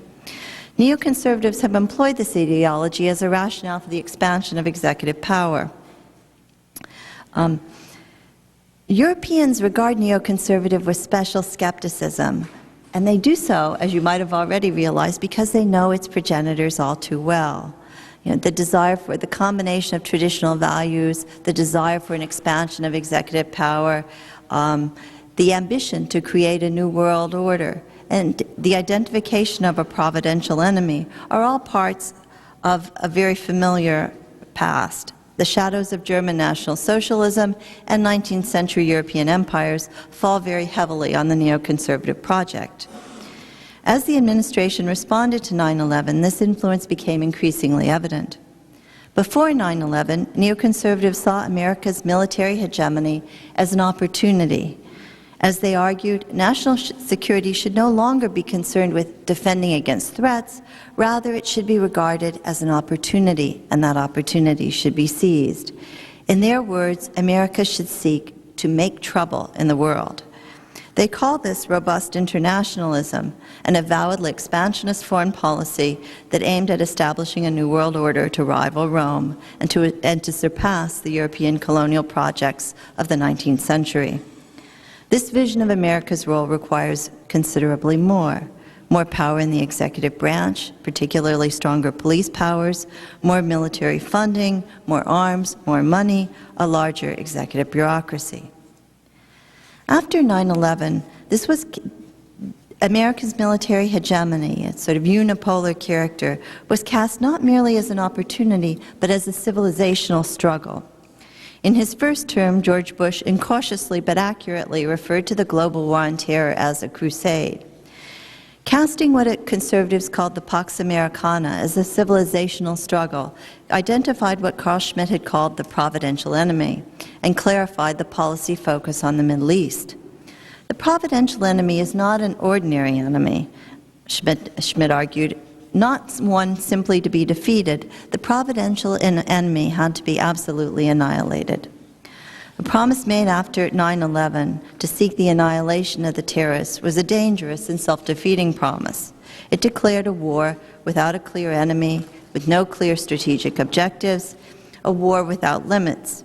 This did away with the traditional constraints on the conduct of war, from the just war theories of Augustine, Aquinas, and Al-Farabi to the Geneva Convention. Abu Ghraib and Guantanamo have shown us the consequences that follow when these traditional restraints are removed. Neoconservative policy in the wake of 9/11 installed a new language, a new military, and a new anti-Semitism. The new language is one in which mercenaries are called civilian contractors and foreign fighters refer solely to those not allied with the United States. The new military relied heavily on private forces, these old mercenaries now called civilian contractors, who made more for the same activity that ordinary soldiers performed for little compensation. While soldiers raid junkyards to fashion hillbilly armor, corporations are making increasing amounts of money on these privatized contracts. The old phrase in American politics, a rich man's war and a poor man's fight, acquired a new salience. The burdens of the war were borne not by the nation as a whole, but disproportionately by a few, an inequity that reflects neoconservative conceptions of the proper distinction between the few and the many, the few who rule, and the many whom the few are permitted to deceive. Moreover, it confirms Tocqueville's warnings about the dangers of a volunteer army and the importance of a draft as securing an army in which the people as a whole bear the burdens of war. The response to 9/11 showed initially a commendable desire to avoid the immediate targeting of Muslims or Arabs. One could argue that despite the arrest of Brandon Mayfield, the detention and deportation of scores of American Muslims, the explicit rhetorical targeting of Arabs and Muslims has been largely avoided. Neoconservative foreign policy, however, has been driven by a new form of anti-Semitism. At the end of the 19th century, it was the Jewish anarchist and the Jewish communist who were portrayed as agents of global terror. Now it is Muslims who are involved in shadowy global conspiracies, Muslims who have fellow travelers. The old language of anti-Semitism has found a new target. We have licensed this anti-Semitism at home and funded it abroad on condition that it take the Arab and the Muslim rather than the Jew as its target. This has produced discrimination against Arabs and Muslims in the United States, indifference to the growth of democracy in Palestine, and a counterproductive policy of regime change in the Middle East. The targeting of Muslims as a providential enemy is evident throughout the 9/11 Commission report. I think the most glaring example is near the conclusion on page 362. Here, Islam in general is identified as the enemy because of its inability to distinguish between religion and politics, a precarious standard and one which American politics, in even its most secular form, would not satisfy.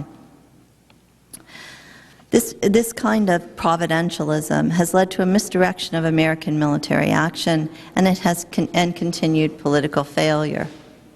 The blanket condemnation of Islam hampers the ability to identify true terrorist threats. And throughout the report, it encourages a focus on institutional failure, sort of bureaucratic tidiness, rather than attention to political context. One of the most remarkable features of the 9/11 Commission report is its utter indifference to politics or to history. There's, in the whole report, probably a total of 3 pages on political context, an extraordinary void. One would think that this were an act of God or change in the weather, and not a political act in a political context with a long, complex, but indeed widely known and widely studied history. This neoconservative policy in the wake of 9/11 and more immediately in the wake of the attacks in London and the continuing news from Iraq obliges us to conclude that neoconservative foreign policy has failed to spread democracy or to diminish terror. It has succeeded rather well, however, at diminishing democracy at home while failing to extend it abroad. Thank you. Thank you very much.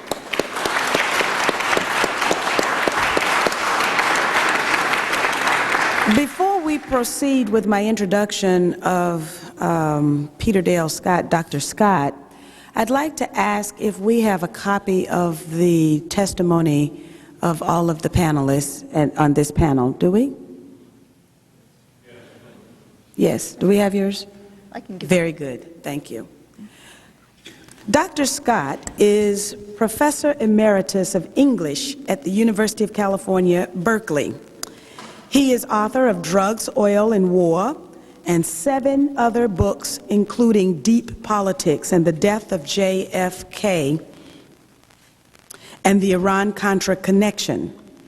He has also published award-winning poetry. Both his prose and poetry deal, among other matters, with U.S. covert operations, their impact on democracy at home and abroad, their relations to the John F. Kennedy assassination, and their relations to the global drug traffic. Dr. Scott holds degrees from McGill University, his city of birth. Prior to having taught for 34 years at UC Berkeley, Scott was a Canadian diplomat and served at the United Nations and the Canadian Embassy in Poland. Dr. Scott.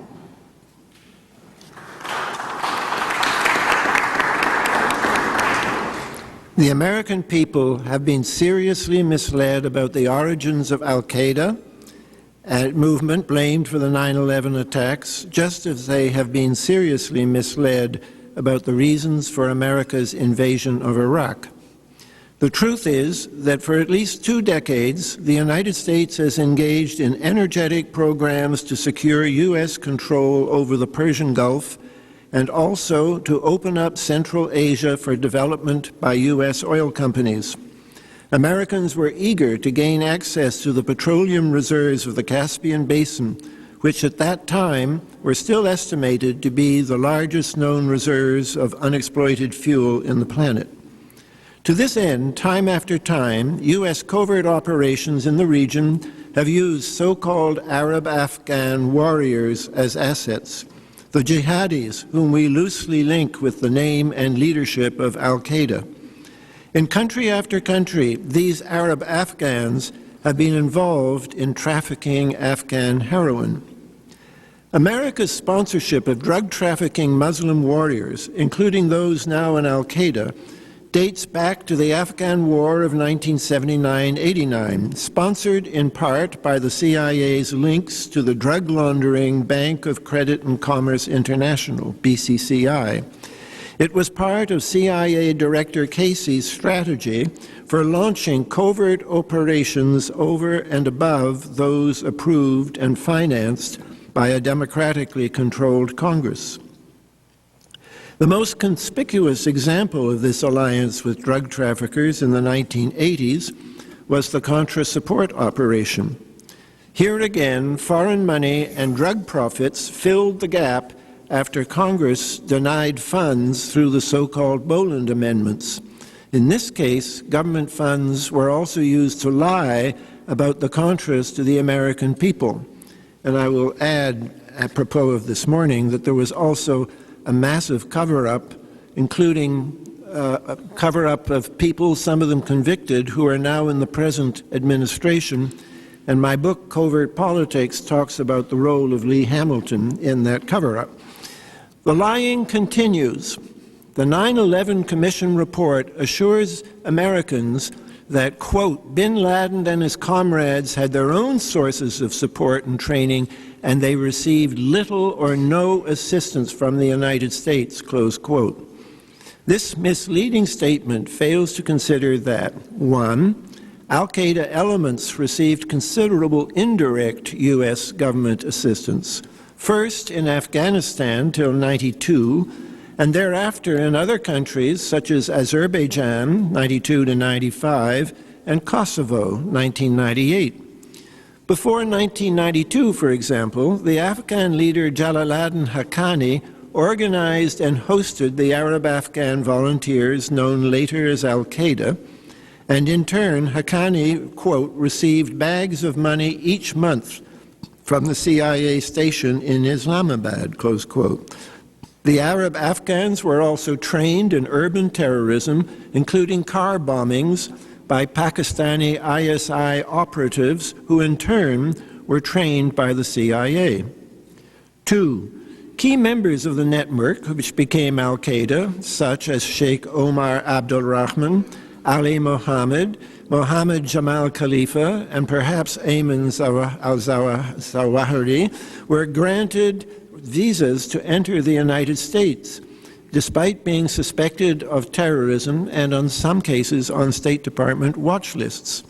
Al-Qaeda foot soldiers were also admitted to the United States for training under a special visa program.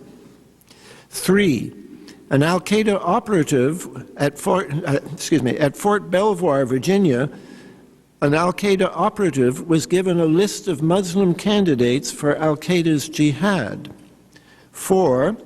When Al-Qaeda personnel were trained in the United States by a key Al-Qaeda operative, Sergeant Ali Mohammed of the U.S. Army Special Forces, Mohammed was still on the U.S. Army payroll. 5. As we know, there was FBI protection of Al-Qaeda terrorists from investigation and prosecution, the case of Moussaoui that we heard about this morning being just one. In part, America's limited covert assistance to Al-Qaeda after 1989 was in order not to offend Al-Qaeda's primary supporters, which America needed as allies, the intelligence networks of Saudi Arabia and Pakistan.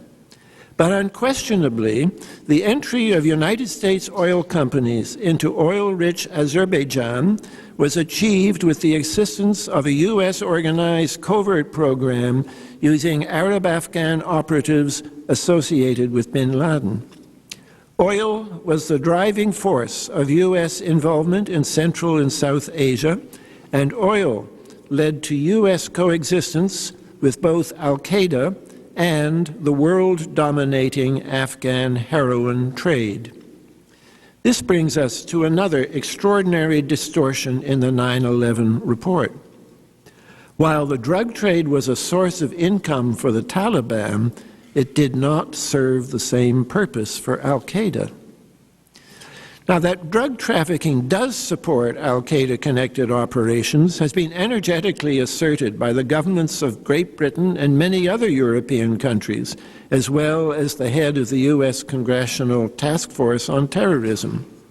Heroin trafficking has been a source of income, in particular, for Al-Qaeda-related warriors in Tajikistan, Uzbekistan, Azerbaijan, Chechnya, and Kosovo. Most recently, it has supported terrorist attacks in the Netherlands and Spain.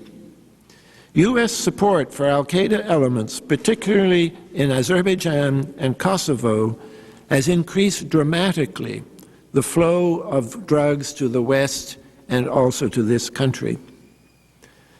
In the former Soviet Republic of Azerbaijan, Arab Afghans clearly assisted the effort of U.S. oil companies to penetrate the region. In 1992, Richard Secord, Heine Aderholt, and Ed Dearborn, three veterans of U.S. operations in Laos and then Iran-Contra, turned up in Baku under the cover of an oil company, Mega Oil. Now, Mega never did find oil, but it did contribute materially to the removal of Azerbaijan from the sphere of post-Soviet Russian influence. As Mega operatives in Azerbaijan, Secord, Aderholt, and Dearborn and their men engaged in military training. They passed brown bags filled with cash to members of the government, and above all, set up an airline on the model of Air America, which was soon picking up hundreds of Mujahideen mercenaries in Afghanistan. Meanwhile, Mujahideen leader Gulbuddin Hekmatyar in Afghanistan, who at the time was still allied with bin Laden, was, quote, observed recruiting Afghan mercenaries, that's say Arab Afghans, Al-Qaeda, to fight in Azerbaijan against Armenia and its Russian allies, close quote. In this period, Hekmatyar's heroin surged through Baku into Chechnya and Russia and North America. It is difficult to believe that Dearborn's airline, much like Air America, was not involved. The triple pattern of drugs, oil, and Al-Qaeda was seen again in Kosovo in 1998, where the Al-Qaeda-backed Islamist jihadis of the Kosovo Liberation Army, KLA, received overt American assistance from the U.S. government. Though unmentioned in mainstream books on the war, both the Al-Qaeda and the drug backgrounds of the KLA are recognized by experts and, to my knowledge, have never been contested by them. At the time, critics charged that U.S. oil interests were interested in building a trans-Balkan pipeline with U.S. Army protection. Although initially ridiculed, these critics were eventually proven correct. BBC News announced in December 2004 that a $1.2 billion pipeline south of a huge new U.S. Army base in Kosovo has been given a go-ahead by the governments of Albania, Bulgaria, and Macedonia. Meanwhile, by 2000, according to DEA statistics, Afghan heroin accounted for almost 20% of the heroin seized in the United States, nearly double the percentage taken 4 years earlier. Much of it is now distributed here by Kosovar Albanians. Now I'd like to talk a bit about Sergeant Ali Mohammed, and I'm only sorry I don't have enough time to do justice to this subject. The 9/11 report describes Ali Mohammed as, quote, a former Egyptian army officer who had moved to the United States in the mid-1980s, enlisted in the U.S. Army, and become an instructor at Fort Bragg, as well as helping to plan the bombing of the U.S. Embassy in Kenya. In fact, Ali Mohammed was a very important Al-Qaeda agent who, as the 9/11 Commission was told, quote, trained most of the Al-Qaeda's top leadership, including persons who would later carry out the 1993 World Trade Center bombing, close quote. But the person telling the 9/11 Commission this, U.S. Attorney Patrick J. Fitzgerald, very much in the papers these days, misrepresented Ali Mohammed's FBI relationship. He told the Commission that, quote, from 1994 until his arrest in 1998, Mohammed lived as an American citizen in California, applying for jobs as an FBI translator and working as a security guard for a defense contractor. Now, Ali Mohammed was not just an FBI job applicant. Unquestionably, he was an FBI informant, and almost certainly he was something more than this. A veteran of the CIA-trained bodyguards of Egyptian President Anwar Sadat, he was able, despite being on a State Department watch list, to come to America around 1984 on what an FBI consultant has called, quote, a visa program controlled by the CIA, close quote, and to obtain a job, first as a security officer, then with U.S. Special Forces. In 1998, he took a lengthy leave of absence from the U.S. Army and went to fight in Afghanistan, totally against U.S. Army regulations. And there he met with Ayman al-Zawahiri, who was later bin Laden's chief deputy in Al-Qaeda, and the rest of the Arab Afghan leadership. Despite this breach of regulations, he was able to receive an honorable discharge 1 year later, at which point he established close contact with bin Laden in Afghanistan. Now, Ali Mohammed clearly enjoyed U.S. protection. In 1993, he was detained by the RCMP in Canada, and a single phone call to the United States secured his release. This enabled him to play a role in the same year in planning the bombing of the U.S. Embassy in Kenya in 1998. Now, eventually, he was allowed to plea bargain and receive a secret sentence. We don't know what the sentence is, still not known as late as 1991, where he's continuing to talk to the press. The amazing thing, although that he was named as a conspirator in that bombing, he was not an indicted conspirator, which itself is evidence of something going on behind the scene. Congress should determine the true relationship of the U.S. government to Ali Mohammed, who was close to bin Laden and above all Zawahiri, who has been called the main player in 9/11. This is very important, I think, that whereas the report focuses almost uniquely on Khalid Sheikh Mohammed and Ramzi bin al-Shibh, many other sources independently say the main figure and the top brains in al-Qaeda was al-Zawahiri, who Ali Mohammed was clearly close to. I didn't put it in my remarks, but he brought Zawahiri twice to this country to raise funds, ostensibly for charities, but were funds that were used, in fact, for covert operations. So this was our U.S. insight into the top level of the Arab Afghans and of al-Qaeda. In particular, Congress should determine why Patrick Fitzgerald chose to mislead the American people about Mohammed's FBI status.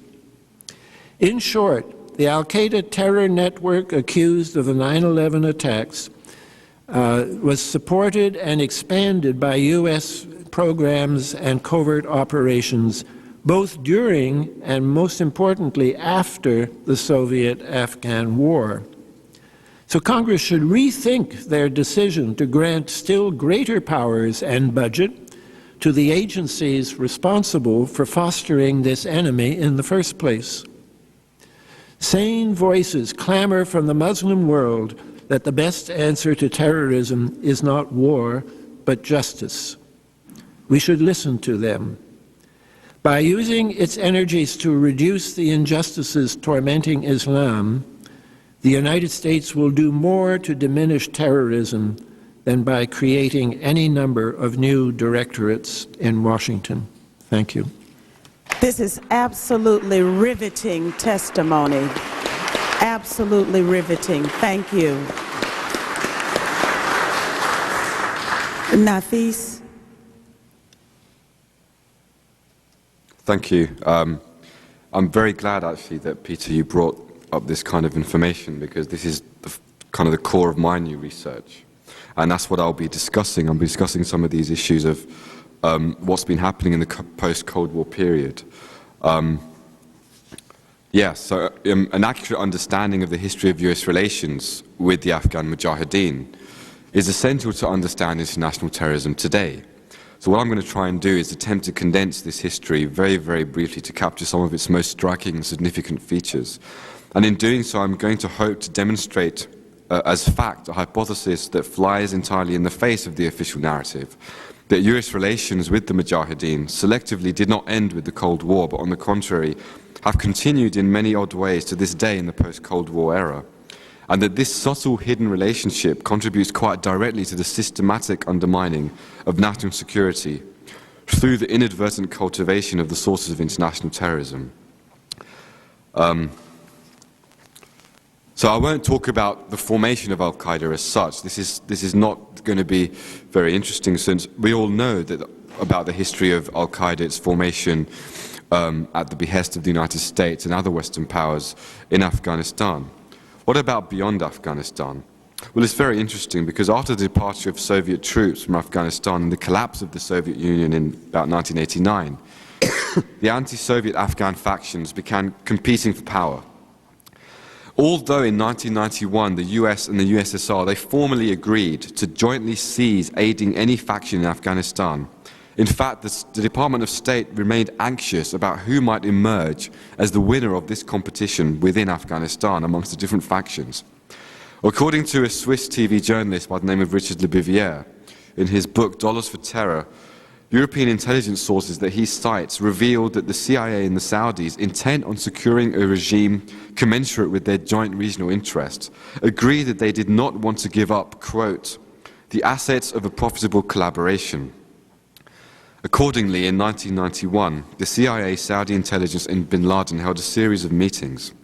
Although exactly what was agreed upon remained secret, Le Bivier, citing European intelligence sources, reports that the CIA remained determined to maintain some kind of influence in Afghanistan, which is of course the vital route to Central Asia, where the great oil companies have been preparing the energy El Dorado for the coming millennium. La Bivier's findings are corroborated to some extent by other credible sources. We know for a fact that after the Soviet withdrawal, Osama bin Laden returned for a short period to Saudi Arabia to tend to the family construction business in Jeddah. But even after 1991, when Saudi security held on to bin Laden's passport, he had considerable influence in Saudi royal circles.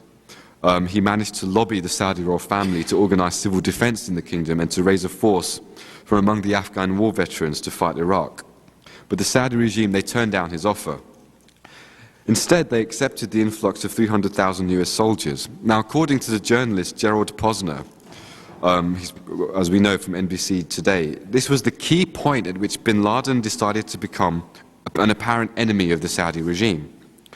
But in April 1991, according to a classified US intelligence report, then head of Saudi intelligence services, Prince Turki al-Faisal, struck a secret deal with bin Laden, despite his being under house arrest for his opposition to the presence of US soldiers. Under this deal, although the regime would publicly disown him, bin Laden was permitted to leave Saudi Arabia with his funding and supporters. Moreover, the regime would continue to fund his activities on condition that he does not target the Saudi kingdom himself. The Posner's account of a secret agreement between bin Laden and Saudi intelligence is significant because he argues that this was known to US intelligence. This wasn't something that we didn't know. Le Bivier also interviewed a CIA analyst about the role of the Mujahideen, and this CIA agent said, quote, that the policy of guiding the evolution of Islam and of helping them against our adversaries worked marvelously well in Afghanistan against the Red Army. The same doctrines can still be used to destabilize what remains of Russian power, and especially to counter the Chinese influence in Central Asia. Excuse me. So when I read this, I was quite surprised that could this really be possible? So I thought, how can we test this hypothesis? Why don't we have a look at these key regions, Eastern Europe, the Balkans, Central Asia, and let's see if you can establish that some kind of connection continues to exist between the United States and Al-Qaeda. And as Peter rightly pointed out, we know for a fact that in the Balkans, the United States twice connected themselves with Al-Qaeda. In the first Bosnian War, the Pentagon set up, and this came up in a number of ways. I suppose the most credible source is the official Dutch inquiry, which produced the Srebrenica report a few years ago, and based on Dutch intelligence sources. The Pentagon was flying in Mujahideen into Bosnia to manipulate the direction of the conflict, to the extent that, Yusuf Bodansky, who was director of the Congressional Task Force on Terrorism, his outlet said that US Special Forces were actually seen coming off planes with the Mujahideen. So this was a very close kind of coordination. The same kind of policy was implemented in Kosovo, as Peter noted. The KLA the State Department confirmed in 1998 that the KLA has connections to Al-Qaeda. A man by the name of Ralph Mutsch, if I'm pronouncing it correctly, he's a head of a department in Interpol. He actually testified before Congress in the year 2000. And he confirmed the same thing, that we know for a fact that Al-Qaeda has been funded. Al-Qaeda has been funding the KLA. There is an intermovement of people in terms of Mujahideen. There is also movement of drugs and heroin and so on and so forth between these organizations. So there is a clear linkage there. At the same time, we know that before the Kosovo War, according to sources like the Sunday Times, the United States and Britain got involved, and we were training the KLA. The same people who, of course, were mingling with Al-Qaeda.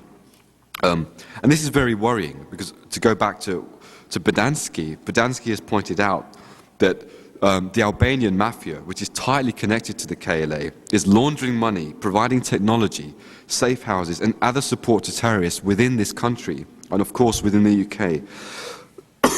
This is what he says. He says, Bodansky says, this isn't to say that the Albanians themselves would carry out the actual terrorist operations, but there are undoubtedly sleeper agents within the Albanian networks, and they can rely upon those networks to provide them with support. In any case, a serious investigation of the Albanian mob isn't going to happen because they're our boys, they're protected. Now this phenomenon didn't just occur in the Balkans. I looked at a number of key regions. I looked at North Africa, and the countries in there I looked at were Algeria and Libya. I also looked at the Asia Pacific, and I looked at the Philippines, and several other. I looked at the Caucasus, I looked at the Russian-Chechen conflict, and I found a very odd pattern. And just to give you an idea, I'll look at North Africa and Algeria. Now, in Algeria, we have a conflict going on where we have a secular regime which is fighting a kind of a radical minority group which is affiliated by numerous reports to Al-Qaeda. One of the main organizations, terrorist groups active in Algeria is the GIA, which has spearheaded a campaign in the country. They've slaughtered something like 100,000 civilians. It's very well known, documented by numerous human rights groups. Now, the same group which has carried out these massacres, numerous reports have emerged in the British press. Defectors from the Algerian intelligence services have come out on record, and they've stated that the GIA has been manipulated and penetrated by Algerian intelligence services and is being used to consolidate the regime's power. Now, this would be, we have a very close relationship to the Algerian regime, the United States, Britain and Europe. We have very close ties due to the oil and gas there. We have very heavy investments. We also have very close military ties. Particularly the French government has very close military ties to the regime. The United States government has been involved with many new military programs with Algeria and so on and so forth. We're very tight with Algeria, and we do not want to damage this relationship. The problem arises when, is there a point where is there any information which suggests that we are aware of the fact that this is going on, apart from the fact this has come out on the public record? Well, interestingly, there was a trial in the UK from which emerged various classified Foreign Office documents. And the trial was actually about the case of some Algerian terrorists or alleged terrorists in the UK. What emerged from these Foreign Office documents was that the United States intelligence services and British intelligence services have been aware of this phenomenon for many years. Many reports talk about, there was this reported in the Guardian newspaper, by the way. Many of the reports talked about the British reports saying that we are aware that we believe that the GIA has been manipulated by the Algerian secret services for their own ends. We believe that the Algerian secret services are completely unscrupulous, and so on and so forth.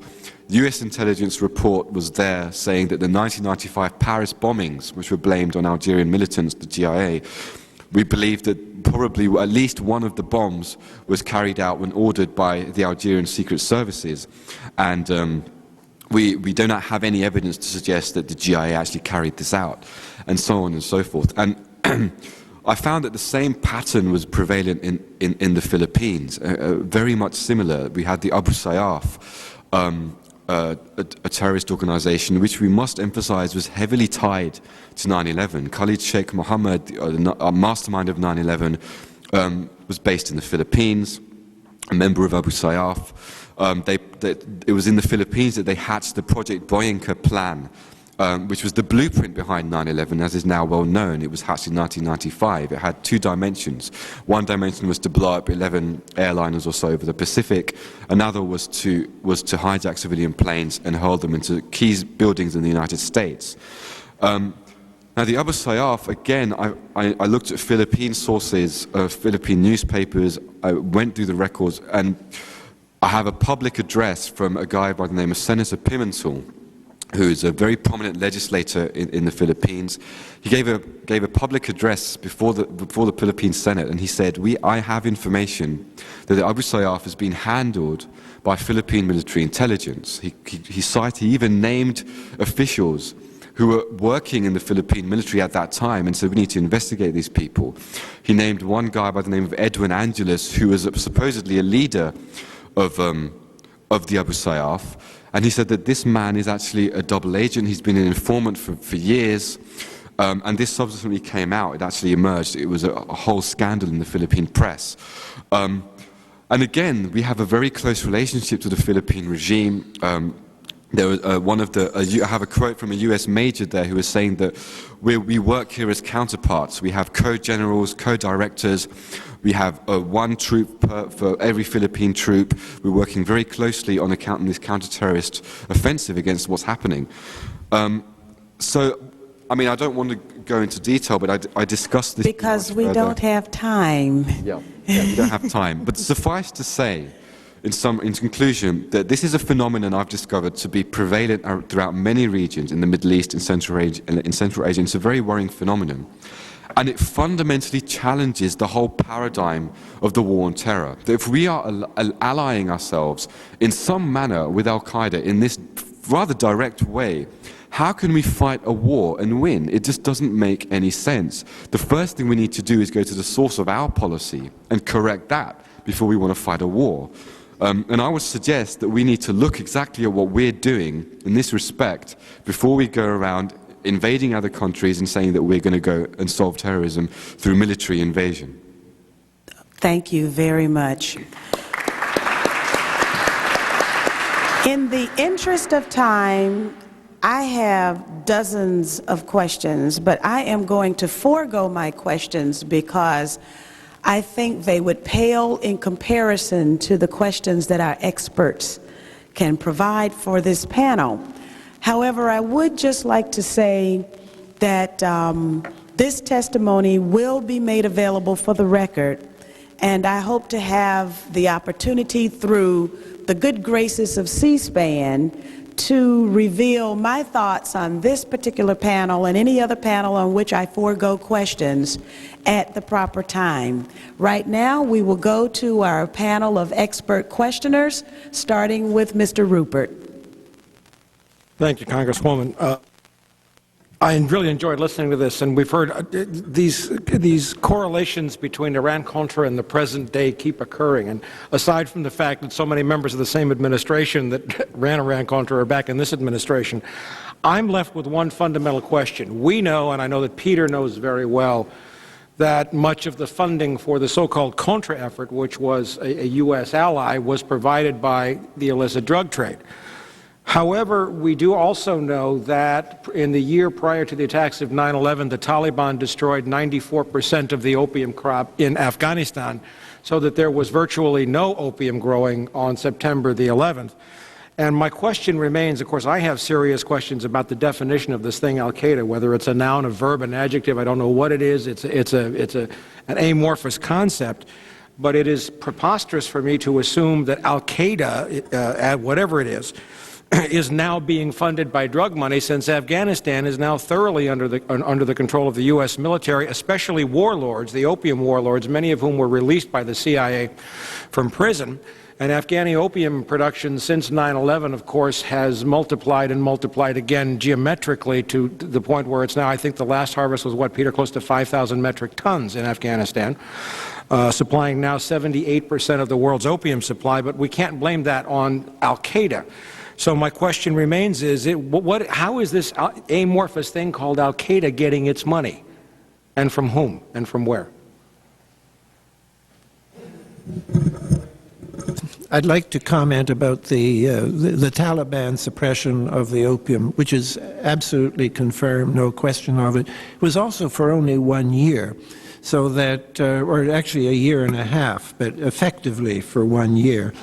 And so the question arises, was this what they were going to do for the rest of time, or was this an adjustment of the market to drive up prices? And on that point, I think there is no agreement.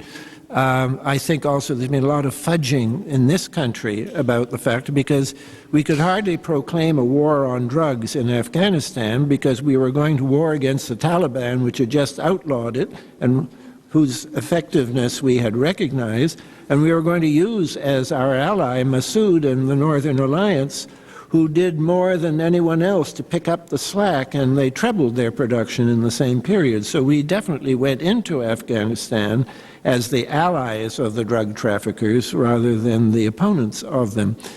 I'm not as offended by this now as I was when I wrote Drugs, Oil, and War, because it was clear that Bush was not going to come through with the money that was needed to reconstruct Afghanistan or even to keep it alive. And much as I dislike the global drug traffic and the people who conduct it, the fact of the matter is that people lasted through that first Afghan winter largely because there was a drug trade, and there is now the beginnings of an effort to cut back on it. And if Karzai is ever going to control more than Kabul, most rulers of Afghanistan have not been able to do this, but if he is ever going to do it, he's going to have to go after the regional warlords, and there is some sign that in a very slow way this is beginning to happen. So I'm not going to be as condemnatory of our use of drug traffickers as I was at one time. Now, as to what's happening now, I think that since 9/11, Al-Qaeda, if it's worth using the name at all, describes a phenomenon that has changed very radically, has become very much more polycentric. I think the role of central leadership and planning and so on is no longer what it was. And I mean, I think what we're beginning to learn about London is proof of this.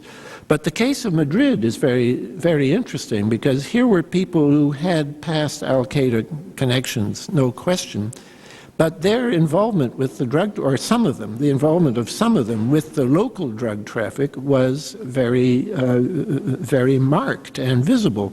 And I think that maybe one of the things that's going to hold these various groups of bombers and around the world is going to be the drug traffic itself. Just as, to flip it over, for a long time the global drug traffic enjoyed the immunity that it did, or the impunity, I'm not sure which word we should use, because in country after country, the people who were overseeing the drug traffic in that country were intelligence networks who in turn were protected by their relationship to U.S. intelligence agencies and the CIA. So the globalization of terrorism, which we heard about, has to do, I think, with the globalization of the drug traffic, which has been a byproduct of the CIA's consistent and repeated reliance on drug assets to get outside of congressional budget. Very quick follow-up. Would it be correct to say then that he or she or it who controls the global drug trade would therefore control the jugular vein of terrorist financing? Well, I don't see it as, yes or no? as unified as that, particularly not now. It was perhaps more unified 20 years ago than it is today. Thank you. Can I answer? Because I think there is a little bit of confusion. I mean, actually, financing of terrorists is an extremely complex issue. Now, drug trade is very important. It is the most important entry. But let's not forget that 1/3 of the $500 billion which are generated every year by armed organizations around the world actually is produced by legitimate businesses. So this is one of the problems in the so-called financial war on terror, is the fact that we have focused far too much on dirty money and not at all on clean money, which are then dirty by the armed organizations when they use it for attacks. What we're seeing today in the evolution of Al-Qaeda, which we should really not talk about Al-Qaeda anymore, is not the pyramidal organization highly integrated with the cupola as it was before 9/11. It actually has become an ideology. We should be talking about Al-Qaedism. And for these people who actually want to join in, who want to emulate 9/11, because this is the pattern that we're seeing in London, and we also have seen in Madrid. For these people, this Al-Qaedism is the only anti-imperialist ideology available today. And I think we have to look at that from this point of view. And then within that, the funding what we're seeing in Europe, is becoming very similar to the funding of the Marxist armed organization of the 1970s, which means self-funded. There is no movement of money anymore. The movement of money is actually in the Muslim world. It is within the Islamic banking system. The money are actually moving within the system and then reach Iraq. This is where the old-style financiers of Osama bin Laden are actually sending their money, not in Europe, not inside the US. So the situation today is much, much more complex, more difficult to track the money also. Imagine that the London bombing probably cost less than $10,000. It was all in cash, and it probably was raised by the people within this informal radical mosque or within the community of supporters. How are you going to track those money? It's really difficult.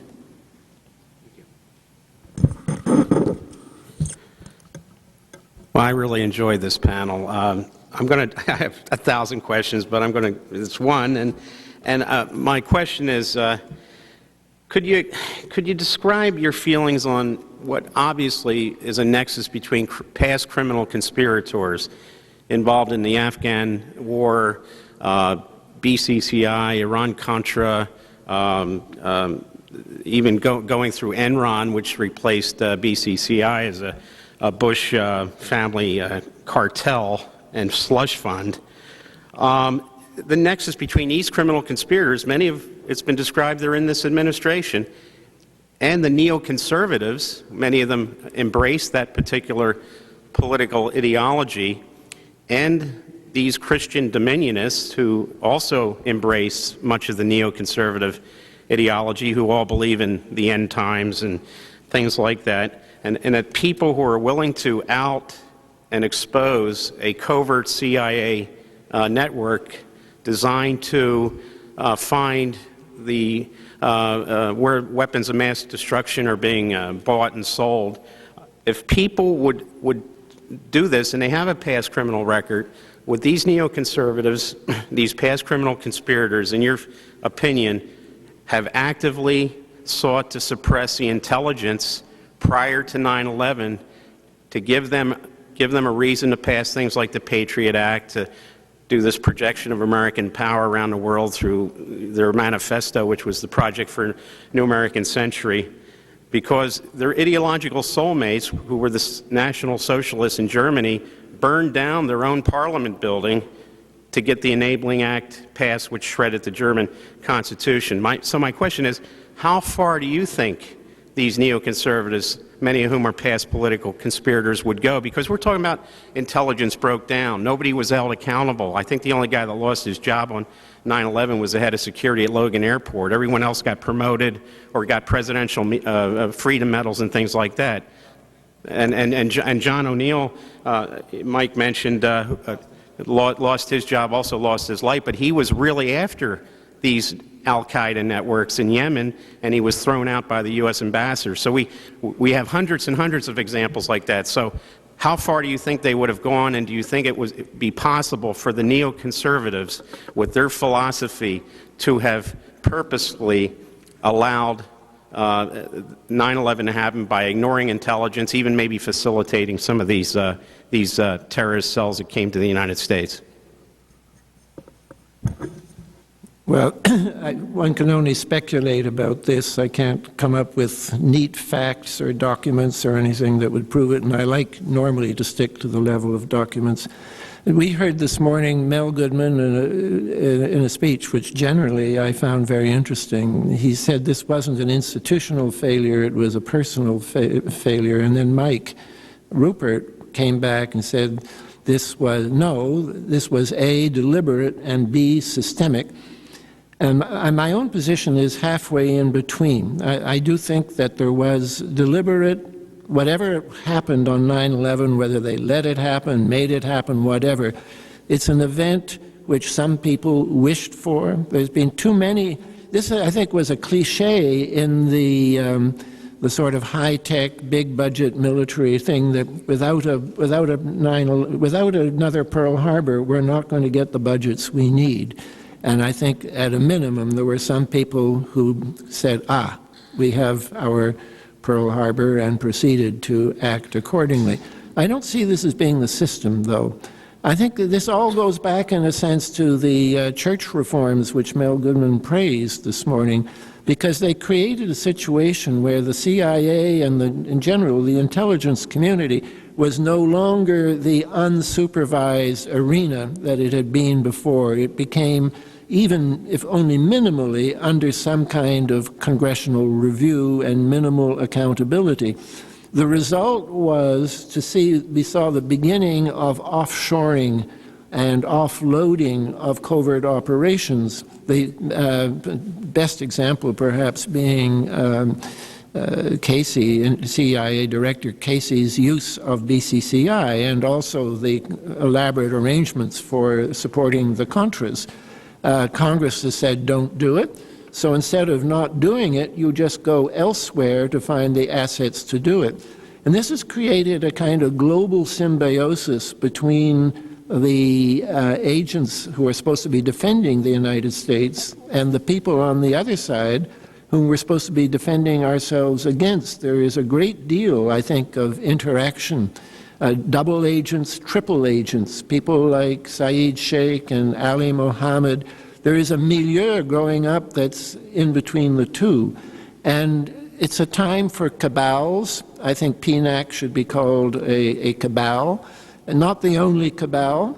I don't put the Christian fundamentalists in this picture at all. I think they believe too sincerely what they're doing to be major players on this abstract international level.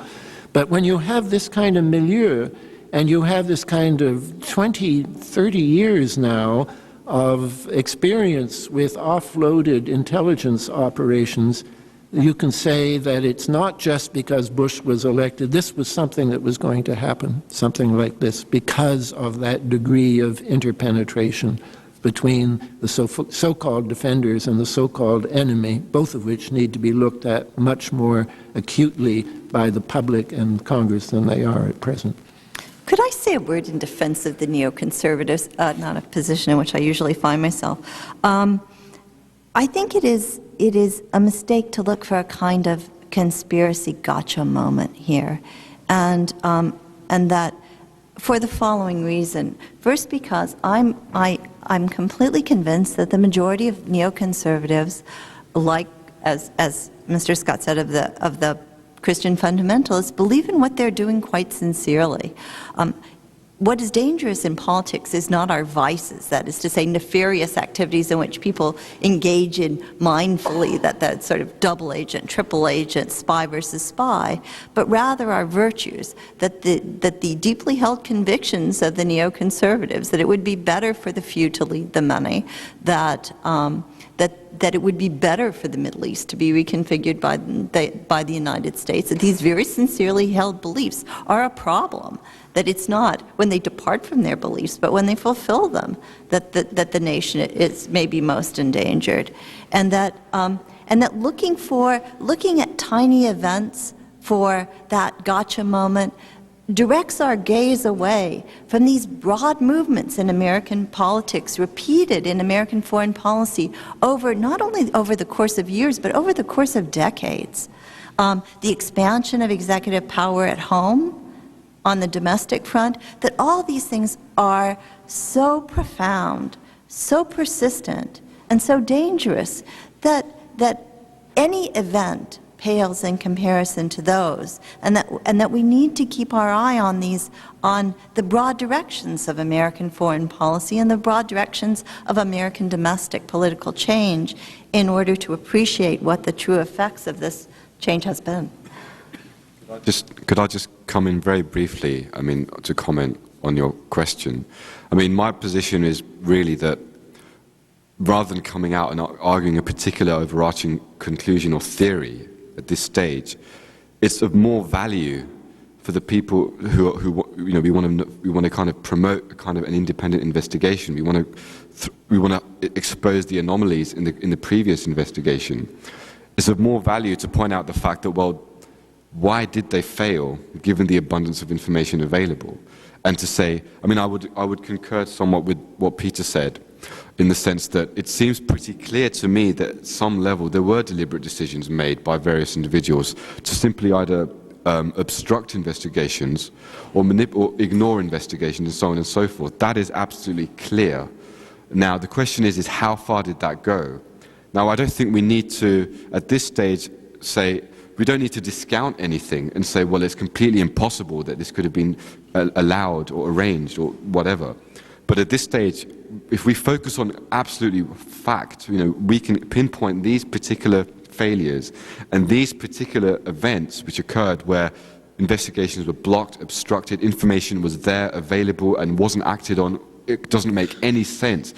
I find it quite inexplicable.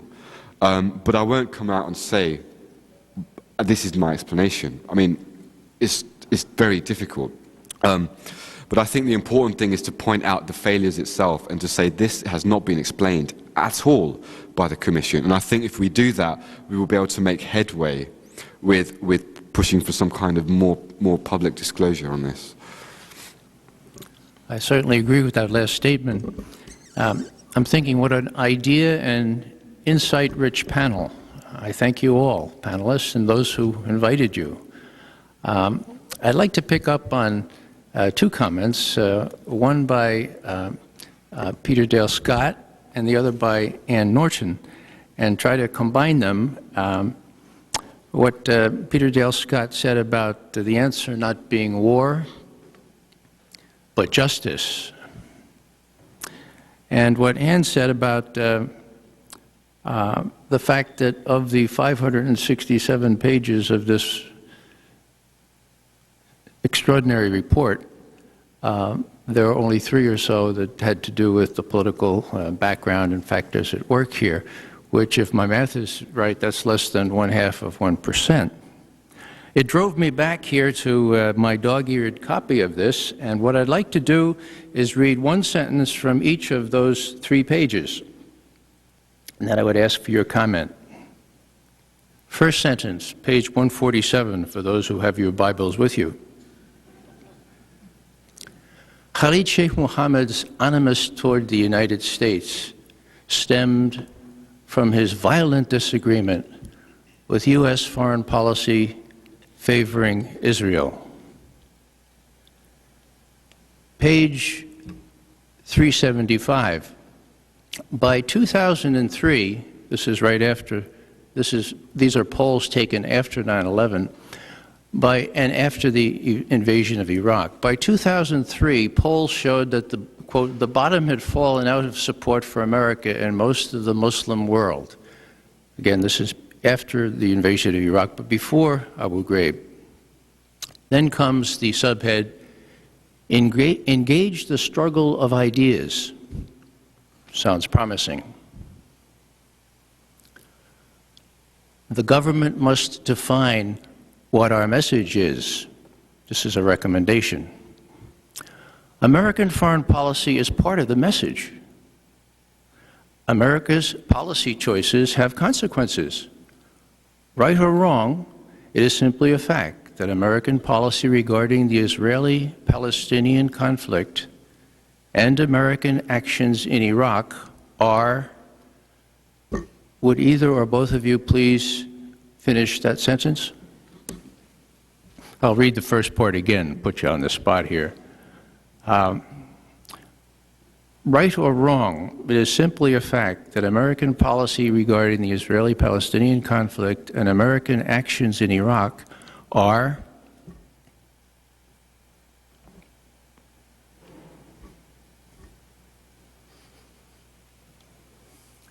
Well, I don't have my copy with me. I think what they said was contributing to the problem or something like that. Well, I'm interested in what you think. What do I think? Is this why they hate us? What I think is, yes, we have, by a factor of 10, multiplied the likelihood of terrorist attacks by invading Iraq. I think we should not overestimate America's ability to resolve the Israel-Palestine conflict, although that would certainly, I think, be one of the best things one could do to mitigate the dangers of terrorism.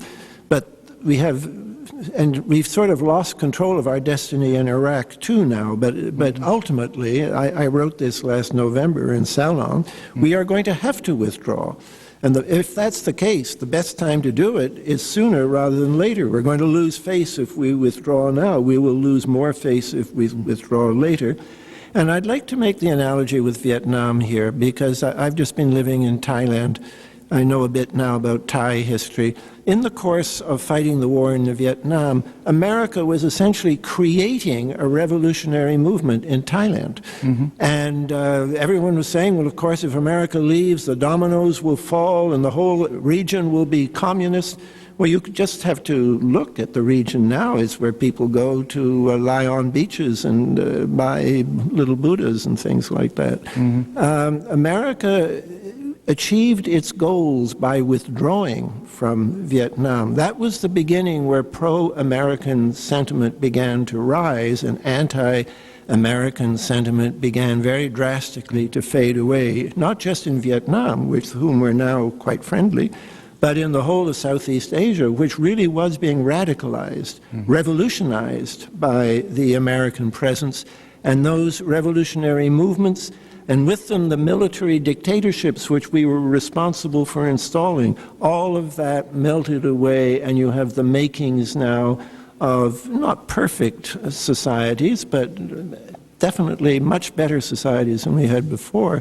So that's my act of faith, that if we could do the same thing in Iraq and pull back, that you would see a a diminishing of anti-American sentiment and a growth of gratitude for America. We have done some good things in the region, and we could do more in a peaceful way. Thank you. Ann?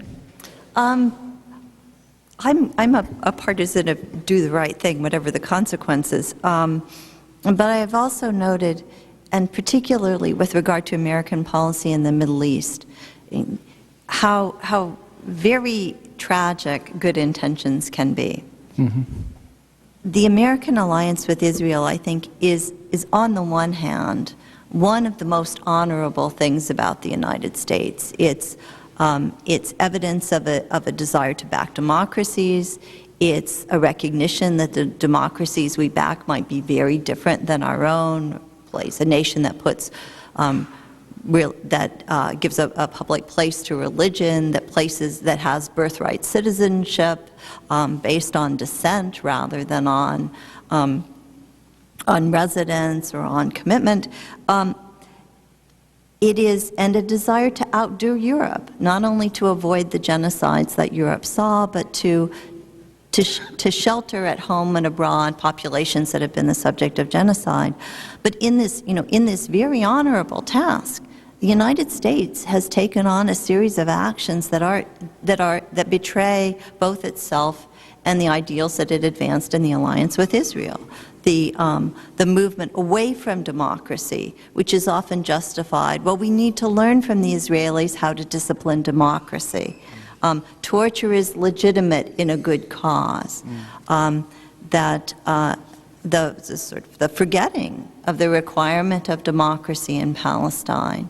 And similarly, it's an extraordinary ambition, and to want to reconfigure the Middle East in a democratic direction. But the notion that democracy is something that grows from the barrel of a gun is much more difficult to support. And so I think that kind of consistent self-betrayal in American policy is indeed something that Americans must consider very thoroughly, and should have considered when they look to the political events of 9/11. I'm certain that this panel could go on and on and on, because we're really getting to the heart of some very important issues that this Congress needs to deal with. But we do have time constraints. And so in the real world, I would just like to thank the members of this panel for their wonderful, riveting, honest, thoughtful presentations, and introduce our new moderator for the remainder of the afternoon, Ms. Rabia Rayford. Good afternoon. Good afternoon. My name is Rabia Rayford. I am a political and social activist in the Washington, D.C. area. I'm a former board member of Washington, D.C.'s WPFW Pacifica Radio, local advisory board member. And as we're taking our seats, I wanted to say that I'm very encouraged by this panel. I'm hoping that this will somehow translate into the schools. We need more young people here and listening to this because they are the ones that are going to pass this on. I also want to say that I'm very encouraged by some of the topics that are coming up. And I'm happy that the members of September 11th Families for a Peaceful Tomorrow are here. I got to meet a couple of the members before. I'm also former interim press secretary for Congresswoman Cynthia McKinney. And I met a lot of very focused, committed, and dedicated individuals through Congresswoman, and I'm very grateful for that. My best friend is a physician, and one of the things that she says about war is that at some point we're all going to have to come together to talk to each other anyway, so why don't we begin with conversation? On that note, I want to introduce some of the speakers. Wayne Smith, who's a former diplomat with and a member of the Center on International Policy. He will be speaking on foreign policy, immediate response and recommendations, and the end of international law. Should I? Okay. I've been told Bob McIlvaine has already been introduced. Also, we will have, but he will be speaking on alternatives to Pax Americana and permanent war, and he is also a member of the September 11th Families for a Peaceful Tomorrow. Next, we will go to domestic policy, immediate response and recommendations. Dual legal systems and military tribunals will be addressed by Kit Gage. Kit Gage is president and founder of the National Coalition to Protect Political Freedoms and has directed the First Amendment Foundation and National Committee Against Repressive Legislation since April 2001. Ms. Gage is a regular contributor to various journals on matters concerning freedom of speech and other civil liberties, immigrant rights, women's rights, and other human rights issues. Gage was Executive Vice President and earlier the first legal worker Vice President of the National Lawyers Guild. She also served as a board member of the Guatemala Human Rights Commission, USA. She is a graduate of Grinnell College and with an independent degree in women's socialization and conflict, and is married and has 2 remarkable adult daughters. Just to backtrack on Wayne Smith, he's a senior fellow and director at the Center for International Policy. He directs the Cuba program and is a contributor to the National Security Program. He is also a visiting professor of Latin American Studies and director of the University of Havana Exchange Program at Johns Hopkins. He's a former senior associate at the Carnegie Endowment for International Peace. During his 25 years with the State Department, 1957 to 82, he served as Executive Secretary of President Kennedy's Latin American Task Force and Chief of Mission at the U.S. Interest Section in Havana. In addition, he served in Argentina, Brazil, and the Soviet Union. We will also be looking at civil liberties in American post-9/11. Is security worth the trade? Speaking will be Mary Rose Okar, who's the president of the American Arab Anti-Discrimination Committee, ADC. Ms. Okar is a longtime resident of Cleveland, Ohio, who received her BA at Ursuline College, her MA at John Carroll University, both in Cleveland. Thank you. Ms. Okar is a former professor and has received several honorary doctorates. Okar has served on the Cleveland City Council, the Ohio House of Representatives, and for 16 years in the United States of Representatives. In Congress, she advocated for peace and justice in the Middle East and for those of Middle Eastern ancestry in the United States. In addition, she served as a monitor for the Palestinian elections and has attended Middle East peace signings at the White House in Egypt and Jordan, and once accompanied President Clinton to Syria. McCall's magazine named Okar one of the 10 best members of Congress for health and women's issues, and she has received numerous awards for her legislation concerning breast cancer in the elderly. Okay. Next, we will be having Elaine Cassell, who is an author of The War on Civil Liberties, which documents the erosion of civil liberties, rights and liberties under the Bush administration. She's an attorney, a professor of law at Concord and Marymount Universities, and is a regular contributor for Find Law and the blog Civil Liberties Watch.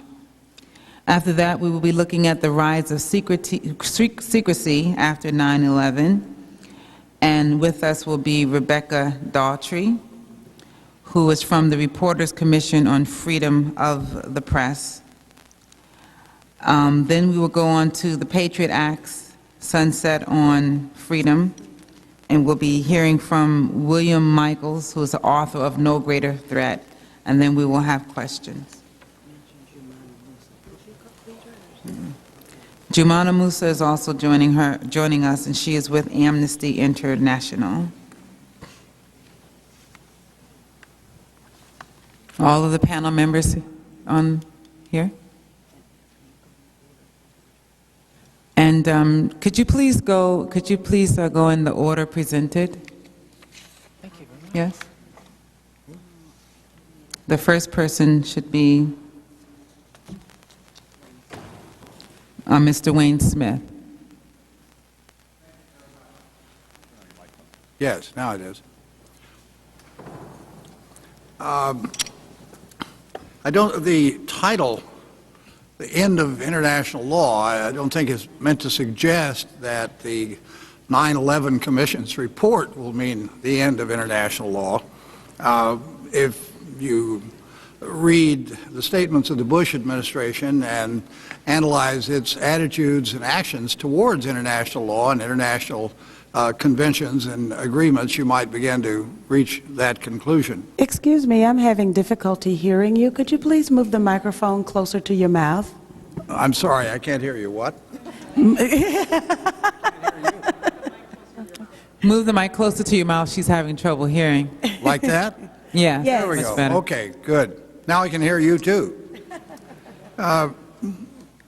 This is not, as we were told initially, as first pictures of Abu Ghraib came out, we were told that just the isolated acts of rogue soldiers, any mistreatment, no, this is not a part of a pattern at all. Well, it was, as it turns out, a part of a pattern. We've heard the recent testimony of the generals up here on the Hill acknowledging that, yes, was a practice according to the instructions given by the Pentagon, stripping the prisoners, making them wear women's underwear on their head to degrade them and humiliate them. And as we've seen in other memos and testimony, there was a practice of chaining prisoners in a fetal position and so forth. So now, one of the generals the other day said that, well, these practices didn't really get over into torture. They may have been degrading, they may have been embarrassing, but didn't get into torture. We've also seen the Justice Department memos some time back, which sort of held forth that unless the pain was up to that of a surgical incision without anesthetic, that it really didn't count for torture. And over again, we've heard that the Geneva Conventions don't really apply because these are not the soldiers of a regular army serving a foreign government with which we are at war. I would put forward that all this about the Geneva Conventions and the excuses for the mistreatment of prisoners is utter nonsense. None of it is based on international law. None of it is based on common sense. The 9/11 Commission report says that the United States should engage its friends to develop a common coalition approach toward the detention and humane treatment of captured terrorists. New principles might draw upon Article 3 of the Geneva Conventions on the Law of Armed Conflict. That article was specifically designed for those cases in which the usual laws of war did not apply. In other words, these cases in which our government tells us the Geneva Conventions don't apply. The minimum standards are generally accepted throughout the world as customary international law. What does Article 3 call for? Well, among other things, it prohibits outrages, and this is for those to whom the Geneva Conventions might not apply, but it prohibits strictly outrages upon personal dignity, in particular humiliating and degrading treatment. So all these practices, stripping the prisoners naked, putting women's underwear, or perhaps even men's underwear, on their heads, is degrading treatment. It is prohibited by international law. We are violating international law as we get down to those practices. And I can't remember another time in American history, I'm not ageless, but I have lived a long time, and I don't remember ever having been ashamed of what we were doing to foreign prisoners. In World War II, we treated prisoners well. Even, let's say, soldiers, but even German spies arrested in the United States were not treated in a degrading manner. They were not humiliated. They were treated according to the law. And it is not. I can hear Karl Rove now saying that these fuzzy-thinking people just want to cozy up to the terrorists, treat them like teddy bears, of course. It isn't that at all. It is a matter of respecting international law, yes, but also degrading treatment, the inhumane treatment of prisoners is dumb. Dumb because, as most intelligence experts will tell you, information received as a result of such acts is highly questionable, if not worthless.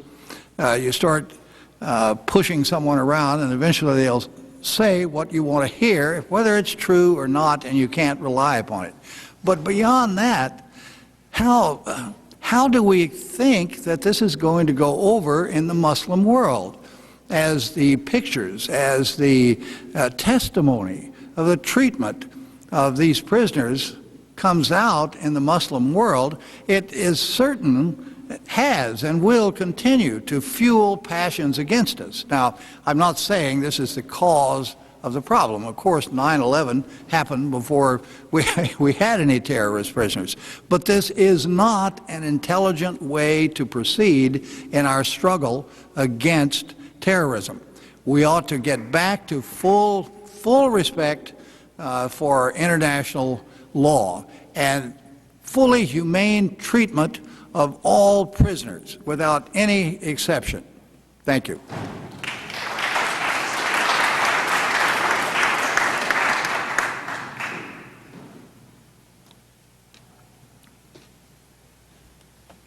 Oh, sorry. It's okay. Yeah. Bob, yes. McIlvaine? My name's Bob McIlvaine. I'm from Philadelphia, Pennsylvania. You get a break. I'm the only non-expert this whole day has seen, so. Although I do speak a lot. When my son was murdered, I immediately was against our action in Afghanistan.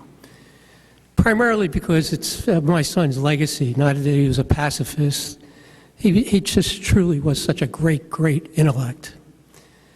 And I remember a week before he died, this is the killer for me.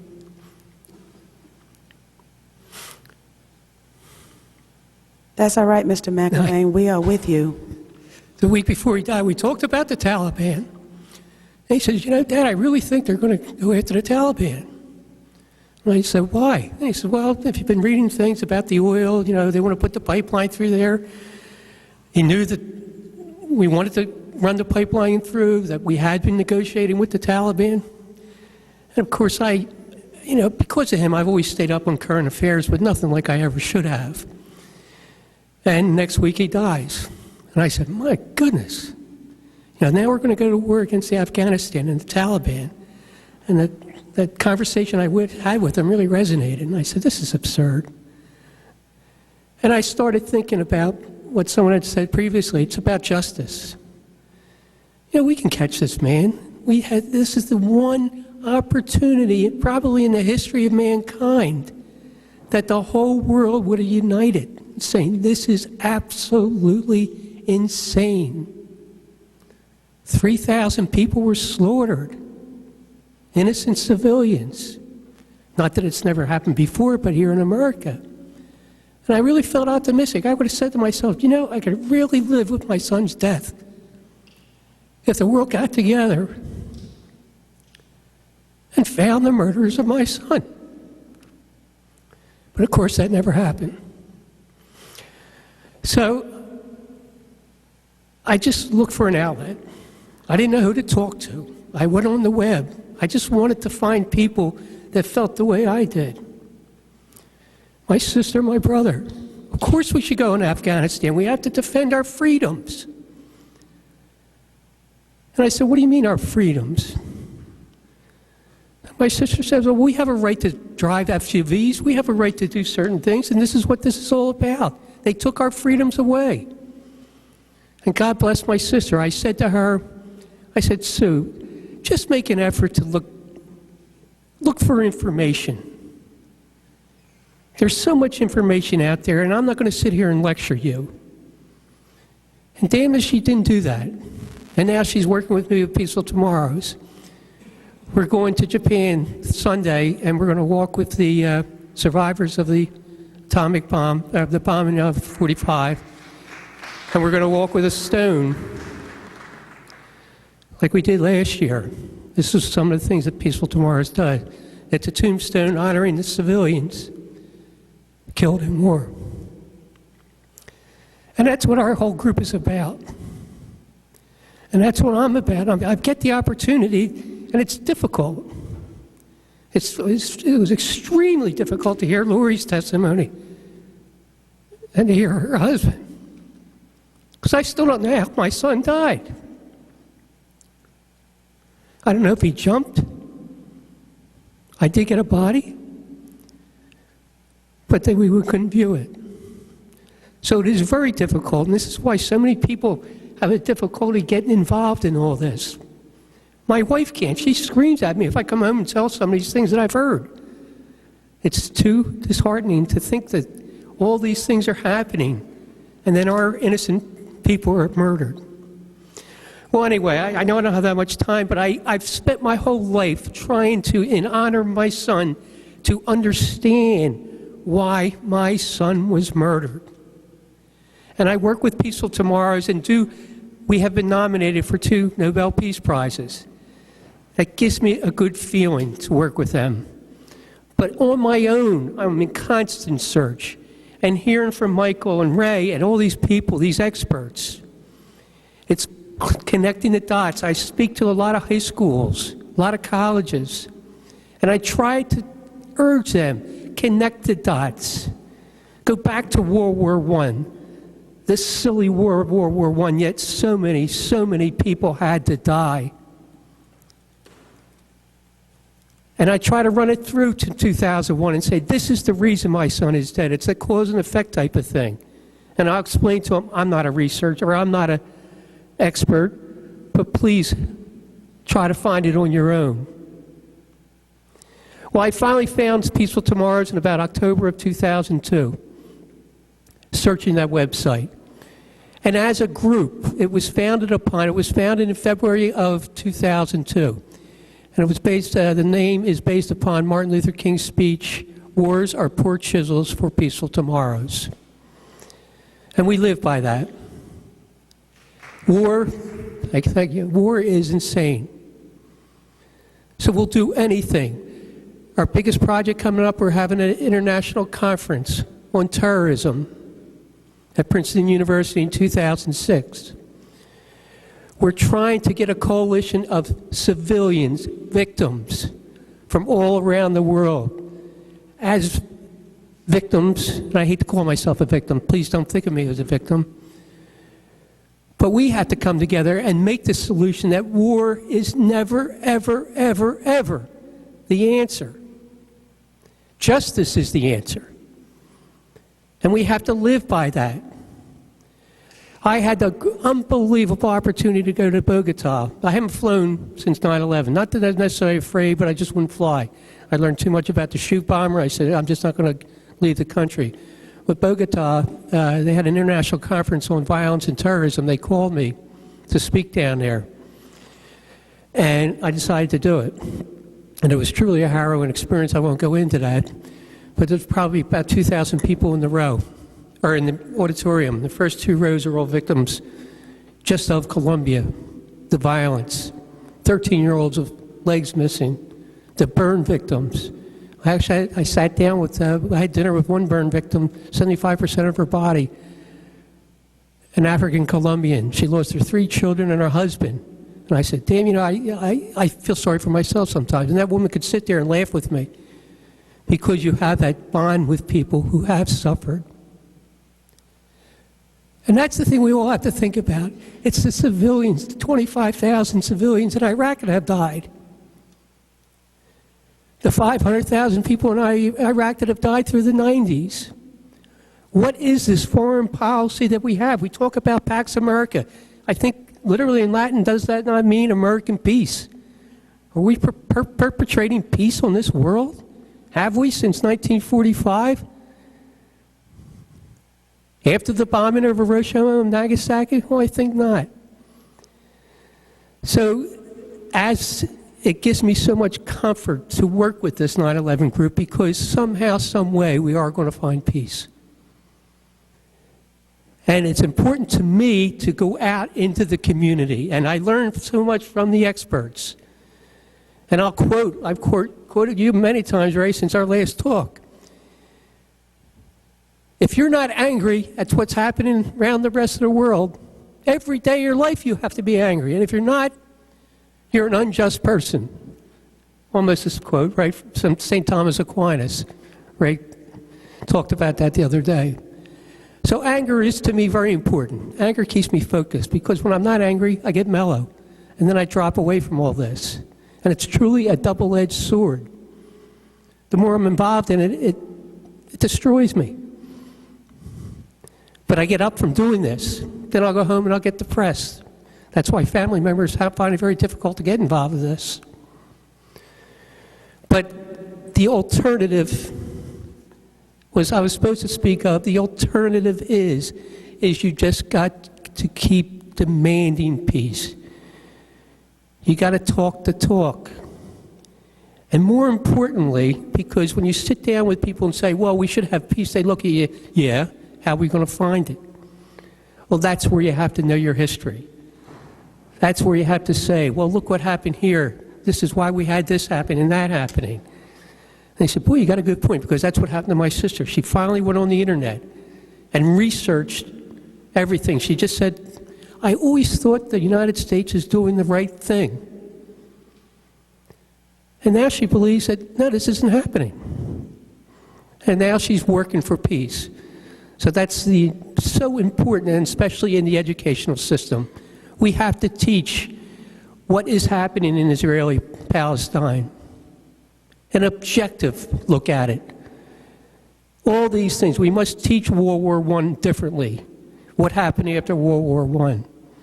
It's the kids of this country, the kids of the world, they have to get, that's the only reality to me is truth. And that is very evasive. But the thing is, if we get kids around the world, and that's one thing that we have in Peaceful Tomorrows, we speak around the world, and we will keep pushing that effort. Thank you.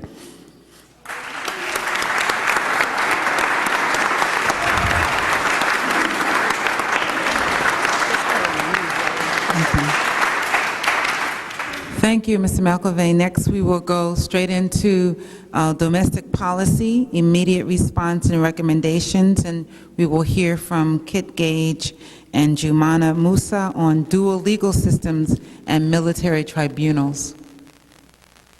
Thank you. Ms. Gage, would you like to go first? I sure would. Thank you. Mr. McIlvaine, you said that you're not an expert, but you're clearly an expert in seeking justice. And I can't imagine a more important kind of expertise in the universe than seeking justice, so I wouldn't apologize a minute for what you do.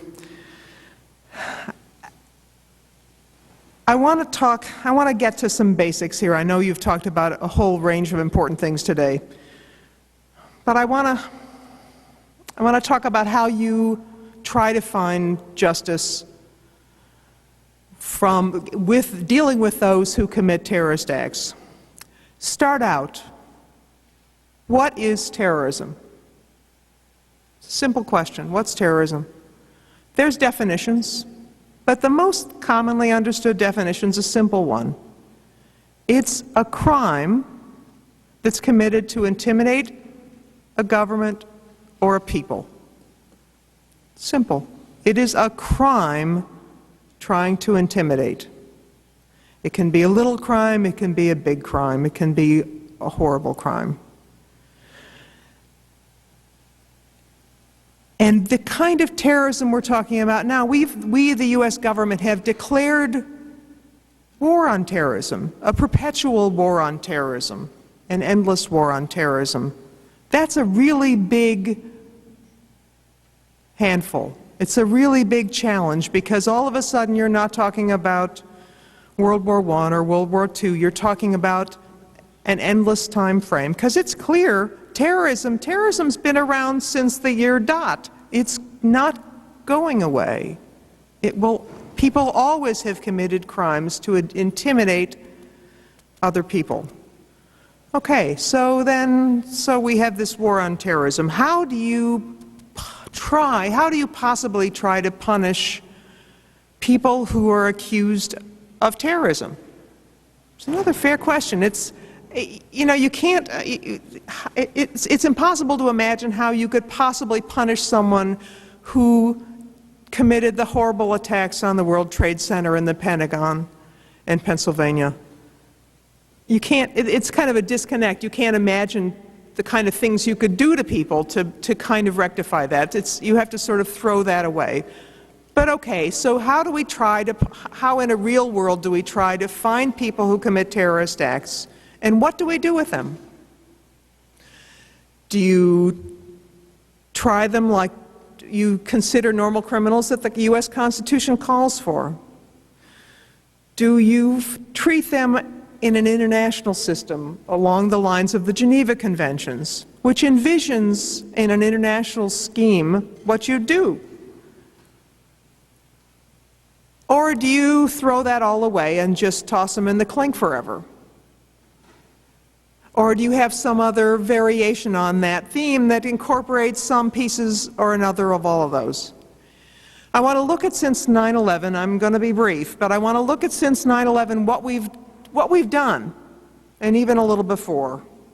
You got to look, though, at how people are caught. Are they on the battlefield? Are they at home? Are they U.S. citizens? Are they not U.S. citizens? Those all help to determine what you're going to do to try to bring people to justice. Okay, what did we do on the battlefield? We had John Walker Lind, U.S. citizen. What do? We're going to try him. U.S. court of law. We had Yasser Hamdi, U.S. citizen, found in a battlefield. We said, well, maybe not. Maybe not any kind of court of law. In fact, we're just going to bring him to the U.S. and put him in a detention center, and he doesn't have to have a lawyer, and he doesn't have to hear any charges, and we don't have to figure out whether whatever he did is whatever he did. very similar examples, completely different choices that the U.S. government made. At home, look at Oklahoma City. No one can possibly argue that's not a terrorist crime. What did we do? We found the people we thought committed the crime, or at least a couple of them, and we tried them in a court of law. U.S. Constitution, full range of rights, lawyers, see the evidence, judge, jury, etc. One of them is dead, one of them is in jail for the rest of his life. We used the criminal justice system. Nobody argued about it. Jose Padilla, maybe not. Found not even committing a crime, found on an airplane, landing in O'Hare Airport, but accused of being a heinous terrorist. Maybe he is. But the U.S. chose to treat him completely differently from the Oklahoma City bombers. Now, there's a couple differences here. Maybe it's too obvious to point out that there's some ethnic differences on these guys. That could be a factor. But it points out that even the U.S. government has treated people with very similar fact patterns in completely different ways. And I think that points to a really critical thing. The U.S. government is perfectly capable of using the criminal justice system to try people it believes have committed horrible criminal terrorist activity. And when it doesn't, it's interesting what happens. But look at Mr. Padilla. Now we have, as he's been in jail since May of 2002, the courts have gone back and forth. Finally, he's gotten a lawyer. Finally, he's seen some of the evidence. Finally, now, a couple days ago, he gets a hearing in the Fourth Circuit after the U.S. Supreme Court finally tells the government, you really have to give this guy some kind of a hearing. We're not telling you exactly what kind, but some kind of a hearing. Okay, so 2 days ago, he's finally got his hearing. It's 3 years later. We still don't know whether we don't have charges against him yet. We don't know whether precisely this guy has committed or was planning to commit any terrorist crime. And that uncertainty, I'd argue, is really a problem in the overall plan to try to pursue terrorists. Mr. Hamdi, the U.S. Supreme Court said, you got to give this guy a hearing. You've got to give him a hearing. And the U.S. got so scared about the possibility of giving him a hearing, it let him go. It deported him. He's now in Saudi Arabia, as far as I know, not in jail, not charged with a crime. Before 9/11, I worked with a group, and I'm wrapping up with this, that dealt with the issue of secret evidence. The U.S. was using secret evidence to deport people, to try to deport them. And we, through the process of finally getting these guys in court and demanding that the government let the secret evidence be opened up to the public, we discovered the government, in many cases, was wrong. It didn't have what it thought it had. The people who it was holding for because they thought they did certain things hadn't really done them. And most of those folks got let go without having been deported because the government said, oops. It seems to me that we don't want to say oops when we're going after terrorists, and particularly not when we're talking about the serious kinds of events, horrible events that have been going on in London and in New York, and will continue to go on in Oklahoma City and wherever, will continue to go on. Hopefully less, but will go on. We have to develop a mechanism that tells us that we have the right people, tells us, to the extent that the law works, that these are the people who should be held in jail. These are the people who should be held accountable, and not somebody else. And this just goes, I'm not talking about Guantanamo. I'm not talking about what's gone on in Iraq and Afghanistan and other countries. In some ways, these are the people about whom they have had the most rights, the most visibility. So it makes it even more important, on to what Jomana's going to be talking about, that we have some consistency. We have a policy that is rational, but that looks to more than 200 years of law, of mistakes, of efforts to try to find justice, to try to seek justice. Thank you.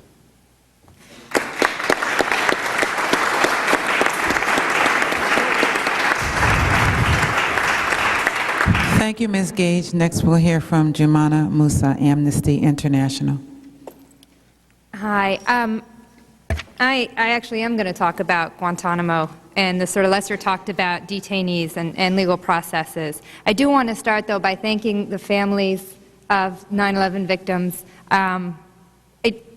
It's very humbling to sort of sit on a panel and share this space, because I cannot imagine sort of the enormity of being attached to this sort of iconic U.S. image, but have it mean to be so personal to you. And so I'm thankful that you all are here and continuing to press our country and our government to look at these issues and to provide true security for all of us. I do want to start by saying that the attacks for September 11th, like the attacks in Bali, in Madrid, in London, and the almost daily attacks in Iraq, are crimes against humanity. There's no political cause or religious interpretation that can justify such indiscriminate attacks on civilian populations. The perpetrators of these types of attacks should certainly be brought to justice. The issue that we have is that this process must respect human rights and the rule of law. And this is not something that we've seen so far. I'm going to go back to the recommendation that Mr. Smith had read earlier, where they talked about customary international law and Common Article 3 of the Geneva Conventions providing a basis for treatment of detainees. And one of the passages in it says, "The passing of sentences and the carrying out of executions without previous judgment pronounced by a regularly constituted court affording all judicial guarantees which are recognized as indispensable by civilized people is prohibited." What we are seeing in Guantanamo is exactly the efforts to pass those types of sentences and carrying out of executions, completely outside of any legally recognized or regularly constituted court. We've already heard about the allegations of torture and ill treatment in U.S. custody. It's been well documented in Guantanamo, in Afghanistan, in Iraq, in other nations that the U.S. has rendered people to, for a little bit of outsourcing of their torture and ill treatment. We've also seen some government investigations which always seem to sort of end with a wink and a nod and say, we know this guy was in charge, we know he was in charge in Guantanamo, he may have been in charge in Iraq. The investigators might have said that, hey, we should probably sanction this guy, but we're going to let him go. And for all we know, he might get promoted in the future. It seems to be pattern and practice with this government that rather than sanction the people who are involved in writing these policies, instituting these practices, they tend to get let off the hook and promoted. And I think the reason that Guantanamo is so important, not because it is the one place in the world where the worst human rights abuses are occurring, but it's certainly the most visible manifestation of the U.S. administration's refusal to uphold human rights and the rule of law. When it came time to set up military commissions in Guantanamo Bay to try people for war crimes, the U.S., rather than looking at any kind of established justice system, went off of a presidential order written in November of 2001 and essentially chose to reach back to a couple of Supreme Court cases from around World War I and World War II and say we can create these military commissions and ignore the following 50-plus years of developments in federal law, in international law, and in military justice. And in doing so, they came up with these commissions, which these commissions are basically made up of the rules and the instructions that are put up on the Defense Department's website. Just a body of instructions and orders that go up that could change any time. At the outset, though, I do want to let you know that the problems that I'm about to detail with the military commissions are issues with the way in which they're constructed. It's not a reflection on the men and women who are assigned to the Office of Military Counsel, who are doing their best to work within the system they have, and they have some very good people there. So I do want to separate that out, because this is not an issue of personalities. This is an issue of the system and the folks who created it. I'm going to go through 4 fundamental problems, although there's a great deal more. It's something that could be talked about all day, but I think it's just easy to look at just from these 4 why these commissions are so problematic. And I do remember sitting in one of the sessions and one of the journalists said to me, well, I'm not a lawyer, what should I be looking for today? And my response to her was, you don't need to be an attorney to see the problems with these commissions. She agreed with me later. The first thing I'll say is that they're absolutely discriminatory. I think it was laying out quite nicely the difference you might encounter if you're John Walker Lindh versus Yasser Hamdi, or if you bomb Oklahoma City or are picked up at O'Hare Airport, and the arbitrary nature of that. But the President's order sets out that this order is for non-citizens. So if you are John Walker Lindh and you are picked up in Afghanistan with plenty of the folks who are currently in Guantanamo, you go to the U.S., you get federal court, you get the rights inherent with that. If you're not a U.S. citizen, you get thrown in Guantanamo and you get the rules we put up on the website.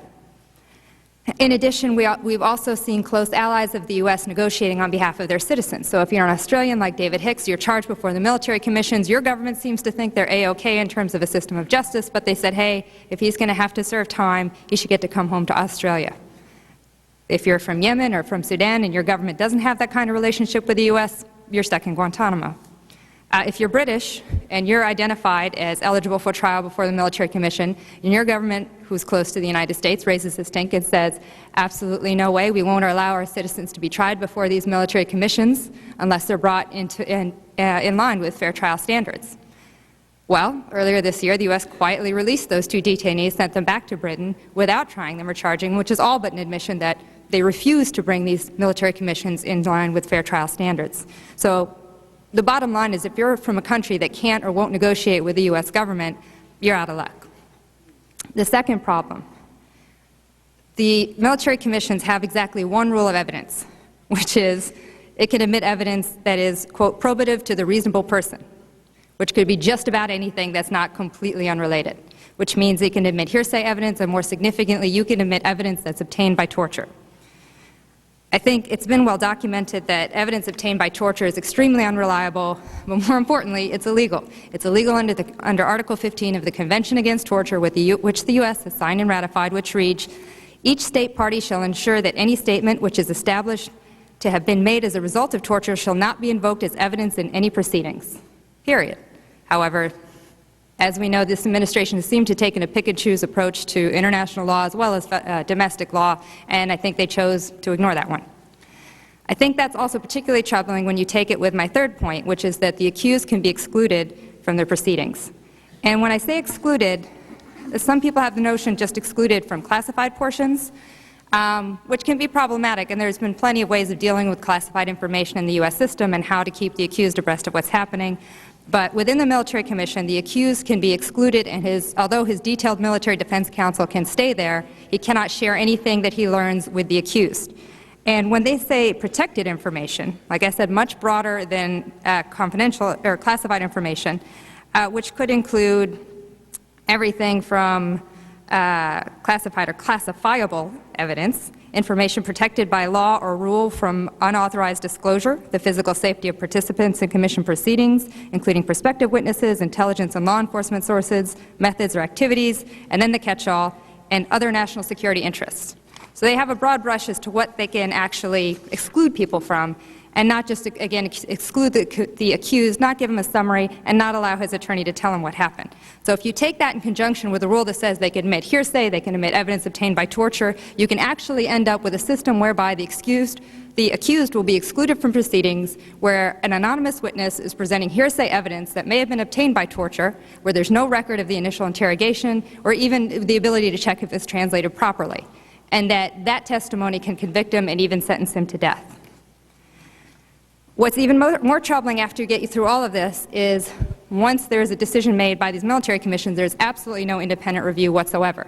The review stays completely within the executive. The commission decision goes to the appointing authority.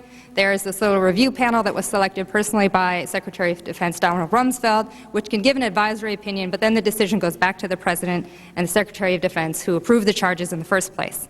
It's a very circular system, it's hermetically sealed, and it's really meant to prevent any kind of outside review of these decisions or these processes. So you essentially have the system which was created by a presidential edict and can be altered at any time at the whim of the executive, and when you look at it in that sense, an independent appeal is more needed than ever. And these are just a few of the problems. I mean, I could go through the issues with the panel, non-lawyers acting as judges and juries all at once. You know, the idea that this is a legal system in and of itself, and the fact that they've put out phrases that people are, you know, they're innocent until proven guilty and this will be full and fair. However, everyone facing trial by military commission has already been deemed to be an enemy combatant, which has had an ever-changing definition, but from what the President and other administration officials have told us, that means that they're the worst of the worst and very bad people, and therefore somehow deserving of no particular rights. And then sort of just the kicker to all of this is that within the President's order, they make it clear that nobody in Guantanamo is subject to any law except for the ones that they choose to bestow on them, whatever rights they choose to bestow. They say within the order that with respect to any individual subject to this order, that military tribunals shall have exclusive jurisdiction.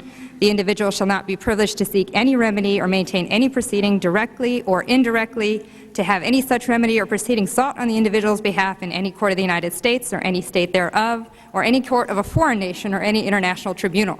So should there be any confusion by the idea that they are seeking to act unilaterally outside of the law, they put it in black and white. I think this certainly promotes the direction that we've seen this administration take, which is pursuit of unfettered executive power. You know, it's one of the things I saw today, it was a little disturbing. Someone sent me a website. Apparently Rush Limbaugh now has a whole series of Club Gitmo accessories that you can buy, and you can take your picture in them, send them to his website. And one of the things on the Club Gitmo t-shirts, you can get one with a phrase on the back that says, "What happens in Gitmo stays in Gitmo." The issue here is, of course, that's certainly not true. The United States, as the world's sole superpower, has the ability to either raise or lower the bar when it comes to individual rights, human rights, and the rule of law. And in this instance, it's lowering the bar. I've witnessed this sort of parody of justice that's been happening in Guantanamo, and there's no gratuitous references of full and fair that are going to make it any more full and fair. If the process wouldn't be deemed acceptable for U.S. citizens, it shouldn't be acceptable for citizens of Australia, Yemen, Sudan, or Canada. And so I think if they were to go along with the Commission's recommendation on this one, they would scrap the commissions, they would go back to a recognized tribunal or court, whether it's court-martial, U.S. court, etc. Thank you. Ms. Musa, thank you very much. Thank you. We're moving on to civil liberties and American post-911. Is security worth the trade? And Mary Rose Olkar will be speaking. Thank you, Madam Chair, and I want to compliment all the panelists. I'm really so taken by all the remarks, and it's very instructive, and that is why this hearing is so important. And I want to congratulate Congresswoman Cynthia McKinney, because it has been now that I'm an observer of Congress and not a member, I don't see this side of the story at hearings whatsoever. So I'm delighted that you are having this, and hopefully the American people will have another point of view and diverse opinions about what's going on not only in our country but throughout the world. I do represent the American Arab Anti-Discrimination Committee, which is 25 years old, fighting for civil rights. And of course, we condemn terror attacks. We advocate the Dr. Martin Luther King philosophy. The Arab American, Muslim, and South Asian communities have faced extraordinary difficulties in the days, weeks, and months following the terrorist attacks of September 11th. The anxiety, the fear created in the community, and the hate crimes, and I did bring with me, which is part of the congressional record, our report on hate crimes since 9/11. If anybody wants a copy, we'll be happy to send it to you. And discrimination that was compounded by serious civil liberties concerns regarding aspects of the investigation into the terrorist attacks and the new Homeland Security policies and regulations. Of course, the atmosphere has been exasperated by the campaign in American popular culture of racial profiling.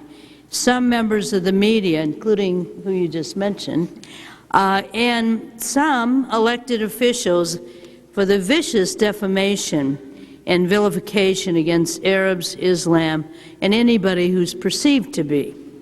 Just the other day, a member of Congress, if I can believe this, indicated that a possible solution to certain terrorist attacks could be to nuke Mecca.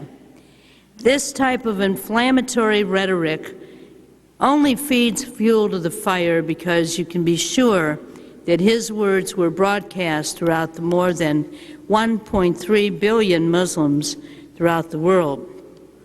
Certainly there's been administrative policies and actions taken by the executive branch, and frankly some laws that Congress passed, which have served to curb our rights and due process undermine fundamental constitutional protections and profile communities and target them for heightened scrutiny. And we believe as Arab Americans that when you protect one group, you are protecting the civil rights of all people, not only in this country, but hopefully throughout the world. The targeting has focused on the Arab and Muslim communities and includes, among measures, detentions, and some of this is mentioned, but I think it bears repetition since you don't hear it very often in these halls.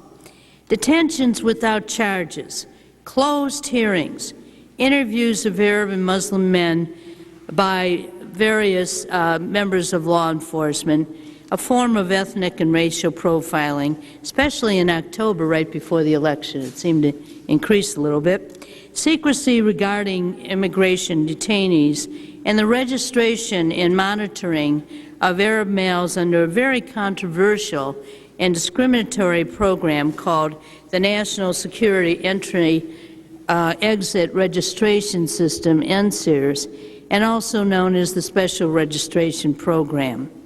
This program aimed exclusively at any male between certain ages, above 16, I believe, to 45, of individuals coming to our country on visas, like students, like people who want to go to the Cleveland Clinic in my hometown, etc., or even to Disneyland. And it included only Arab men, and with the exception of North Korea, and of course, as you know, not many people come from North Korea. These men were required to register, fingerprinted, photographed with local immigration offices by a specified deadline. Some of them never got notice of this because it happened after 2002, and were required to register at designated ports of departure prior to leaving. When they first started Homeland Security, as an example, and I think anecdotal examples are, so you put a face to some of this, there were 40 students that came from one of the Arab countries, and they were leaving. And you're required, if you're an Arab male, to register out. They were leaving because they were on a summer break from school. They were all seniors in college. And nobody was at the office at Dulles Airport for Homeland Security, which was supposed to be open from 9 to 4 or something like that. So these young men thought, well, they're not open, so I guess it's okay to leave because their flight was that night.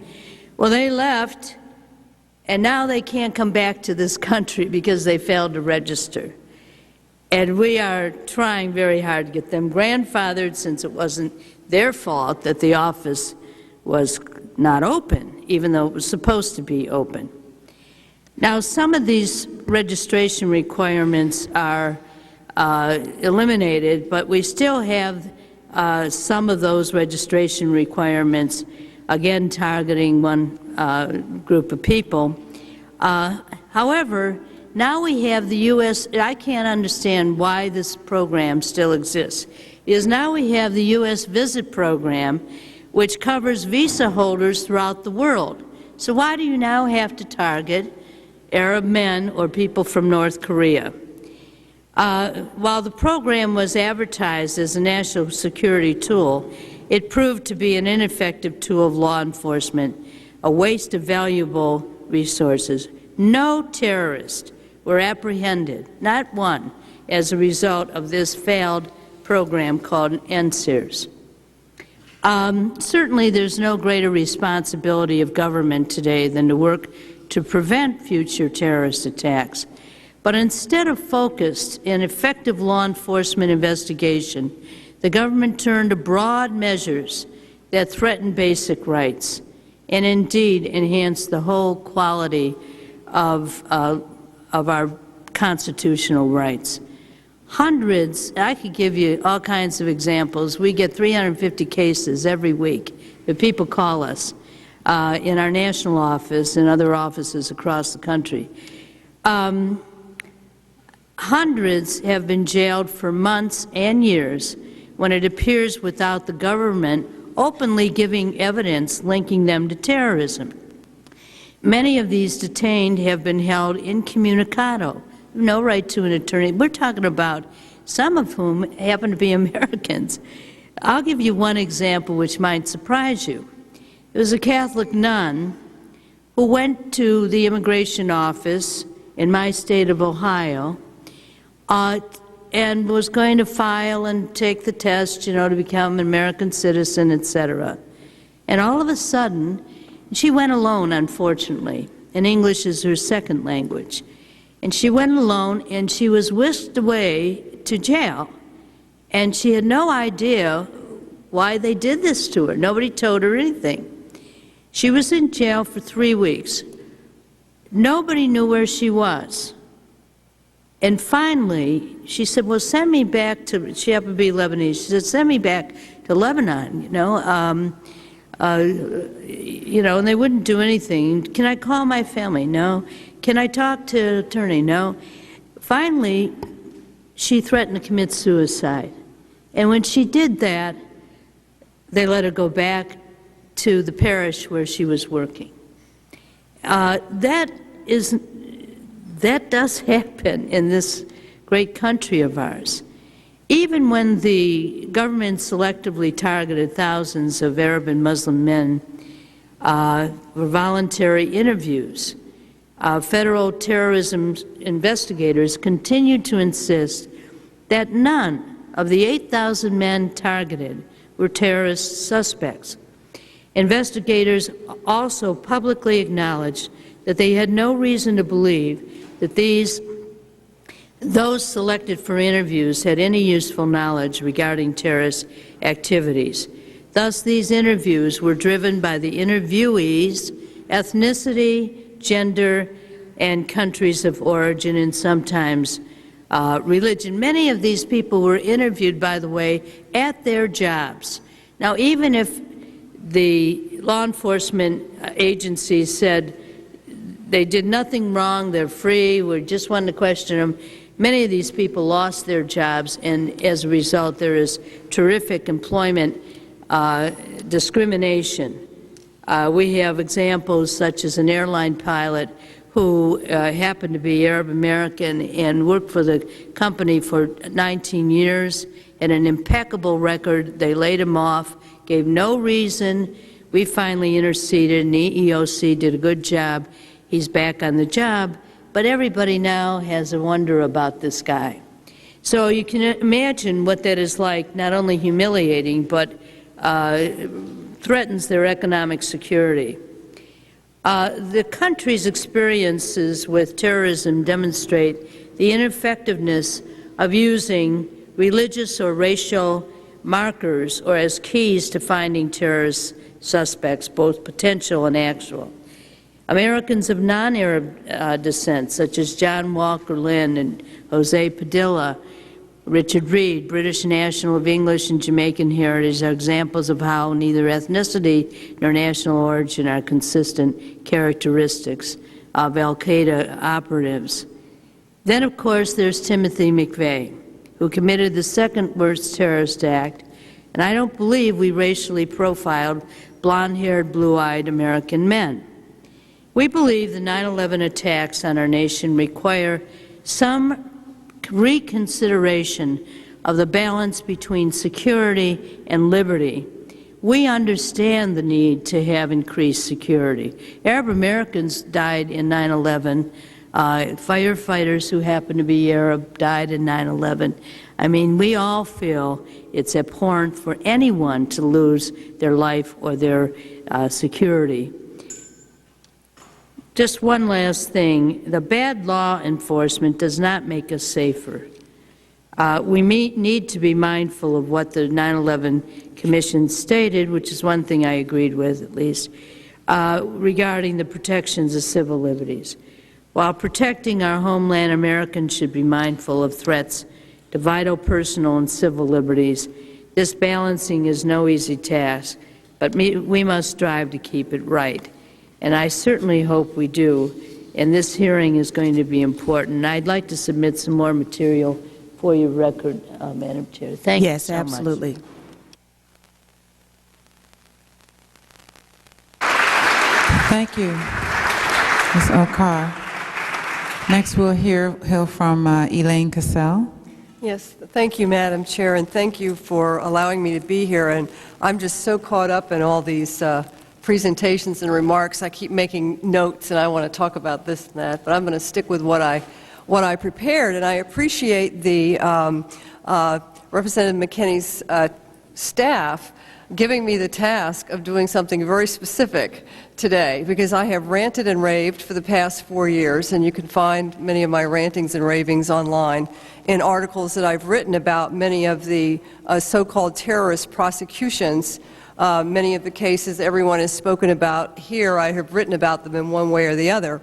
But when I was asked to focus on a specific recommendation of the 9/11 panel and then make a recommendation of my own, that made me have to stand back and try to be a little bit sane and sensible and figure out, okay, what could I find that I could make specific recommendations about?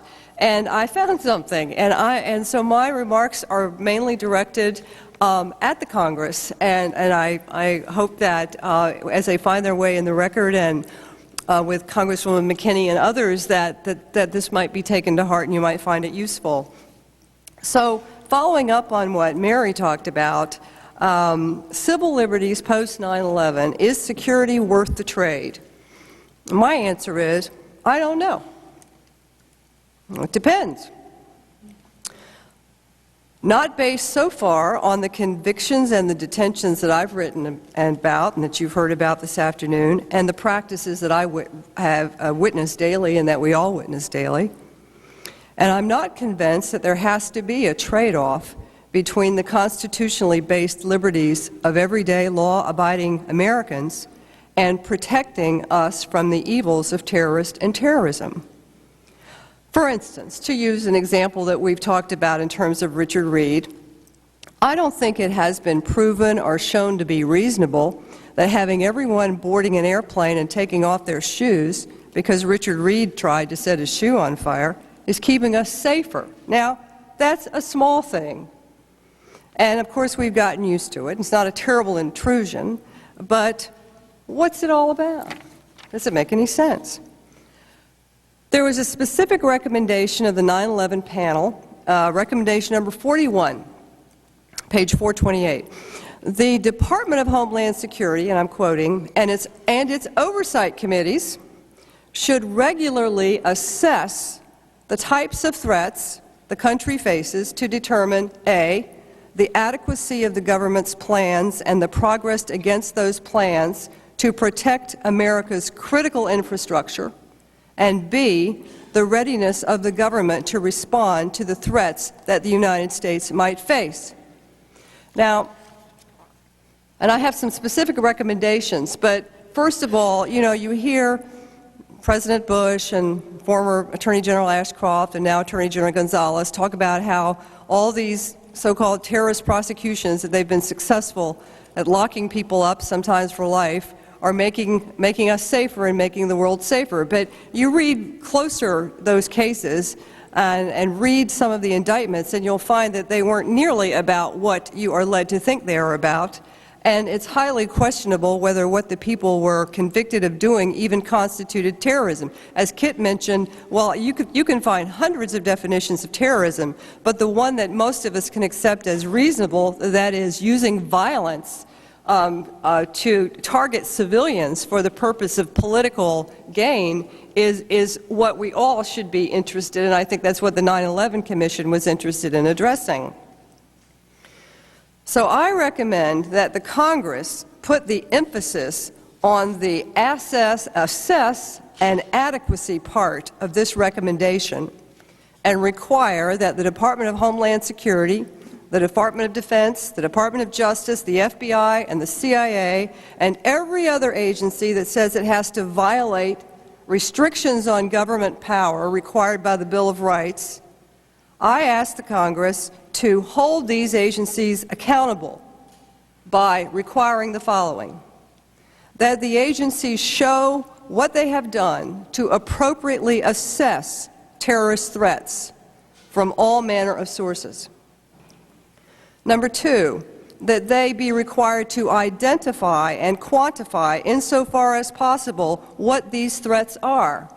as Mary just spoke about, rounding up thousands of Muslims after September 11th and detaining them for months in the Manhattan Detention Center did not net one charge of terrorism. Registration of Muslim men, as she talked about, did nothing except humiliate and terrify not just Muslims, but Americans like all of us here. Number three, prioritize these threats in order of the greatest harm to the greatest number of people or to the greatest resources, such as our air, our water, our energy system, financial markets, and of course, huge targets, big important targets for our health and safety. Number four, develop intelligence, non-politicized intelligence if that's possible, and prevention and intervention strategies that are commensurate with the risk. Number five, demonstrate why Americans must suffer this or that specific erosion of liberty in order to address this particular threat or threats. In other words, prove the efficacy of the intervention and prove to us with rational facts and challengeable evidence that the trade-off is worth it. Prove that the interventions chosen are the least harmful to our freedoms, and I use a term from mental health law, the least restrictive alternative that is acceptable under the circumstances in order to be effective for the targeted prevention or intervention. Number seven, do not, under any circumstance, trust what the executive branch tells you, but demand verification from outside experts that the threats and remedies claimed are real. Now, we know that this administration is masterful at disinformation, misinformation, red herrings, and as I hear and I listen, and adore C-SPAN, so to C-SPAN who's here today, I say thank you. Whenever I'm in the car, I've always got C-SPAN on listening to hearings, and it just kills me to hear the administration refuse to answer, or I'll have to get back to you on that, and you wonder how often do they really get back to you on that. Number eight, require, as all good assessments and interventions require, that the agencies periodically review their programs and interventions against verifiable results showing that the actions taken, including those that have eroded specific liberties, are yielding sufficient results that make security worth the trade. And if they're not, then change the programs. That's right. And finally, in order to make this happen, hold the budgets hostage for the receipt of this information, because we know that's the only thing that matters to this, to the executive branch, is that they get the money to do what they want to do. But until they answer the questions and until those answers are verifiable and demonstrated, then don't give them the money. And I realize, I was talking to another member of the panel, that representatives and senators who do that are going to be accused of being soft on terrorism, and Karl Rove's going to make fun of you and all of that. But you're going to have to stand up to this, because we're not going to have anything left if you don't. 4 years since September 11th, almost 4 years, and 1 year since the 9/11 Commission's report, critical infrastructures and resources are unprotected, and protections are unplanned, as far as I know. Co-chair of the panel, Lee Hamilton, mentioned that this morning in a press briefing. He was very frustrated by that, and he mentioned that these are difficult tasks to take on. And I noted, thinking about what I was going to say, that, yeah, it's easy to search every airline passenger and every person who's on the mall for the 4th of July fireworks. That's easy. All you got to do is pay triple overtime and, let everyone stand in line for hours. But it's hard to try to assess the risk to our critical infrastructure and to intervene in prevention. But this country is full of brilliant people who can get to that task of trying to figure out how to do that. It's easy to open a file on demonstrators against the administration's policies and conduct surveillance on the ACLU and Greenpeace, as the Washington Post reported last week. I seriously doubt that the ACLU and Greenpeace are terrorist organizations. In fact, if they were, the government would have shut them down.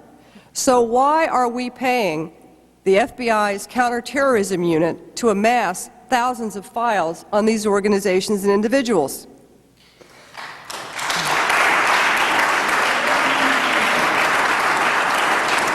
In addition to that, in that same report, the Washington Post reported about the hundreds of files that were kept on protesters at the Republican National Convention. The 9/11 Commission says that the threat of terrorism comes from Islamist extremists. I was listening to some speakers earlier this morning, or earlier this afternoon, and the speakers today challenged that conclusion. So we have to find out, and as Kit mentioned and others have mentioned, the threat of terrorism is from many sources. That's why we have to identify and assess where the greatest risks are. For instance, the FBI has been able to assess risk, and we've enacted laws to protect abortion clinics. And people who bomb abortion clinics and kill abortion doctors, one, pled guilty just recently. That's something, again, that the criminal justice system can identify, can conduct surveillance on, and can address. The agencies charged with protecting us should address their resources for assessment and creating verifiable methods in order to identify the risk. They can use, for instance, models that are already used by behavioral scientists, have been used, say, for instance, by the FBI in conducting and creating a model for identifying potential school killers. The FBI has done some wonderful work with many behavioral scientists, and they have about a 100-page study of how you can identify where there are, what specific types of children, for instance, exhibiting specific types of behavior might need certain interventions in order to protect them and the rest of the children in school. So this is doable. We have spent billions, even trillions of dollars on homeland security since 9/11. Much of it wasted or unaccounted for. June 30, 2005, Washington Post headline: "The high cost of the rush to security. TSA lost control of over $300 million spent by contractors to hire airport screeners. $300 million lost." July 19th, $15 million to barricade the Lincoln Memorial. Is there data to back up these expenditures, that blocking off the memorials protect us against real threat? I can hardly bear the irony of having to pass through security at the Jefferson Memorial, so I refuse to do it. In reading the article about the Lincoln Memorial, my 11-year-old grandson, with whom I had a visit on the mall recently, suggested that, quote, if we, meaning us, can't get to it, they, I think meaning the government, may as well tear it down. I think he has a point. All federal agencies receiving Homeland Security funds should be held accountable for how they're spending it, and should prove to us that they're spending it in order to make us safer. And I want to quote from the House Minority Leader Pelosi, who yesterday, in calling for continued debate about the Patriot Act, said, referring to the Congress, quote, "We have a duty to protect the American people from terrorism, but also to protect law-abiding American citizens from unaccountable and unchallengeable government power over their personal lives." Ms. Cassell, your statement can be submitted to the record. We're running out of time. And I just encourage the Congress to heed her challenge, and then we'll know whether the trade-off is worth it. Thank you. Elaine Cassell.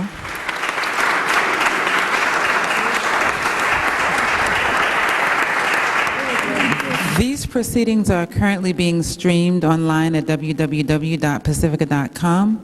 We want everyone who's listening to know that we are in a briefing on the 9/11 Commission report, and that this briefing, it was convened by Congresswoman Cynthia McKinney. We're in the Caucus room at the Cannon House Office Building, room 345. We are now moving on to the rise of secrecy after 9/11. and we will hear from Rebecca Daughtry. Ms. Daughtry? I'm Rebecca Doherty, and I'm the FOI Service Center Director at the Reporters Committee for Freedom of the Press. And I'm very grateful to be here. I think that, that secrecy is so much of a part of the dialogue on the events of 9/11 and what we've seen happening since 9/11.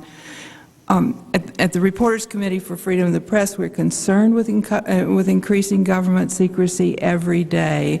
The findings of the 9/11 Commission were that government secrecy prior to the tragedy was so pervasive that the failure of government agencies to share information may have contributed to the failure of our government to detect and prevent those events. This wasn't the first of the tragedies in our lifetime found in retrospect to have been exacerbated by secrecy. Although the government had committed no evil acts in its handling of the 1993 raid on the Branch Davidian compound at Waco, its failure to be candid with the public caused untold damage and many events to occur afterward. This was found by Special Counsel, former Senator John Danforth, who did a long study of what had happened at Waco and afterwards. He noted that inexplicable government secrecy about the use of pyrotechnic devices at Waco, uses found not to have ignited the tragic fires that consumed the compound, was something that everyone thought about and no one knew the truth about. And even though the government may have in his investigation done no wrong, its bunker mentality gave the public all over the country the idea that it had.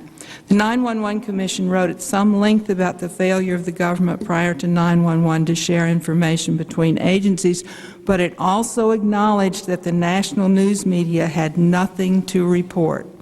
The secrecy that occurred before 9/11 was so pervasive that information was just withheld. The Commission found that the events of 9/11 were a shock, but should not have been a surprise. They were preceded by a decade of rapidly escalating Islamic terrorism, of attacks foiled and of less successful attacks. The system, the report said, was blinking red. There were many indicators that bin Laden was planning something big. But those indicators never got the attention in the media that would give the public any idea of the breadth of the escalating problem. The fears of the millennium changes, where the government worked regularly with the news media to make the public aware of the dangers that could occur as a system designed for one century would be called upon to be used in the next century, were well done. The government had a lot of communication with the public. The media communicated to the public, and we were all ready. This certainly didn't happen with the events of 9/11. The Commission found that 9/11 was preceded by the failures of imagination, with too few minds devoted to the consideration of too few facts. Islamic terrorism was simply not a matter of vigorous and informed debate among the public, the media, or Congress. So it's a major irony that a tragedy that in retrospect is attributable in pertinent part to secrecy has spawned incredible new efforts by the federal and state governments to keep even more information secret. Virtually every state has either adopted or proposed new secrets as a result of the events of 9/11. For the most part, these have to do with keeping secret vulnerabilities in the infrastructure. The 9/11 Commission found that 85% of the critical infrastructure is privately owned, but there's government oversight of most of it, of the transportation system, of the communication system, of water and lights, dams, and bridges. In the bunker mentality we saw after Waco, the government has tried hard to make weaknesses secret. Here there's a thought that if the infrastructure is weak, has weaknesses, then it will be vulnerable to terrorists. And if they know of the weaknesses, they will be able to capitalize on them. But far scarier is the thought, I think, that the infrastructure could be secretly weak. If no one knows of the weaknesses, who is going to demand that it be made stronger? We've heard the government attorneys refer to alphabet soup of new labels for government information: SBU, sensitive but unclassified; FOUO, for official use only; SSI, sensitive security information, etc., etc. Clearly, those labels are not intended to displace the disclosure requirements of the Freedom of Information Act, but we believe that many in the federal workforce believe that they do, that information that does not fall within one of the 9 exemptions to the Act can be protected simply because it bears a protective label. In addition, information on vulnerabilities that's been available on federal websites has been removed, even where public notification is required, as by the Clean Air Act. This month, the Environmental Protection Agency gave OMB Watch the risk management plans filed by chemical plants, which notify communities what risks exist and what they are doing to protect against worst-case scenarios. The delivery of that information only came after OMB Watch filed a Freedom of Information Act lawsuit. It didn't come as a result of its requests. We've seen the executive order on classification changed after 9/11 to permit reclassification of records. It provides for new categories of information to be classified: infrastructure vulnerabilities or capabilities, protection services relating to national security, and weapons of mass destruction. And now it gives the Director of the Central Intelligence Agency the power to block declassification decisions by the Interagency Security Classification Appeals Panel. In addition, we've seen new information protected from disclosure by agency policies, which have been upheld by the courts.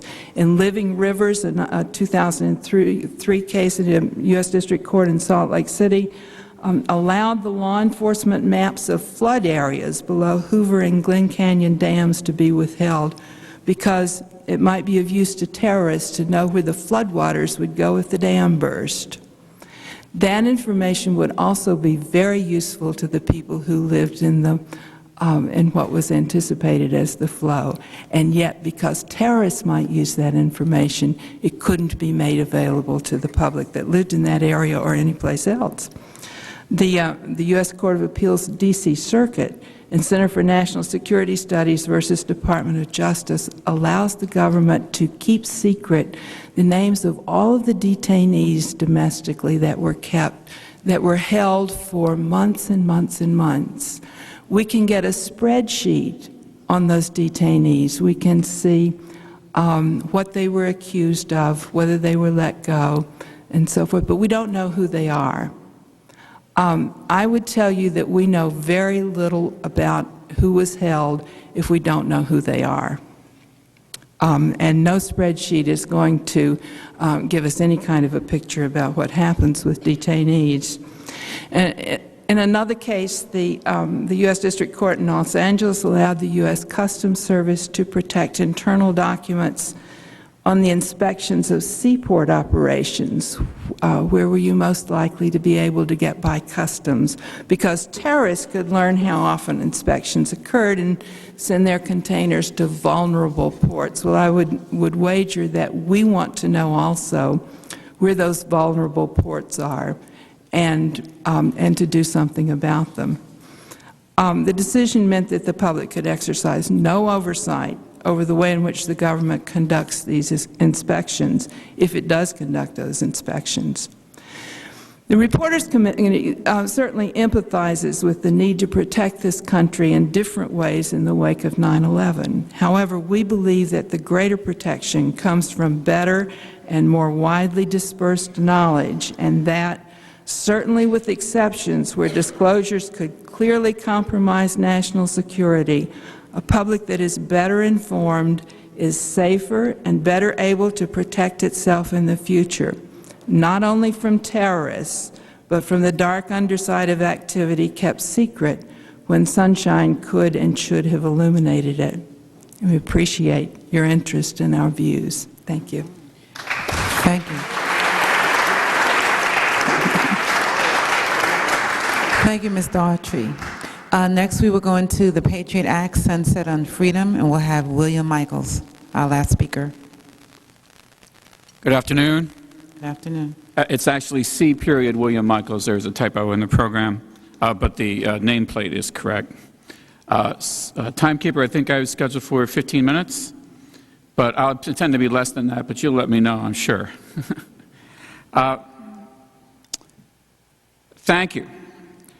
I'm honored to be on this program of very impressive people who represent much of the serious thinking and acting that has been going on about these issues. I thank Representative Cynthia McKinney's office and the organizers of this event for their efforts and for their invitation. I am presenting last, so I will try to be as concise as possible, which hopefully also means as brief as possible. The topic is sunset or freedom. In October 2001, as the USA Patriot Act was moving quickly through Congress, concern was expressed inside and outside the Hill over several of the quite dramatic sections in Title II of the bill. Among these were greatly expanded investigation and surveillance authorities under the Foreign Intelligence Surveillance Act, increased duration of FISA warrants, authorization for the first time in a federal statute of non-physical search warrants, commonly known as sneak and peek warrants, combined with a provision allowing for delayed notification of execution of these warrants for a reasonable period, permission for FBI access to any tangible thing in a terrorism investigation through a court order which a court must sign if the FBI's application for the order meets stated requirements, and nationwide service of search warrants. Wishing a strong showing for the bill, the Bush administration and some in the congressional leadership, I have no specific names to note, which would be a detour at this point anyway, offered to include a 4-year sunset or expiration provision for many of these sections. Given the wide vote margins in both houses on the final bill, 357 to 66 in the House and 98 to 1 in the Senate, negotiations of this sort seem in retrospect perhaps to have been unnecessary. But there were concerns to be addressed, and it seemed this approach addressed them. Keep in mind that sunset provisions occur only in Title II of the statute.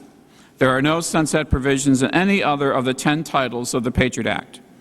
There was a provision allowing Congress by joint resolution to invalidate all of Title III, which includes terrorist financing investigations. But that provision was repealed by the 2004 Intelligence Reform Act, thus making Title III permanent. When the Patriot Act was signed, October 26, the prevailing understanding among many in Congress and certainly among the public was that these Title II provisions would expire at the end of 2005 as declared in the law. Many observers, however, and I count myself among them only to mention that more astute people than I called attention to this, remarked that this sunset deal was not likely to last. And sure enough, by the time of the State of the Union address in 2003, following the midterm elections, the administration announced its intention to ask Congress to renew the Patriot Act. Of course, the Patriot Act did not need renewing. What that term referred to was a repeal of the sunset provisions of those Title II sections set to expire, thus making them as permanent as the rest of the statute. This theme of renewing the Patriot Act was repeated throughout 2003 in statements by then Attorney General John Ashcroft and by other administration figures. It became a specific theme in the 2004 State of the Union address as well as throughout the presidential campaign. Here in mid-2005, Congress is about to do just that. Patriot Act reauthorization legislation, which would renew most, if not all, of these Title II sections, is moving through the House. The number of Title II sections to be renewed might vary depending on how current amendments fare in the final bill, and given that action on the Senate bill is still to be completed. And a real brief outline of some of that material is in a Washington Post article, today's Post. We are here to consider this development in light of the 9/11 Commission recommendations. It is important to note that very little of what Title II of the Patriot Act does is reflected in those recommendations. Many of them, incorporated in the 2004 Intelligence Reform Act, are reflected in that statute. Other recommendations on things as national standards for driver's licenses, of course, are in the Real ID Act. To the extent the 9/11 Commission recommendations address emergency responders, increased border screenings, use of biometrics in passports, and the like, these matters can be found in Patriot Act Title IV, Title V. One or two recommendations involving the scope and extent of information sharing and privacy protection relate in general to Title II and Title VII. Other recommendations could relate to other laws like the Homeland Security Act or the Transportation Security Act. In any event, the 9/11 recommendations are not specifically directed to the Patriot Act. Nevertheless, unquestionably increased attention to Homeland Security brought about by these recommendations, further propelled by additional statutes such as the Homeland Security Act, Intelligence Reform Act, and Real ID Act, formed the background of congressional interest in responding to the administration's call to renew the Patriot Act. So it is that when the current congressional activity on the Patriot Act is completed, it is likely that not one of the Patriot Act Title II sections scheduled to sunset in December 31st, 2005 will actually expire. Whether this means the administration and Congress never intended to keep to their ends of the sunset deal would be an interesting debate. Perhaps we'll read about that someday in John Ashcroft's memoirs. Whatever winking may have gone on, and I'm not suggesting that it did, we will now be faced with a Patriot Act that will be in all respects entirely permanent. Surely this situation is a grave disappointment to those of us who believe that Title II sunset language meant what it said. I do not doubt that everyone is acting in what they believe to be in the best interest of their country in a time of great national apprehension over the threat of terrorism and the firm desire to do everything reasonably possible to prevent a repeat of the tragic and horrific 9/11 attacks. Since the Patriot Act, the bombings in Madrid and London and elsewhere demonstrate well enough that the threat remains quite real. Nevertheless, on the topic of the Patriot Act sunset on freedom, a few things about this renewal of the statute stand out, and I offer them for later discussion as I move on to my final points. The administration's contentions of what is or is not needed in the war on terrorism are going to continue to get a very favorable hearing in Congress for quite some time. For example, it appears that Section 215 will be renewed, even though information is sketchy as to how often that section has been used and whether it has yielded any valuable anti-terrorism information. For another example, the seizure and detention by the executive branch of foreign nationals suspected of terrorism, authorized under Sections 411 and 412, to date have not been used at all. Yet there was no serious discussion in Congress to repeal those sections. Title III of the Patriot Act remains a concern. We are here to note Title II sunset provisions, and so I will not get into Title III, which in any event is far too complex to describe in the limited time available. I will note, however, that it is the bulk of the Patriot Act language.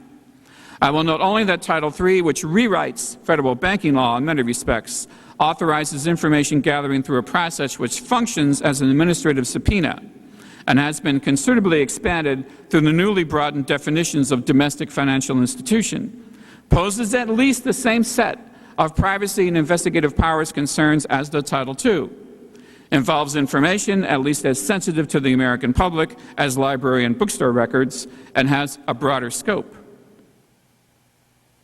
The Patriot Act remains a focal point of debate among Americans over the war on terrorism, even though actual details of the statute are not widely known by the public.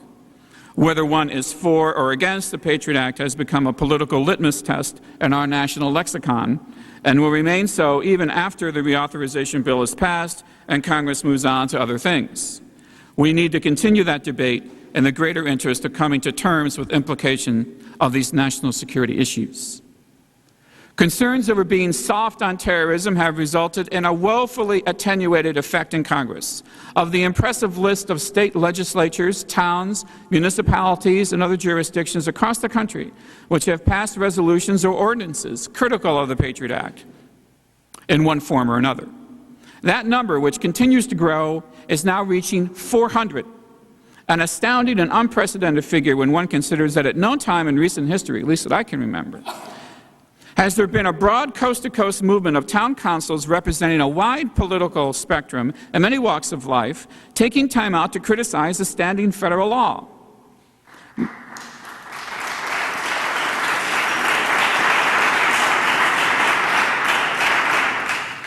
My belief was that when this resolutions movement reached the 200 figure, Congress would have no choice but to take notice. Yet we are nearly double that number, and Title II of the Patriot Act, far and away the motivation and focus of these resolutions, is about to be reauthorized in toto if not in large part. We need to consider that conundrum. For me, it does not bode well for a true representative democracy. In the reauthorization debate, little significance has been attached to the fact that we have had the Patriot Act for nearly 4 years, but not one person has been arrested in the United States and charged with direct involvement or assistance in the September 11th attacks.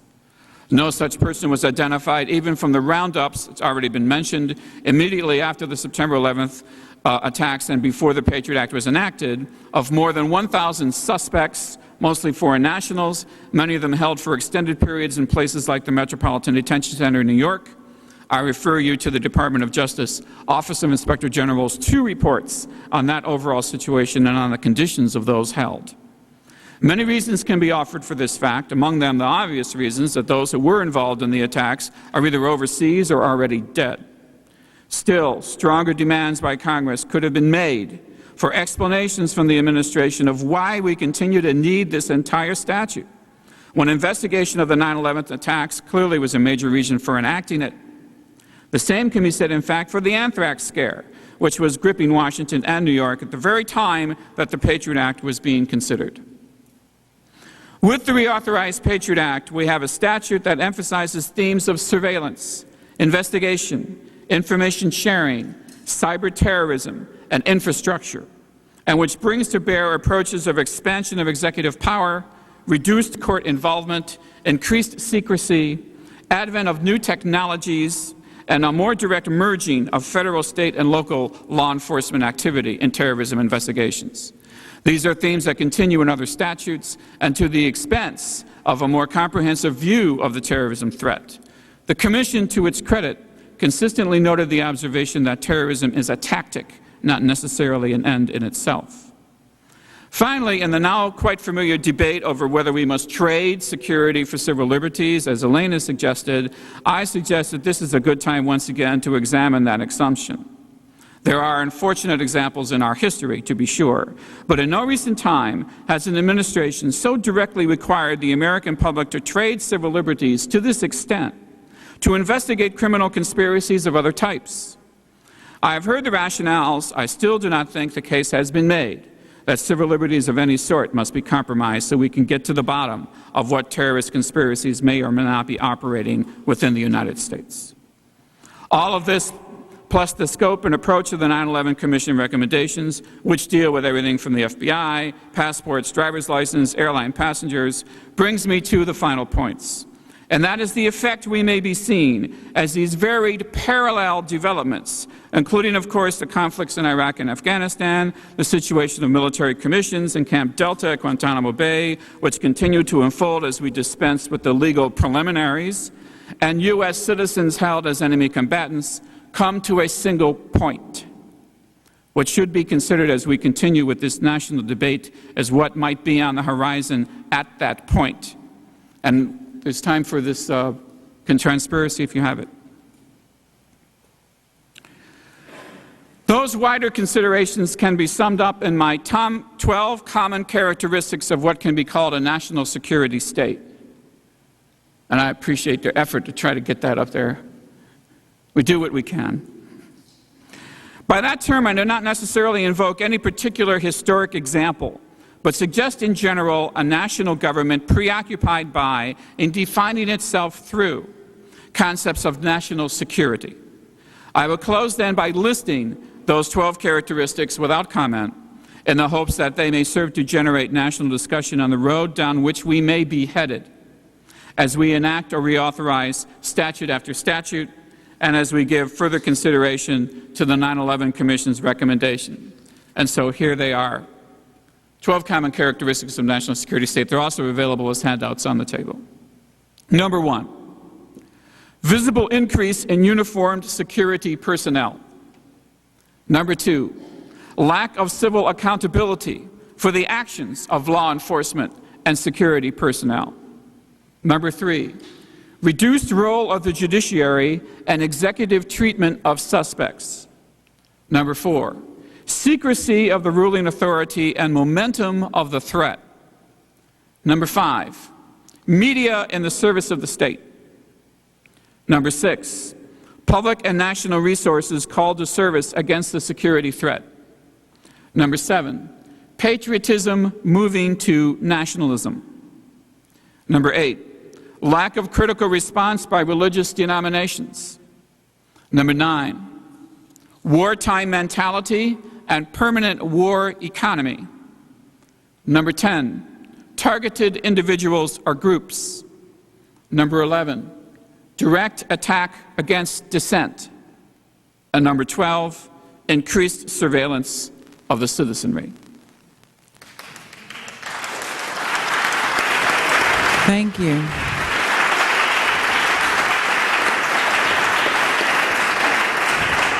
Thank you. I thank you for your attention and look forward to your comments. Thank you, C. William Michaels. C. William Michaels. Next, we will have questions, and we'll begin with Ray McGovern, then Wayne Matson, and Mike Rupert. One question apiece. I'll make mine a small question. Peter Walker Lind was mentioned. I'm sorry, John Walker Lind. Yeah. I'm interested in how much is known about the fact that a young woman lawyer in the Justice Department was fired because she warned her superiors that if they violated FBI and Justice Department rules, that they couldn't really prosecute him the way they wanted to. And I think the outcome of that was that the reason that he plea bargained was in return for his not mentioning the torture that he went through, that they agreed to give him less than the full sentence they were pressing for. Can you elaborate on that, anyone? I wrote about that case, and I know her personally. Her name is Jesselyn Radack, R-A-D-A-C-K, and I urge you to look up on the internet and read about her. Actually, she was fired because she found out that the judge in the John Walker Lind case had ordered the Department of Justice to turn over any emails that it had between her and the FBI agents in the field in Afghanistan who questioned Mr. Lind. And she found out by inquiry that the Justice Department had turned over very few of the emails. And so she contacted the prosecutor in Alexandria herself and gave him the emails. And when her supervisors found out about it, they were furious. And they immediately wrote her up and told her she should seek other employment. Subsequently to that, she was employed, she was brilliant, one of the honors program students in the Justice Department and went to Yale, so she was a brilliant, mind. And the law firm that she went to, she had not been there very long when the FBI appeared at her law firm, a white-collar law firm in D.C., and said that they were conducting a criminal investigation of her, and they wanted her files and her computers and so on, and so she was fired from that. Subsequent to that time, what happened is that John Ashcroft filed a complaint against her with the state bars of which she is a member, and said that she should be disbarred or seriously disciplined for violating Justice Department confidentiality. In other words, because she had reported and then talked to the press, Newsweek, of what had happened to her, she was accused of being unethical, which is pretty amazing. The case against her in Maryland has been dismissed, and so she can practice law there, but the case in the District of Columbia is pending and has been pending for 2 years. So while a case is open against her in any state, she cannot practice law in any state of the country. She has 3 children. She is the major support of her family, and she also suffers from multiple sclerosis. She's a real victim in the Bush administration's war on the truth. And that's our Department of Justice. Yes. I think actually just something to draw from that as well, though, that people should remember. I know there was a lot of shock amongst the American public when we saw the pictures from Abu Ghraib. The evidence of torture in U.S. custody far preceded that, and the pictures of John Walker Lind stripped naked and taped to a stretcher were a clear indication of things to come. And so I think, as you correctly pointed out, part of his plea bargain is they were going to take all these death penalty offenses off the table if he agreed to never speak a word about the abuses he suffered in custody for the entire 20 years of his sentence. And I think that is just yet another way that the administration has kept the information about torture and ill treatment in custody from coming out. And so if I were to have a recommendation, it would be for another independent commission to look into those allegations, those policies, those practices, what prevented any type of oversight or investigation into the claims. I'd like to say, too, that Jessalyn Raddick was our magazine cover story about that time, and I think she represents what is happening to government employees who talk to anyone. Her victimization, really, and whistleblowing did not come from a direct discussion with the press, although she was later able to tell her story. But we've seen terrible things happen to government employees who talk to the press. It's R-A-D-A-C-K, I believe. Okay, thank you. We need to move on to the next questioner. I want to thank Mr. McIlvaine for your very moving comments, and even with your personal tragic loss, you reminded me once again why our hometown is called, Philadelphia is called the city of brotherly love. So thank you again for your comments. On the foreign policy issue, for those who can address it, and this impacts on how we treat these so-called enemy combatants and detainees. We've seen basically the people who came up with the Project for a New American Century and all these other Heritage Foundation, AEI tracks, and all the other various groups out there, Foundation for Defense of Democracies. They've pretty much gotten what they've wanted. My question is, when we get rid of this mess that's running Washington, how long is it going to take, in your estimation, to try to get our foreign policy back to the status quo ante prior to 9/11? Because right now we see embryonic anti-U.S. strategic blocs forming, the Shanghai Cooperation Organization, which includes the Central Asian stands, China and Russia. So we're actually getting together the feared communist bloc that we were so much against in the Cold War. It's actually now, it was a fantasy then, but it's becoming fact now. And what's happening in Latin America, of course, from the hijacking of our Cuban policy by some fanatics in southern Florida, and also how we treat Venezuela and other countries. And again, this is repeated in Africa, the Southern Pacific, with our rejection of Kyoto, and our we're probably the most despised country on the planet right now. 25, 50 years, 100 years to try to get back to the status quo ante, in your estimation? Could you repeat the question, please? The damage. How many years do you think it's going to take to get our foreign policy back to where it was, where we did have respect for international law, the United Nations system, and bilateralism and multilateralism? The damage.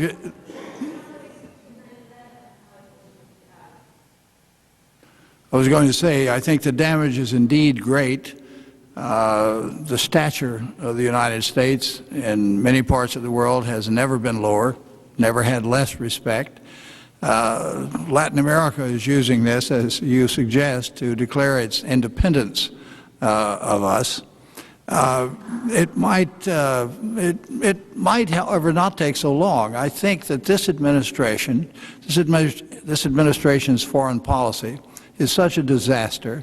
It's so unethical, goes against so much that the United States has always stood for, that we may, over the next 3 years, see a dramatic reaction. That's my hope, that will get us back on track. It won't succeed in getting us back on track until this administration is out of office, but at least can begin to limit the damage done by this administration to foreign policy, to the ethics, our record for ethics in the world at large, and we can then, after this administration, quickly get back on track. That's my hope. You may be right. It may take 25, 30 or more years.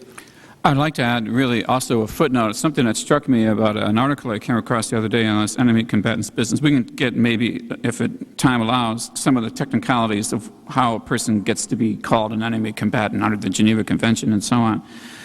But what I'm about to say is that what winds up becoming a matter of American law in the law books is pretty difficult to avoid over time. And in fact, administration is now calling into service Supreme Court cases dating back to the Civil War in terms of how it's going to treat enemy combatants in military tribunals. But nevertheless, what struck me, as I was about to say, is this Padilla case, where the Supreme Court, and although it didn't rule directly on Padilla, had mentioned in the Handy case that, well, Padilla probably is not going to make it as an enemy combatant, because after all, he wasn't seized on a battlefield. He was seized in Chicago O'Hare Airport. And then eventually, through a series of events, wound up as designated as an enemy combatant. Well, the article I came across said that during the hearing on this case, which I believe is now before the Fourth Circuit, government attorneys said that doesn't matter because the entire United States is now a battlefield. So it doesn't matter where we seize these people. We can declare that this country is now a battlefield, and therefore that distinction makes no difference. Now, if the Fourth Circuit buys that, and so far the Fourth Circuit has bought a lot, we may wind up with a reported decision as a matter of federal criminal law or federal constitutional law of how you become an enemy combatant, even though you're a U.S. citizen, even though you were never seized in any kind of actual armed conflict. I don't know how many years it would take us to get out of that. Can I respond? May I respond to you? I think if you look back to some of the egregious occurrences, like the McCarthy hearings, the internment of Japanese, the manner in which we treated African Americans, etc., the McCarthy hearings and what happened is very, very instructive. And it was one of Senator McCarthy's own party, the only woman in the Senate, Senator Margaret Trace Smith, who stood up on the floor of the Senate and said, I am ashamed, I mean, I'm paraphrasing, of course, she was much more eloquent. She said, I am ashamed of my party. I am ashamed of these hearings. And it took many, many years, and of course she was the catalyst, in my judgment, from the little I know about it, in inspiring other Americans to stand up. And I remember, as a little kid, it was one of the few hearings that were first televised. And we had just gotten this television set, so my parents must have had it on. But I remember that speech. And how long did it take for the artists of the world, of our country, like Lillian Hellman, to get credibility? It took years, decades. I think it's imperative for people like Cynthia McKinney, other members, to follow her example and be courageous enough to have hearings right in this body to challenge whether they're Republicans or Democrats, and of course the Republicans control all the shots these days, but to challenge what's going on. And there are some moderate Republicans who are questioning what is going on with the aberration of the Constitution, et cetera, et cetera. So in my judgment, people who really want to make a difference, who are watching all this and so forth, have to let their members of Congress know, and the President know, who takes polls every, tens of polls every day. Let the people know that they are abhorred at what is going on with what is supposed to be the freest democracy in the world. And so Thank you, I think panelists. it's up to the hearings here. Thank you. We'll move on to Mike Rupert. This is going to be a difficult question for me, and I'm going to have to wind up beating up on my dear friend Cynthia McKinney because she's the only sitting member anywhere of the United States Congress who is in this room today. Why? We've heard some really, really disturbing things here today. Some things weren't even mentioned. I want to thank Mr. Michaels for referring to the fact that, was it how many, 4 or 5 states and God knows how many cities now have passed resolutions opposing the Patriot Act. There was a word federal that had to do something with a respect for states and local governments that seems to disappear as we descend into empire here. The United States has thumbed its nose at the International Criminal Court at The Hague. We've basically told them, we don't care who you indict here, we're not going to let you talk to any of our people, and how do we expect the world to behave like that? It's very interesting that the Patriot Act was already drafted before the 9/11 attacks occurred. That's 9/11 is the watershed moment that has opened the door to everything else that has followed, and that's why it's so important to understand the significance of 9/11 above and beyond. Nobody mentioned total information awareness. And the absolute violation of any privacy we have with respect to all of our personal records and its attachment to Promise software, which is it's a matter of record that the software exists that can data mine every aspect of our lives on almost real-time basis. We've seen portions of the First, Fourth, Fifth, Sixth, and Eighth Amendments to the to the Constitution either abrogated totally or partially since 9/11. And where I have to hold Congress to blame is that there was a state of emergency declared on 9/11, and it is a statutory obligation of the Congress of the United States to meet after 60 days to review that state of emergency and grant the statutory authority for so many of the violations, especially with respect to the military tribunals, which have taken place overseas. And to my knowledge, Congress has not once met to even discuss that state of emergency. And this is why I am at a point. I mean, I've been walking these halls, and this is going to be a jump ball question. Like, I'm going to throw the basketball in the air, and I'll bet you it hits the ground because nobody wants to touch it. Okay? I've been walking these halls since 1979, and I first came to Congress looking for help because my life was in danger. That was a lot more real to me than some academic discussion. I was a whistleblower with LAPD. I needed help from Congress because I caught my government doing something wrong. I've been walking these hills every year since. And I'm sorry, but I see a descent, and you have described, if you will, a disease state of a republic, whatever you want to call it, descending. And this is a historical question for anybody who wants to take it. Any of you historians out there, have any of you ever seen a nation or an empire at the pinnacle of power, whether it be Rome, France, Spain, Britain, anywhere else, descend down a road to totalitarianism and on its own voluntarily decide to turn around? I, for one, am extremely skeptical, and this is the bravest woman on Capitol Hill of all the members I've ever met, sitting right up there. But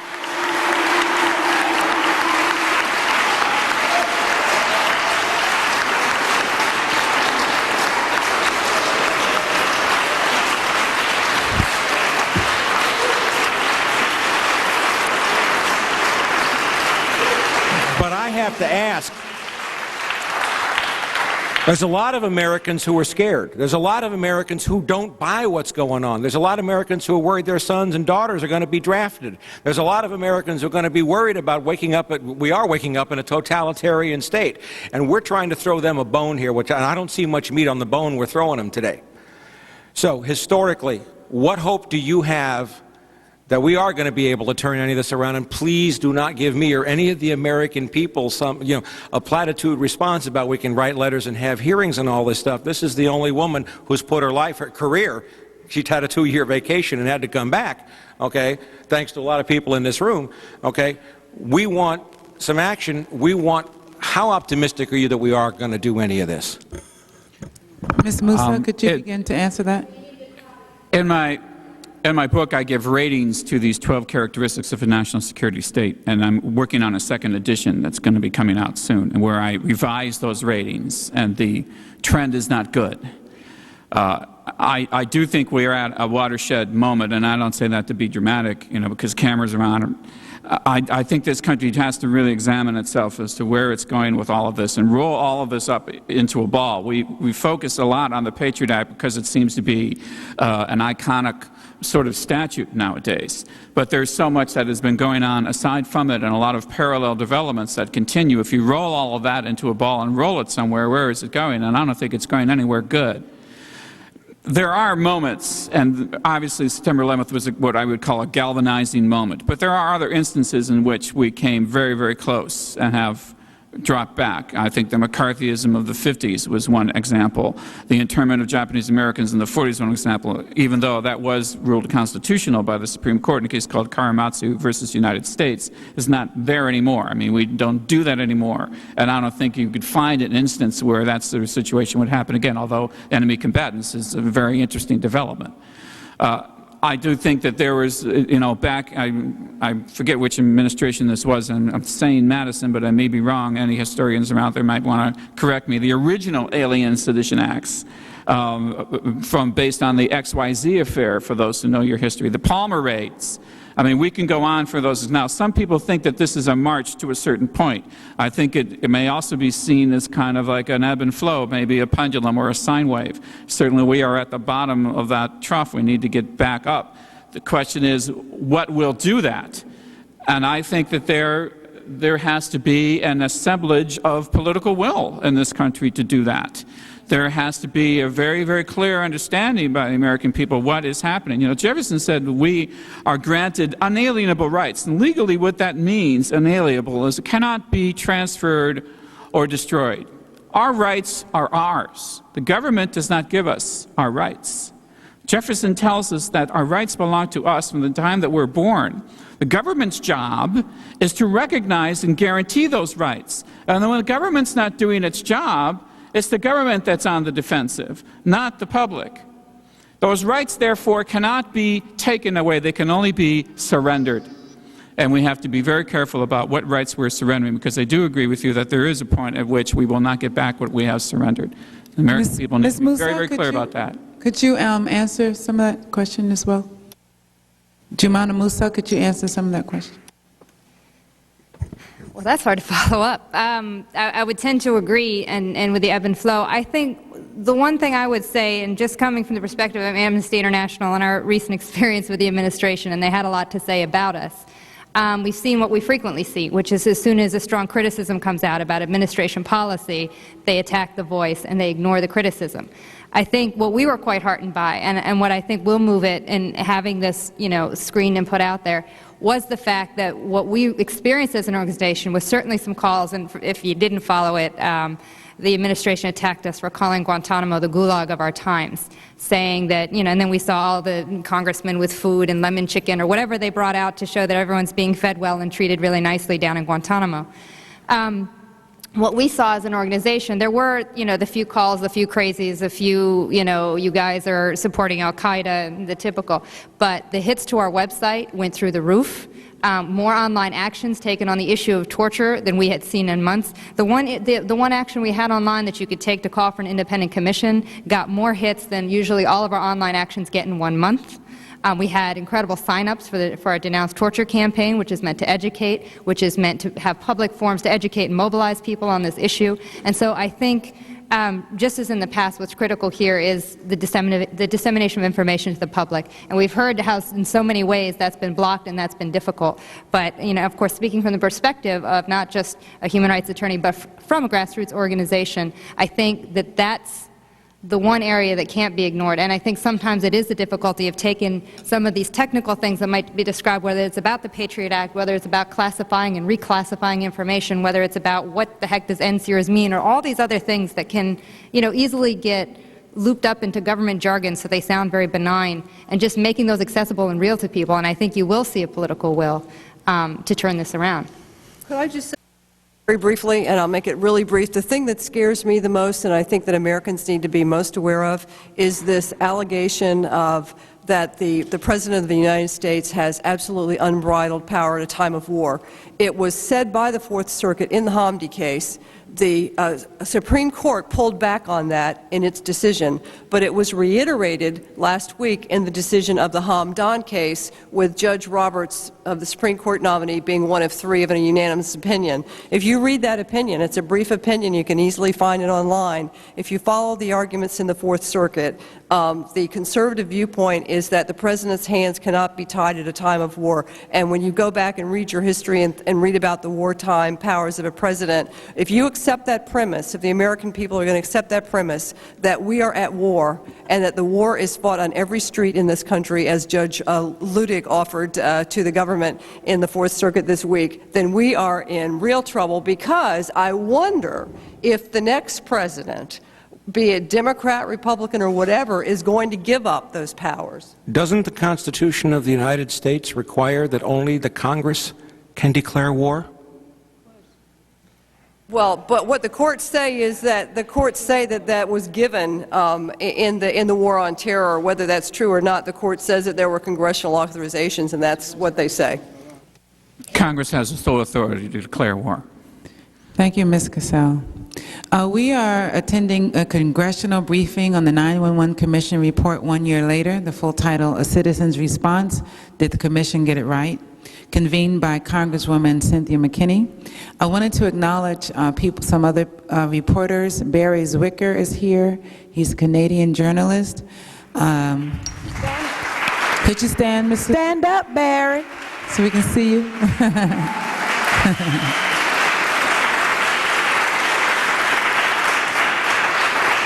Also, David Ray Griffin who wrote the New Pearl Harbor. He was here earlier.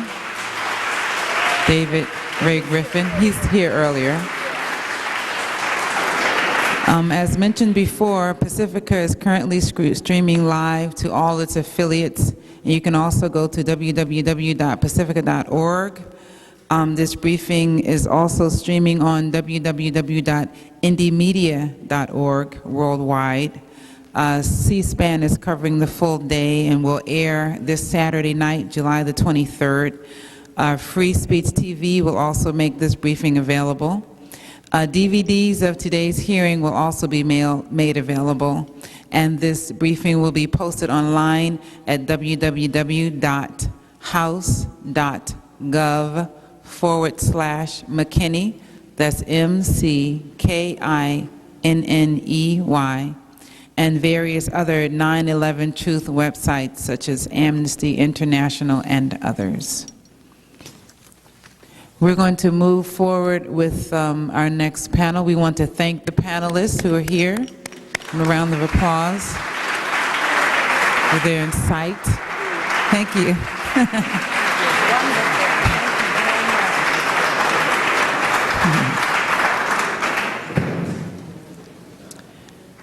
Next, we will hear, the topic is intelligence reform, immediate response and recommendations. The first topic will be the new D&I, Congressional Oversight and Unbiased Intelligence.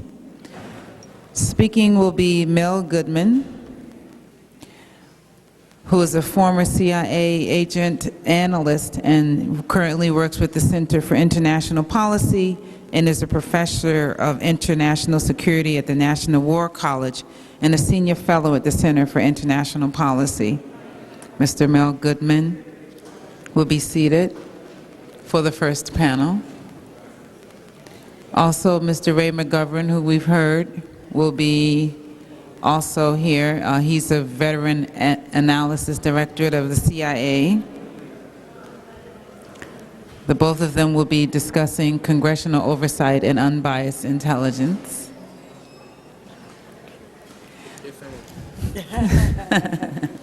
We will also have a topic, The Wall, breaking down the division of intelligence, military, and law enforcement.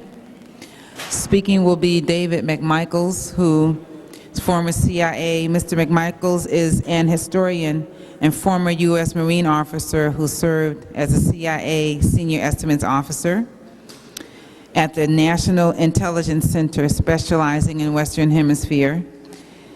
He was the editor and publisher of the magazine Unclassified, which opposed the use of covert intelligence operations. Mr. McMichael is also a member of the Veterans Intelligent Professionals for Sanity. Mr. McMichaels will be speaking on The Wall, breaking down the division of intelligence, military, and law enforcement. The next topic will be covert operations and increased intelligence budget, solution or cause.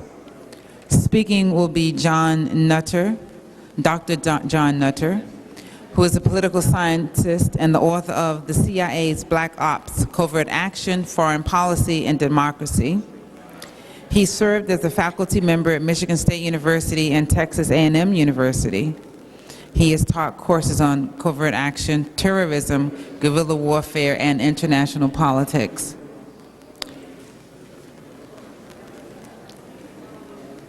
Are all of our panel members seated?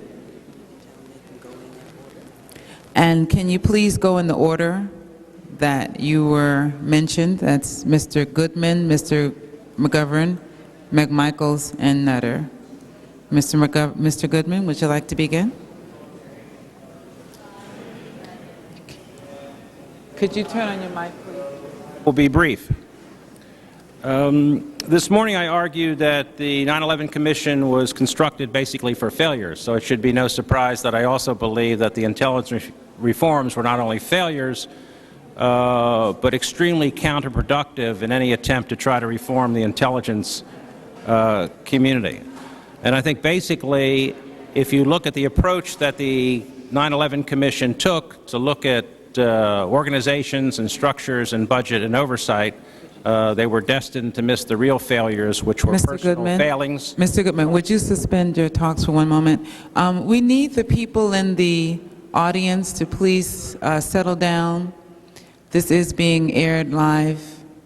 Thank you very much, and we want to hear the comments. Thank you. Thank you, Mr. Goodman. Thank you. The point I was trying to make is that the 9/11 Commission emphasized the wrong issues in terms of budgetary issues, oversight issues, structural problems, and organizational problems, that the real problems dealt with personal failings, bureaucratic cowardice, and the lack of any accountability.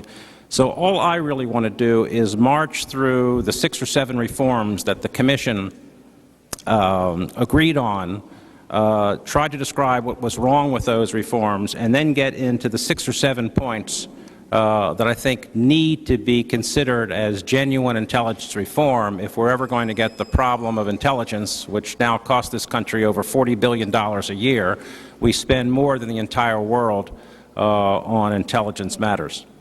The first reform, obviously, was the creation of a Director of National Intelligence. I'm not going to get into the major problem of the DNI because Ray McGovern is going to discuss that from the terms of politicization of intelligence. But I just want to say that if you wanted to politicize intelligence on any sensitive issue, I can't think of a better way to do it than to place the Director of National Intelligence inside the executive branch.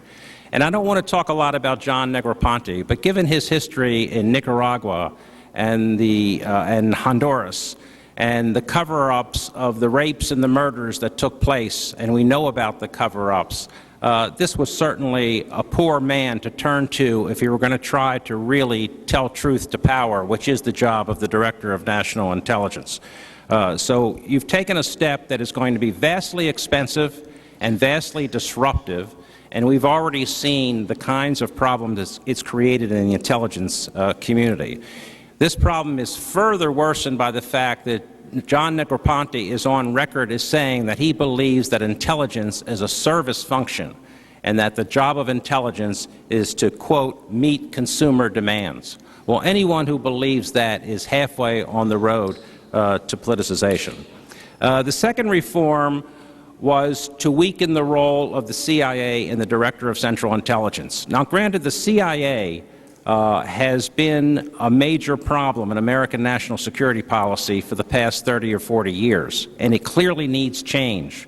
But I think we have to remember what Harry Truman kept in mind, that you do need a central intelligence agency outside the policy process, outside the political process, that can provide objective and balanced information and intelligence assessments to policymakers, and particularly to the White House and to the Congress. By weakening the CIA, you're eventually going to turn the CIA into nothing but a collection agency.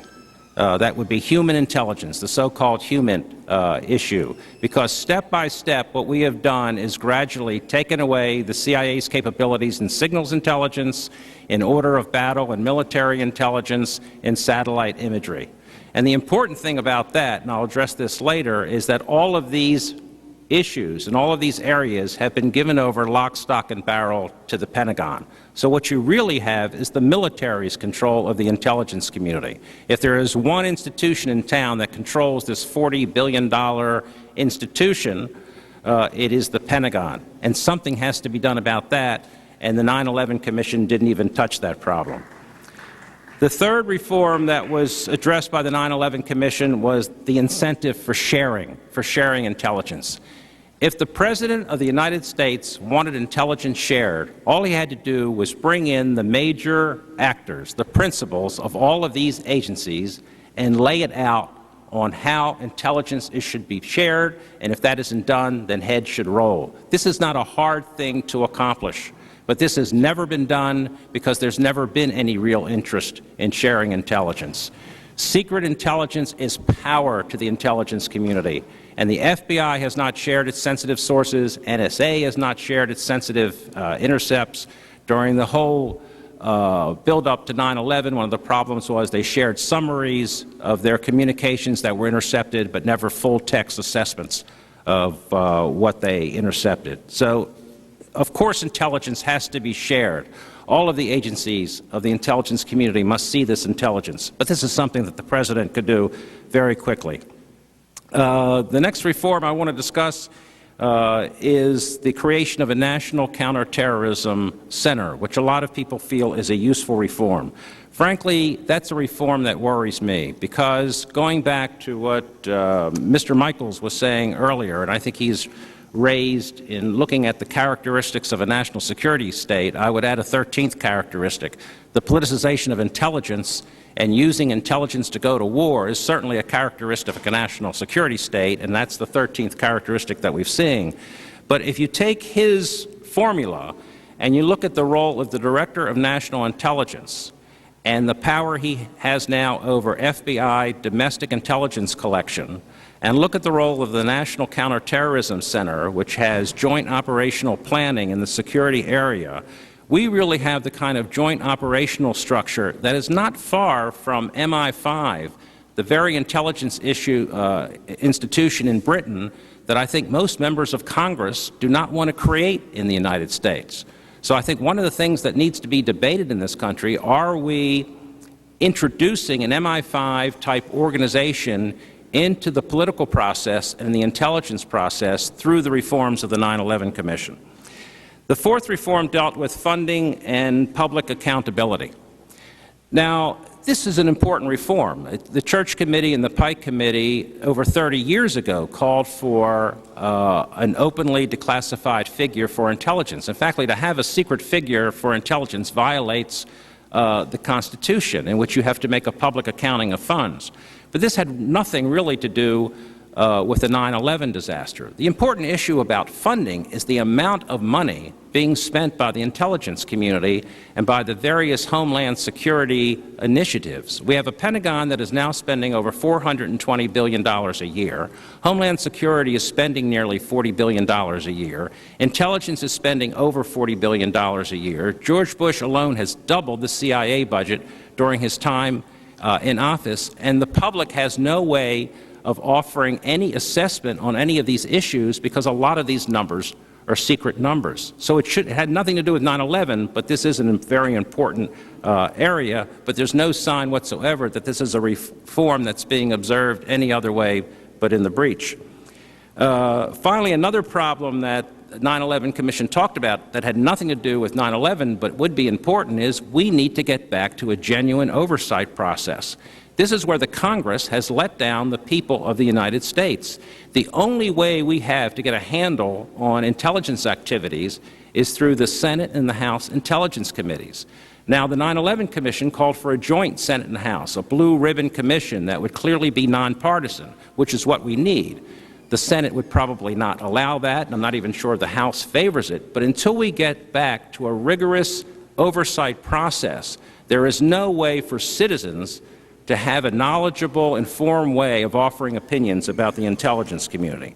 And finally, the last reform, which was totally ignored by the intelligence community and probably for the right reasons, was the idea of taking all of the paramilitary capabilities of the CIA and placing them in the Pentagon, where we would have less access to the activities of the military over the conduct of paramilitary activities. This would be an extremely a dangerous step, and I think that's why both the CIA director and the Department of and the Secretary of Defense have agreed to ignore this particular reform.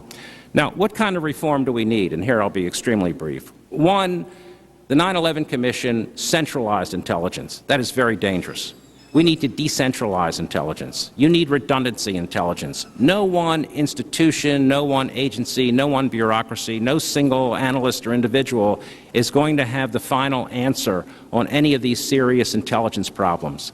These intelligence issues deal with nuance, they deal with very gray areas, they deal with issues that you're never going to have complete information on, and you need as much competitive analysis as possible.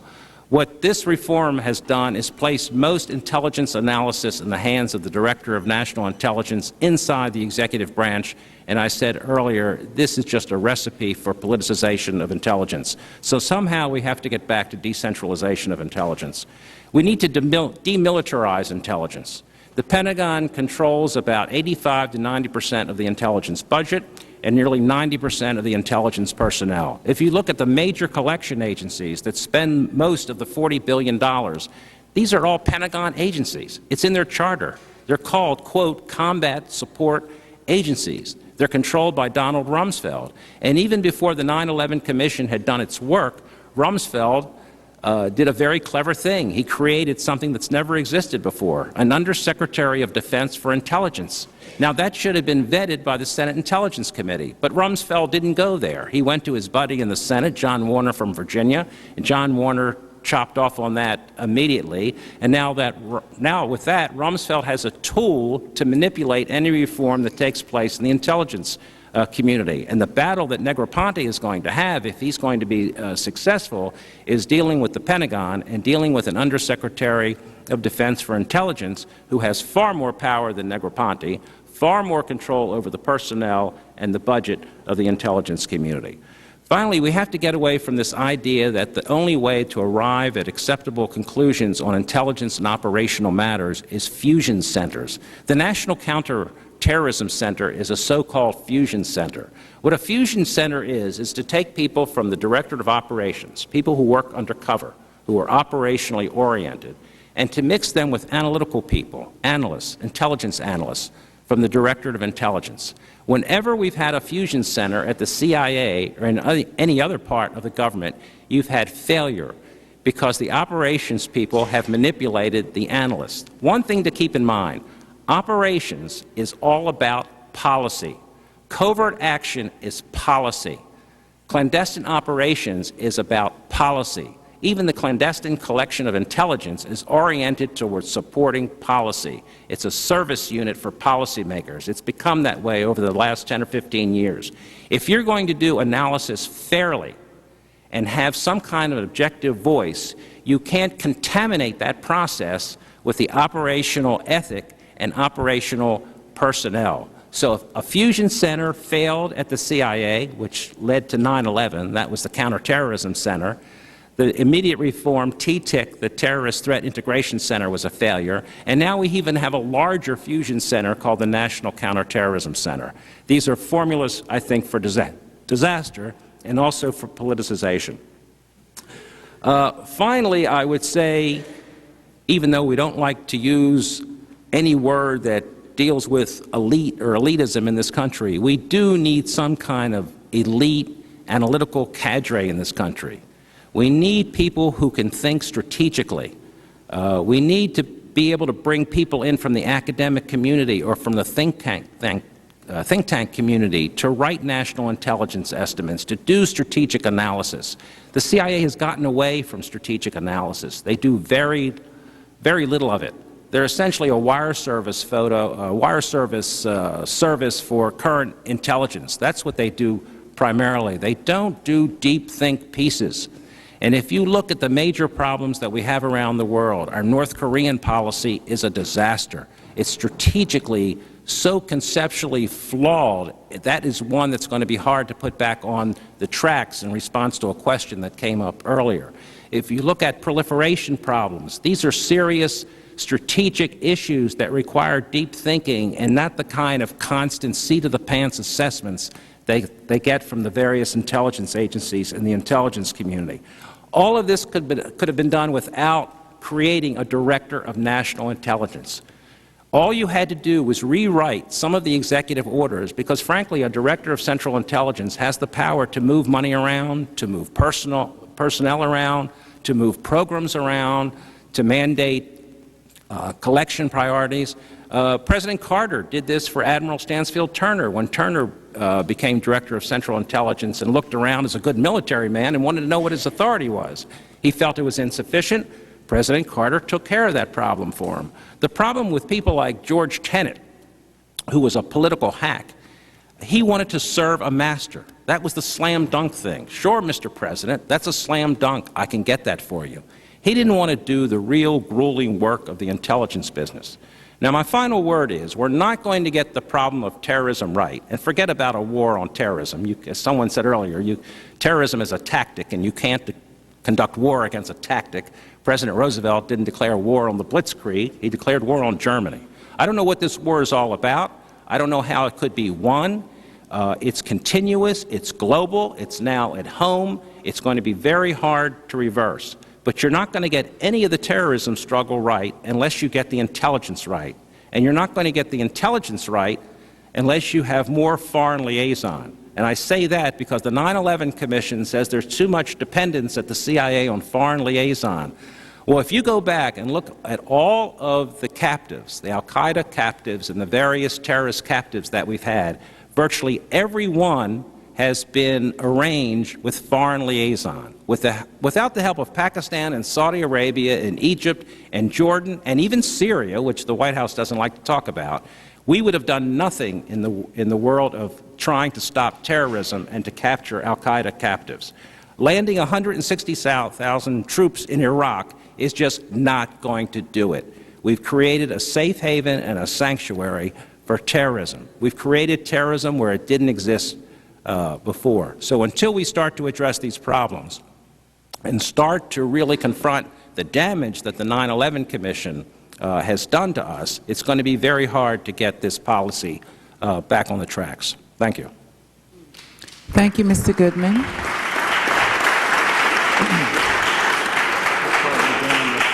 Mr. Ray McGovern. Thank you. I guess it's been about 20 years since we worked together, Mel, and yeah, I have to tell you, I feel very like a poignant moment here. We didn't always agree on everything on substance back then, but I find myself agreeing with everything you just said, and I want to publicly associate myself with that. I also want to say that those were the best of times, and they became the worst of times. I'm sitting next to two colleagues here who are good examples to everyone because of the courage and because of the integrity they have. Mel would not abide the prostitution of intelligence. He failed to see Russians under every rock, as Bill Casey did, and he wouldn't recognize Russians under every rock. He said they were Libyans. He said they were Vietnamese. They were not all Russians. And for that, he paid a heavy price, and he quit.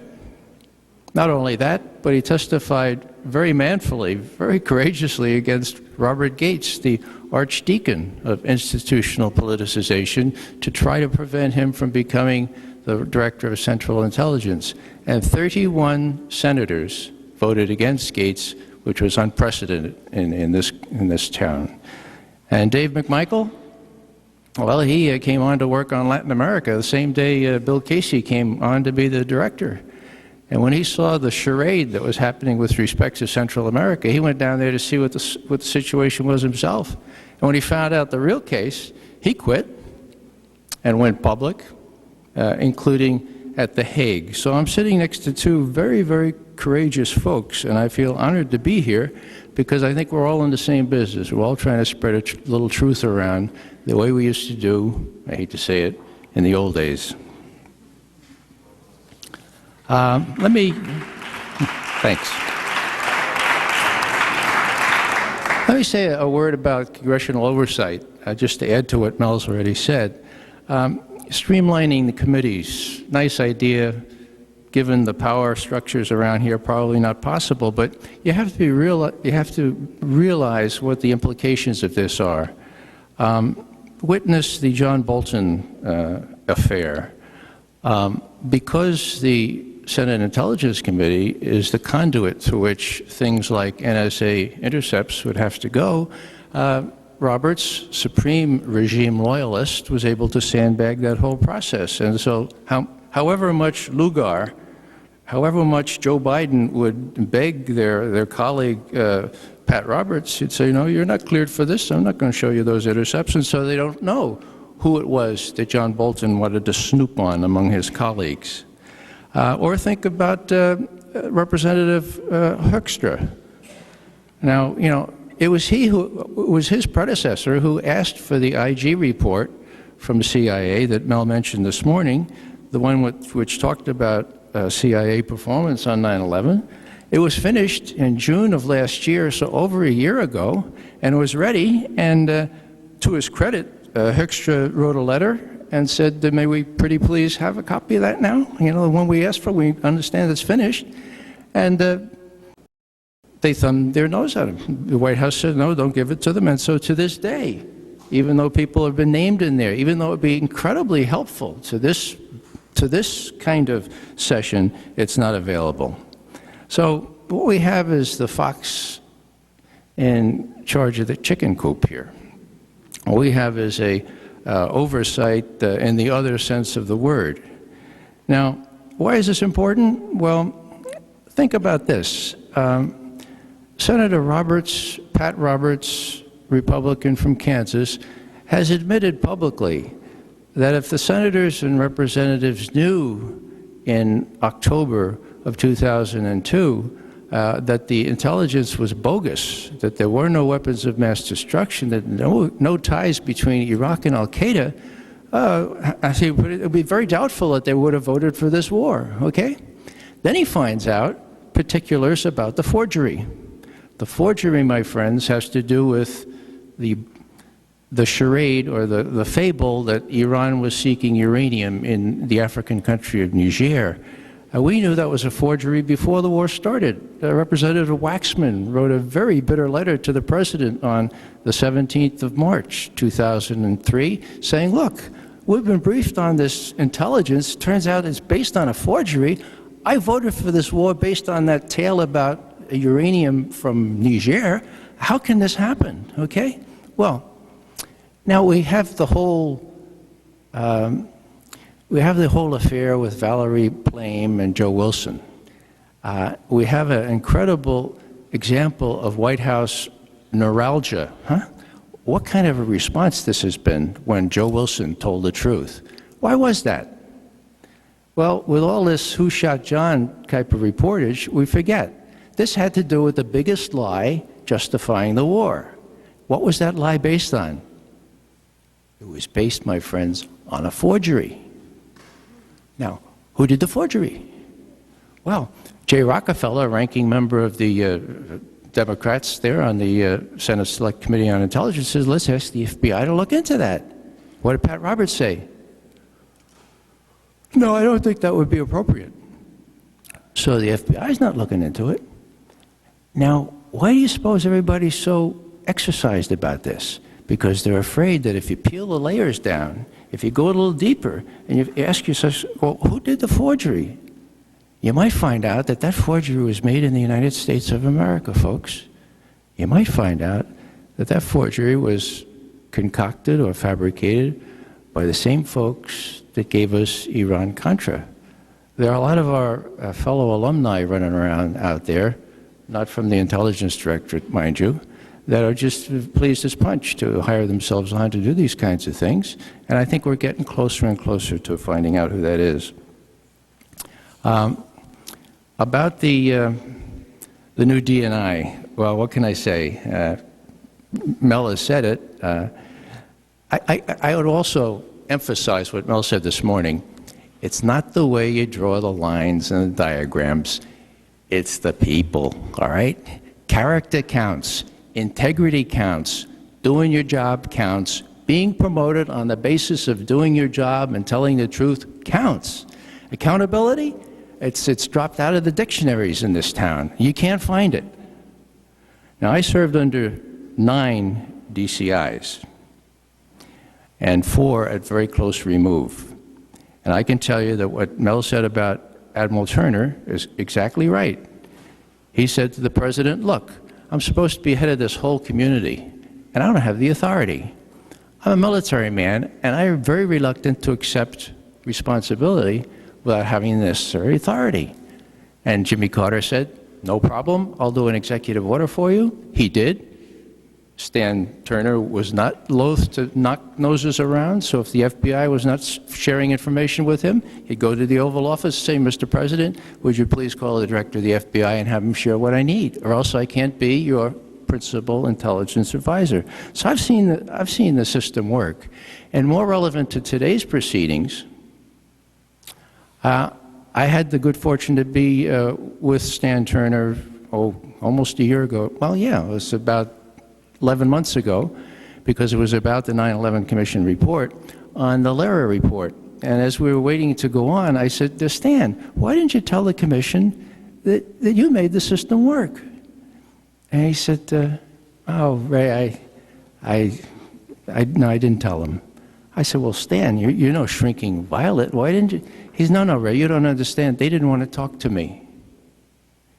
They didn't want to talk to me. Here's a very vigorous alumnus of this Director of Central Intelligence post around who made the system work, and no one, staff or members of that commission, saw fit to check with Stan Turner.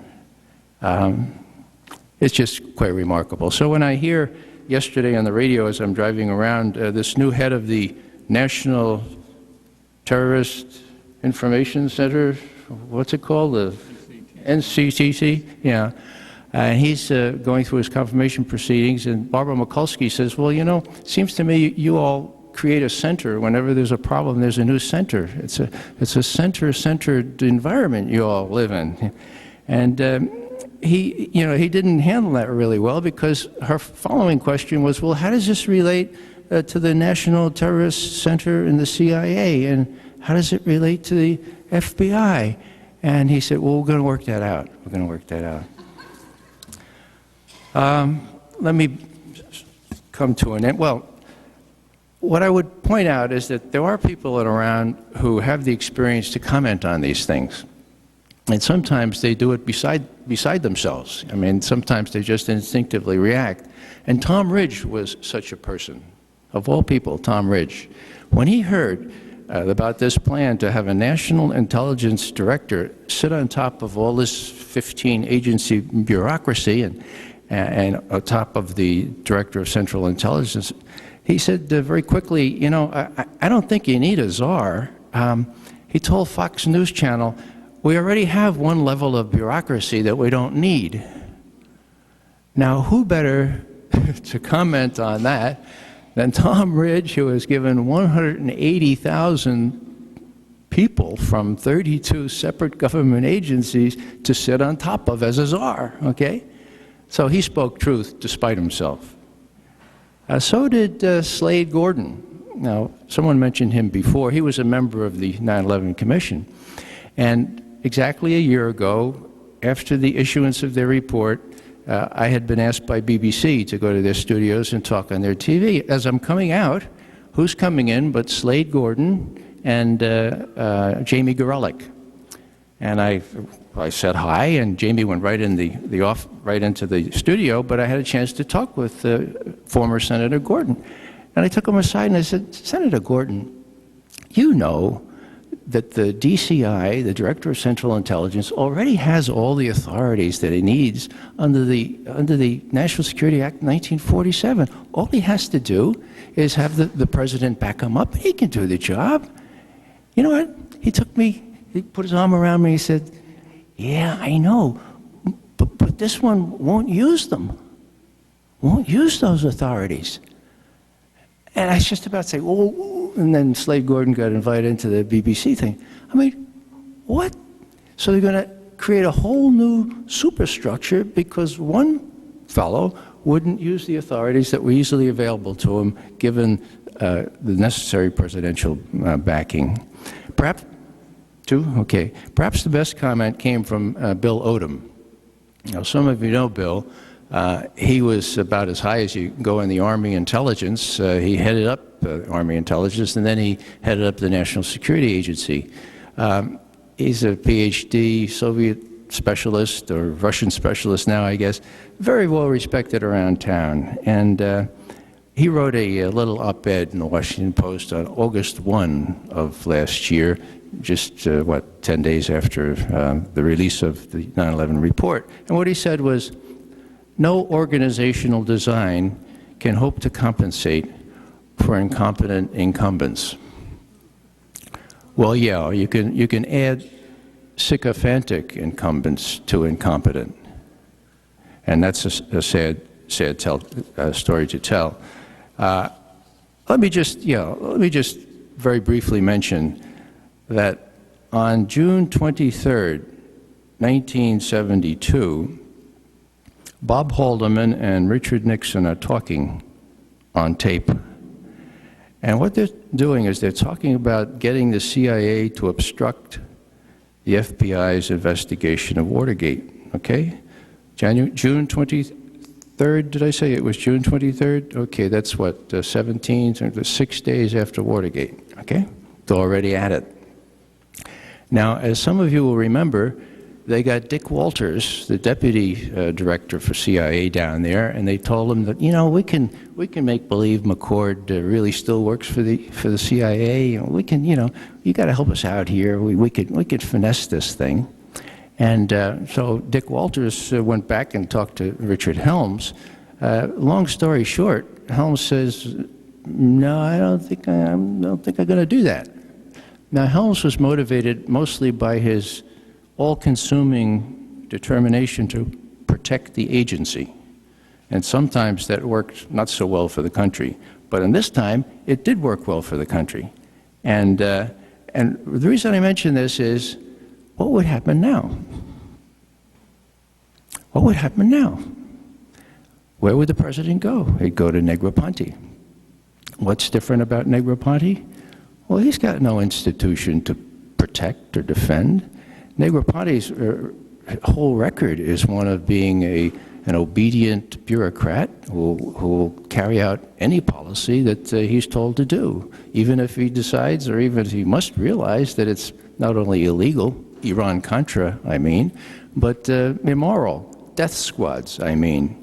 So you got a real problem now, folks, because you don't even have a person like Dick Helms who would place some premium on loyalty. One last thing, it wasn't only Helms. When John McCord, who was one of the 3 Watergate burglars, I assume too much because not all of you have hair as gray as me, John McCord was wondering what to do, and his lawyer approached him in 1973 and said, I think we can fix it so that we can fix it so you could be rehired by the CIA, and then you could pretend that you were doing it on their say-so, and that would make everybody feel pretty good around here. What do you say? You know what McCord said? Helms would never buy that. Helms would never agree to that. And do you know what the fancy lawyer did? Threw down the Boston Globe. Take a look at this. Headline, Jim Schlesinger named new Director of Central Intelligence. The lawyer says to McCord, I think this person will cooperate. Helms had been fired. He was given a sinecure, the ambassador to Iran, where he did one bang-up job. Okay, but the point being that it's pretty cynical stuff out there. And when Jim Schlesinger came on board as the Director of Central Intelligence, he convened the senior managers. I was not yet a senior manager, but I remember when they came back sort of ashen-faced and told us on staff, the first thing Schlesinger said, look, you guys, and in those days we were mostly guys, I don't want you to misunderstand why I'm here. I'm here to see that you don't screw Richard Nixon. And I don't report to Henry Kissinger, as my predecessors would have, head of the National Security Council. I report to Bob Haldeman. Now you think about that and go back and we'll see if we can work together. So politicization, my friends, is not new. It depends on the person who is either willing or unwilling to be politicized. Now, I sit next to three here, who are unwilling, have been unwilling to be politicized. People like Admiral Turner also fit that bill. We do have some good models. But with the new structure that has been invented here, well, all I can say again is Mel is exactly right. It's going to be easier and easier to politicize political intelligence judgments and intelligence operations with this new unnecessary structure. And I'll end there. Thank you very much.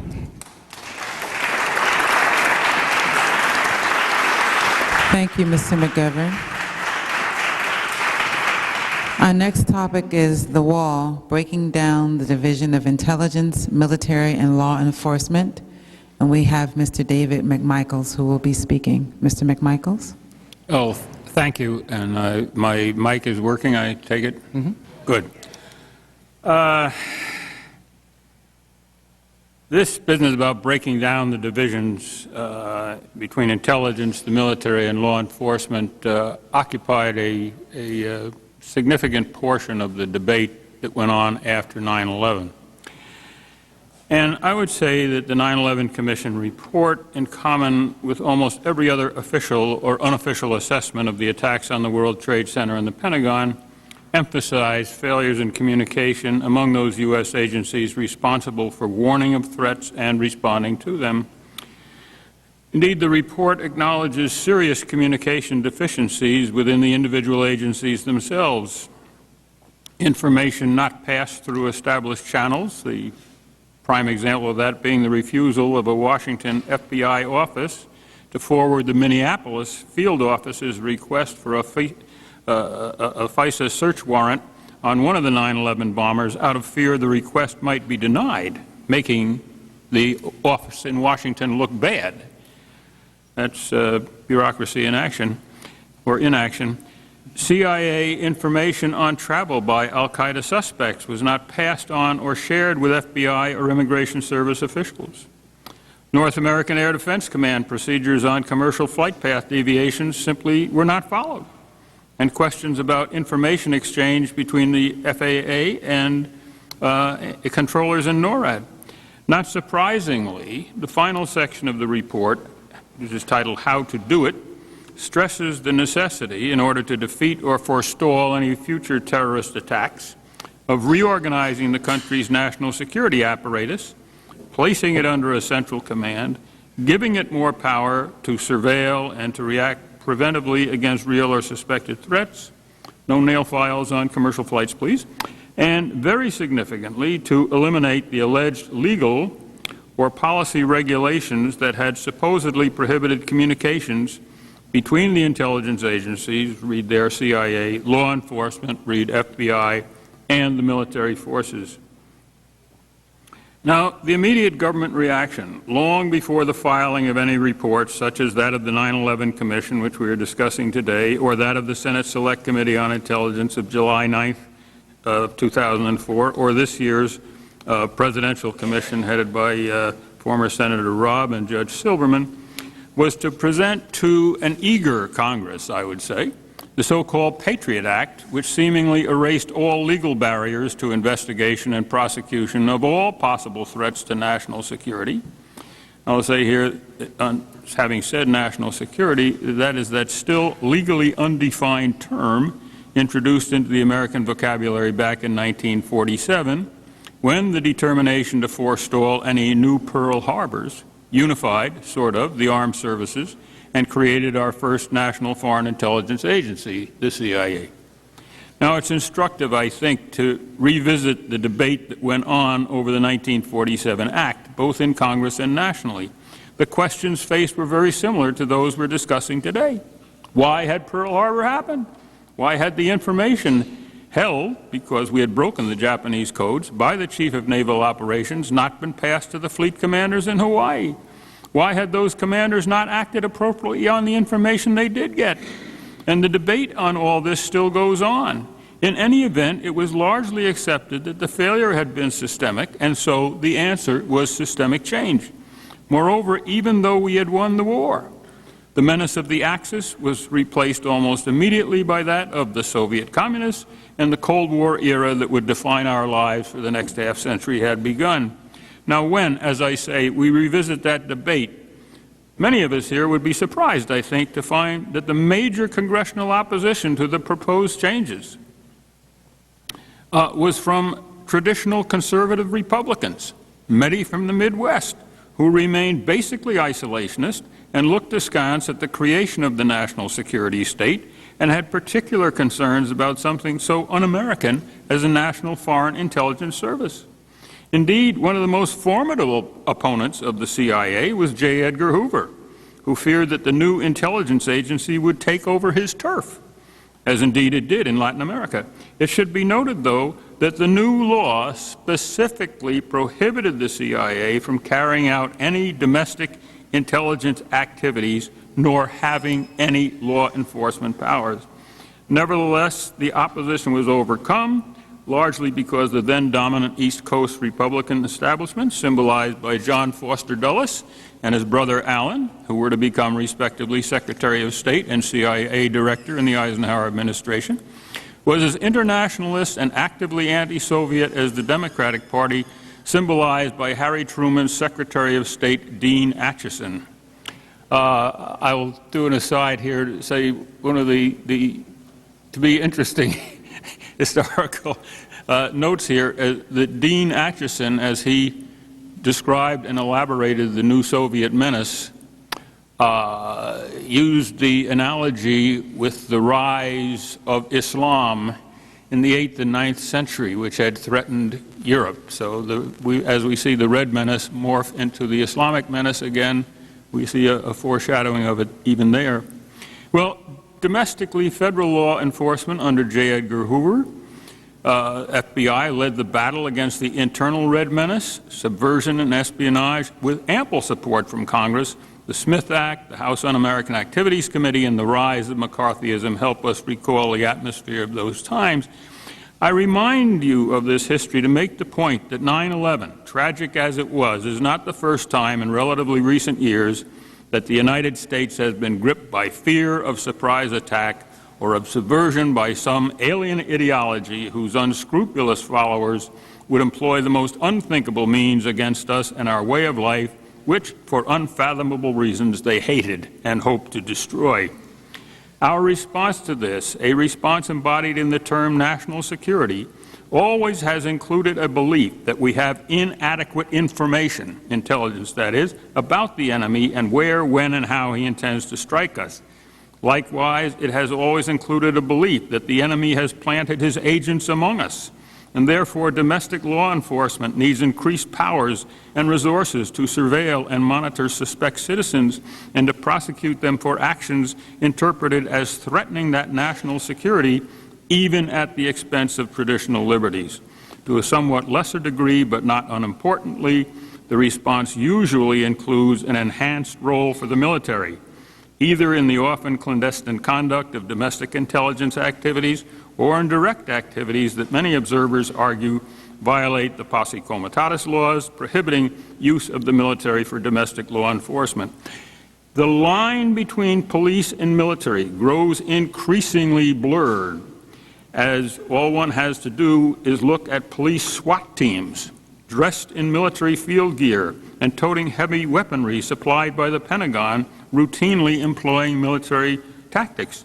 The symbol for this, I guess, is the assault a dozen or so years ago against the Branch Davidian compound in Waco, Texas. By the same token, the sense of imminent, even if hard to demonstrate, threat has been used over this period to justify so-called covert operations carried out in other countries, principally by the CIA, but increasingly in recent years by special units of the armed forces. More and more, the fig leaf of plausible deniability employed in such operations has been dropped as we claim the right to intervene militarily and politically in other countries on grounds of imminent threat to ourselves or others, or even, as now, to advance democracy, the absence of which in some other state we can interpret as itself a threat to our own political system. Now let me conclude quickly here by emphasizing that for those even slightly familiar with the current intelligence reform proposals, there is a more than vague sense of, to use Yogi Berra's immortal phrase, déjà vu all over again. There has been a failure. Pearl Harbor, the unpredicted Soviet development of the atomic bomb, the Chinese Communist victory in 1949, remember who lost China? The equally unpredicted North Korean invasion in 1950, the Bay of Pigs failure, Vietnam, the overthrow of the Shah in 1978, and of Somoza in Nicaragua a year later, both these last events not only unpredicted, but confidently declared by our intelligence estimates as impossible, or a scandal. And Iran-Contra comes to mind inevitably here, and some others in the 1970s. What happens next? A commission will be appointed, usually by the executive, but post-Vietnam, often by the Congress. We recall the Hoover Commission in the 1950s, the Church and Pike Commissions of the 1970s, and the Iran-Contra Joint Congressional Committee in the 1980s. Often forgotten are the Senate hearings of 1992, which tried to learn how we were so unprepared for Iraq's invasion of Kuwait, and led, among other things, to the late Senator Moynihan's very serious proposal for doing away with the CIA altogether, and Senator Arlen Specter's repeated and now accepted idea that the posts of National Director of Intelligence and Director of the CIA be separated. The committee, we're talking of this generic committee here, will labor long and hard and recommend inevitably that the agencies concerned coordinate their activities better and share their information. Depending on the era, if it's post-attack or post-scandal is what determines this, the recommendations will either call for more or less executive branch independence in using the intelligence system, usually with reference to the conduct of covert operations, or for more or less congressional oversight and control of intelligence. Attention inevitably is called to the need for better qualified officers, particularly in the area of language skills in the intelligence services. And again, depending on the era, there will be calls either for more openness, the matter of publishing the amount of the intelligence, total intelligence appropriation is one, or for less. And when we call for less, as we are doing now, the great fear is that our skilled and unscrupulous opponents will be able to use something like merely the publication of the total intelligence budget, that one apparently innocuous tile from the intelligence mosaic, to uncover our most precious secrets, the crown jewels, so to speak. Now, I will close now with a dated but still useful reference and a quotation, which is also dated but also useful. The reference I have here is the Congressional Research Service report of August 15, 1988, post-Iran-Contra here, or during Iran-Contra, on intelligence reform, recent histories and proposals.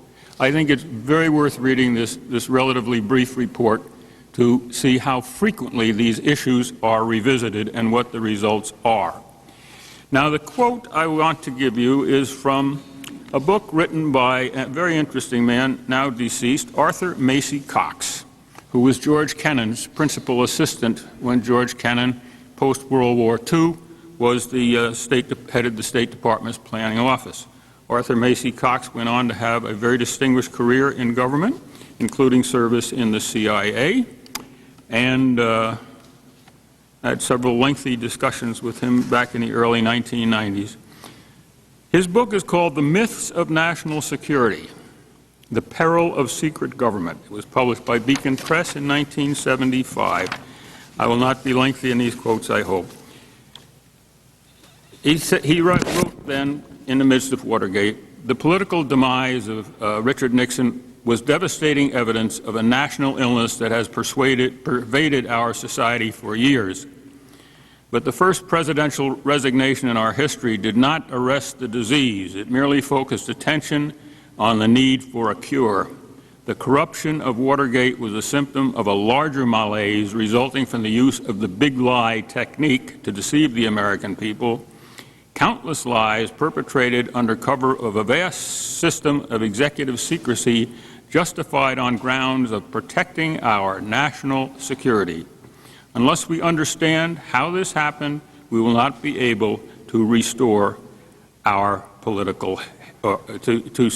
restore our democracy to health. So despite, he goes on, the drafters of the Constitution provided us with an ingenious system of government based on machinery to check and balance the use of power, but they did not anticipate the problem of secret government, nor has that problem been dealt with in subsequent constitutional amendments. Despite a lack of safeguards, a large consensus of the American public since World War II has granted to succeeding presidents extraordinary secret powers to protect the security of the nation. The people felt that in matters of national survival, the president should be given total trust. He should be allowed to make decisions in secret to protect our national security. But democracy and secrecy are incompatible, and it has now become clear that secret powers should never have been delegated without guarantees of accountability to the people's representatives in the Congress. I'll stop there, but the point is basic.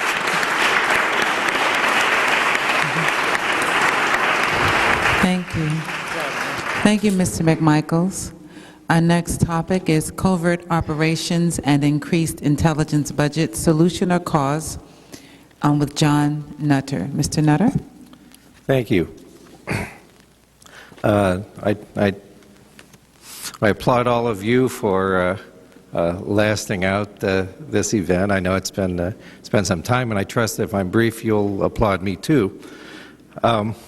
As I listened to David, I was struck by the various documents that I've read in my scholarship, documents like the Tower Commission report on Iran-Contra, the Church Commission, or Church Committee, the Pike Committee, and its recommendations, the Taylor Committee, which some of you may recognize as the postmortem on the Bay of Pigs. I mention those because as I read the 911 Commission report, I was struck by an astonishing resemblance to a line from the movie Casablanca, where Louis says, Major Strasser's been shot, round up the usual suspects. One could very easily take the recommendations from any of those reports, cut and paste them into the 911 Commission, and you wouldn't be able to tell the difference. Periodically, this nation runs into a spectacular failure of some kind of intelligence operation and produces reports like these, and they frequently come out the same. I'd like to talk today briefly about just a couple of items, mainly focusing on the recommendations. And the two recommendations I'd like to talk about. One is a line from the 911 Commission report which says, and I thought a wonderful piece of understatement, congressional oversight is dysfunctional. Well, dysfunctional is when your kids act up. I guess I'm here to suggest something maybe even in stronger terms than my colleagues here have suggested. I think congressional oversight is a fantasy. I do not believe that it is possible. I do not believe there is a way we can construct our institutions to protect us from the politicization of intelligence, the politicization of covert activities and covert operators. In the past, we have seen instances of the congressional oversight working, and we have to ask ourselves, why was that? That was because the people who were reporting to Congress were at that time honorable and honest men. They were law-abiding. Even when they didn't want to be, they abided by the law. You have to understand that when you ask a DCI or perhaps a Director of National Intelligence or whatever we're going to have in the future to report covert operations to Congress, you need to understand what's going on in their heads. Covert operation is supposed to be deniable. It's supposed to be something that you don't read about in the New York Times. It's supposed to be something that is protected by the doctrine of plausible deniability. Now, plausible deniability is kind of an interesting concept because you can actually read something about it in the writings of George Washington and the Federalist Papers. It goes back that far. Clearly, the founders understood that mechanisms like that might be useful, but their understanding of plausible deniability was that you conduct an operation in which you can't prove the United States was responsible. Over time, that doctrine changed. The concept of plausible deniability came to mean you can't prove the president knew about it. You can see that there's a wonderful discussion in the minutes of a National Security Council meeting from President Eisenhower's administration, where Eisenhower and Allen Dulles are discussing the idea of assassinating Patrice Lumumba from the Congo. Now, Eisenhower doesn't want to say kill him, and he never does. They fall back on euphemisms like, I wish he'd go away, how could we get rid of him? Which preserves for the president the notion that I just meant I wanted him voted out of office. Sure. We also have to understand that almost any mechanism we produce for congressional oversight requires a DCI to come clean. And as we've heard from the rest of the panel, you know what? There are two things that can influence that. One is that many of our high-level intelligence managers or directors have the capacity to omit or misrepresent things. Some of them, as Bill Casey did, had the ability to mumble so badly that you couldn't understand him anyway. But for most of them, if they're a political member of the government, as we seem to be moving toward, how are you going to expect them to come clean? And if they don't, what are you going to do about it? Even if they're not politically motivated, you also have to understand that someone like a DCI, a Director of Central Intelligence, sits at the top of a large institution. Anyone who sits at the top of a large institution has an interest in protecting that institution. As honorable as someone might choose to be, that's another motivation for not always telling everything that you really should. But more important than that, the question you have to ask when you come to oversight is where is the audit? If you as a DCI don't admit something to Congress, how are they going to find out about it? And of course, I think the answer today is probably CNN. But CNN isn't everywhere. It doesn't know everything. Even with that, if you can find a way to get around the notion that you can find out everything that's going on, I still claim that congressional oversight is probably impossible, because if someone violates the law, it's almost impossible to prosecute them. Covert operators know too much. You know what? You bring them into court, and the first thing they do is begin filing discovery motions for deeply, deeply secret documents. And not being willing to give those documents up, in some cases, such as Iran-Contra, because those documents would show the culpability of the rest of the members of government who weren't indicted yet. Those documents will never be produced. Even if the government is willing to produce those documents, you still have the ability of covert operators to, I love this phrase, a phrase that entered our jargon in the 1980s. Covert operators still have the ability to gray mail the government, to threaten to expose operations, personnel, that would be, at the very least, embarrassing to the government, if not cause deep political damage. And so my view is that congressional oversight remains this fantasy out there that we think we can accomplish.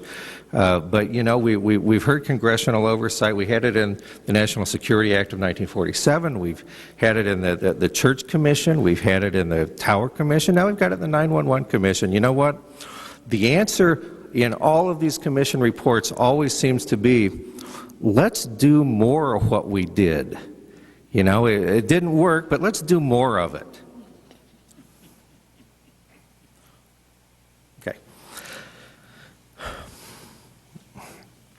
Let me talk just a minute or two about the other thing that happens with covert operations, and that is unintended consequences. We've heard a lot about those kinds of things today, where the dealings with drug dealers, gun runners, the training of future terrorists in Afghanistan, and Afghanistan is just the tip of the iceberg there. If you're familiar with the history of covert action, you'll understand that even covert intervention in other countries, for example, Iran, just to choose one at random, often produces countries that really hate us. They don't like us intervening in their affairs any more than we'd really like them intervening in our affairs. Perhaps the most dangerous aspect, and I guess it's unintended, is something that Peter Scott mentioned earlier, described as the offshoring of covert operations. Our covert operations often morph into something controlled by private enterprises of various kinds. And when they do so, it makes it very difficult for the people out there, the people of the United States, members of Congress, members of the press, people in other countries, to tell when an operation is a U.S. operation and when it's an operation run by a bunch of guys that used to be in the Air Force. That's very hard to do. It's very confusing. It's extraordinarily damaging for our foreign policy. Mr. Nutter? Yes, sir. Yeah. I think your time is up. You can submit the rest of your comments to for the record. All righty. All right. Thank you very much, Mr. Nutter. Thank you.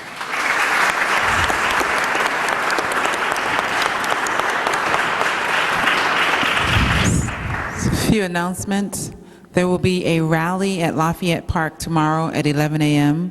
where many of today's speakers can be heard again if you're interested in learning more information. We are currently listening to the congressional briefing entitled The 911 Commission Report 1 Year Later, A Citizen's Response. Did the Commission Get It Right? And it's convened by Congresswoman Cynthia McKinney. We mentioned, thank you. Secretly.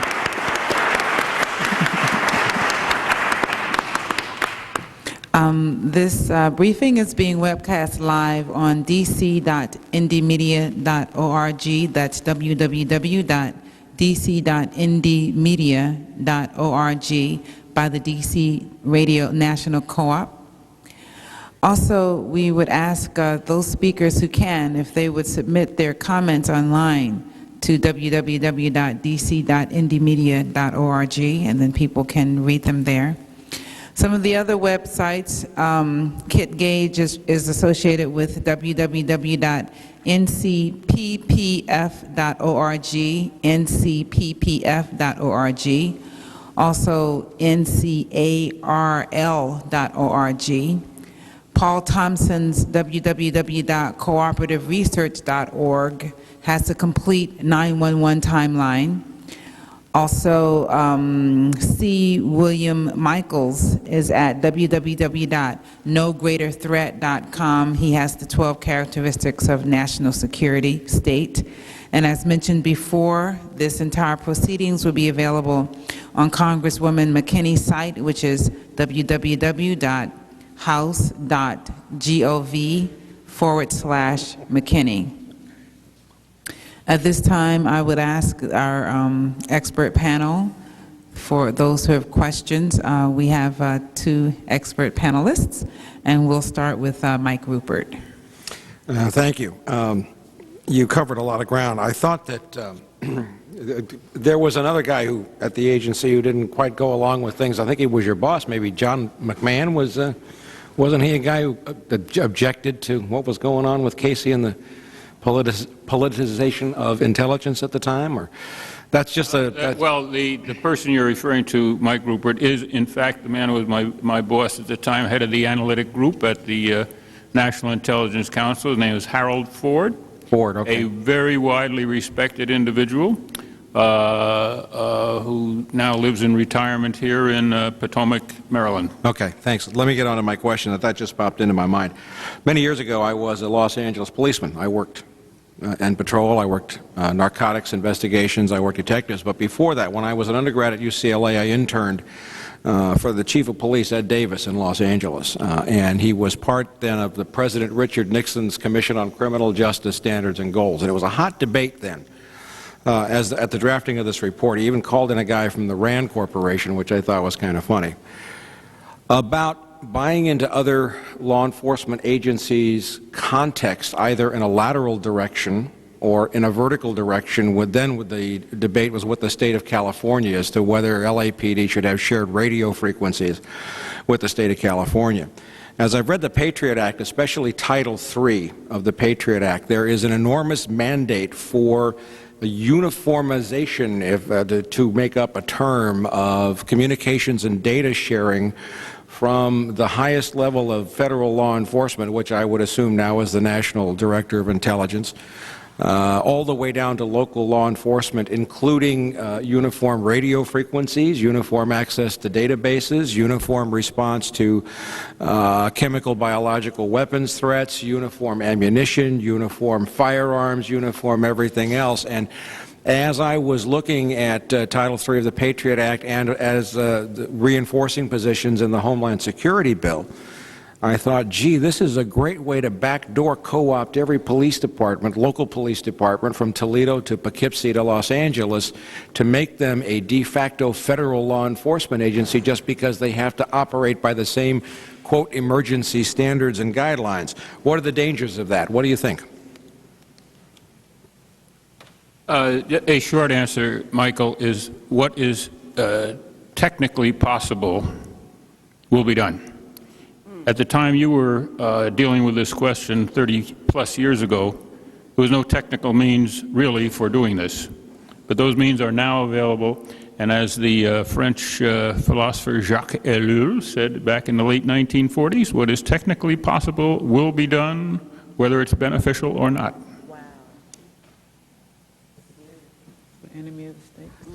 My question is for the 2 panelists who obviously, when you were at Langley, were consumers of signals intelligence output from the National Security Agency. And I would be remiss if I didn't ask this question for the thousands and thousands of technicians, linguists, SIGINTers, ELINTers, military, civilian people serving here and abroad in the NSA whose agency is being systematically dismantled because of the policies of the man who is now Mr. Negroponte's deputy, General Michael Hayden, who was the longest-serving director of NSA, who instituted a program called Groundbreaker, which started to outsource to private companies, Beltway bandits, critical functions at NSA, and a signals intelligence modernization effort called Trailblazer, which he told the Congress, the Senate during his confirmation hearings, was late and over budget. The problem with this outsourcing. It's not so much politicization of NSA, although that is a problem, as we saw with unfettered access to raw intercept data by Mr. Bolton, who apparently wanted to find out what his bosses and colleagues in other parts of the State Department were saying about him and his agenda. So 2 questions on NSA. The problem is having private contractors now engineering follow-on new signals intelligence systems like Oceanarium, which is going to be the big mother lode of all that raw intercept data, which could be there for the picking from by not only these contractors, but also by people like Mr. Bolton, who really have no need to know, other than the fact these people want to use raw intercept data for political purposes. And also the problem with outsourcing intelligence functions to private companies, because as we know, when you outsource something to a private company, it gets away from the oversight, and they can say things are proprietary trade secrets and not have to tell you. So your thoughts on what's happening at my old agency, NSA, because I know many of my friends up there, and I've spoken to many current and former NSA people who are quite upset about what's happening to their agency, as is happening apparently to the other intelligence agencies.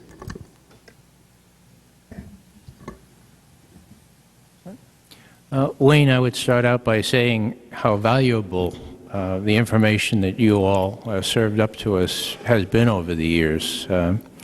It's been a very professionally run organization, at least up until the time I left, and it pains me greatly to hear not only about this happening in NSA, but I keep hearing that analysis is being outsourced now. Can you imagine? I mean, if analysis is being politicized now, and you outsource it to the Beltway bandits, my goodness, you're going to get the right answer, the answer the President wants every single time, and you'll get a renewal of your contract as well.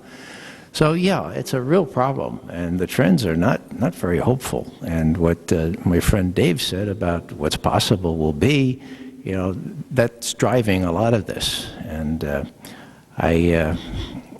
I'm going to reserve judgment on General Hayden, because I really don't know. I've just observed a couple of troubling things so far, but nothing which would lead me to make any real judgments. But that's about all I can say on that. Dave, did you want to? No, I can barely use a computer.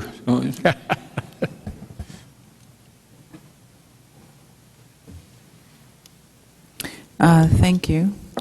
We want to thank our panelists and our expert questioners for a wonderful, very informative experience. Well, thank you very much. If I may, just because I was short before, but I neglected to finish a part of the quotation from Arthur Macy Cox, which I think is very relevant to everything we've been discussing today. Is the peril of inadequate accountability is intensified because the American public is often gullible, especially in matters of national security.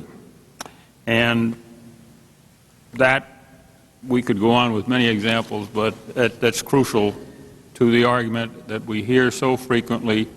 Our Commander-in-Chief said it, we got to do it.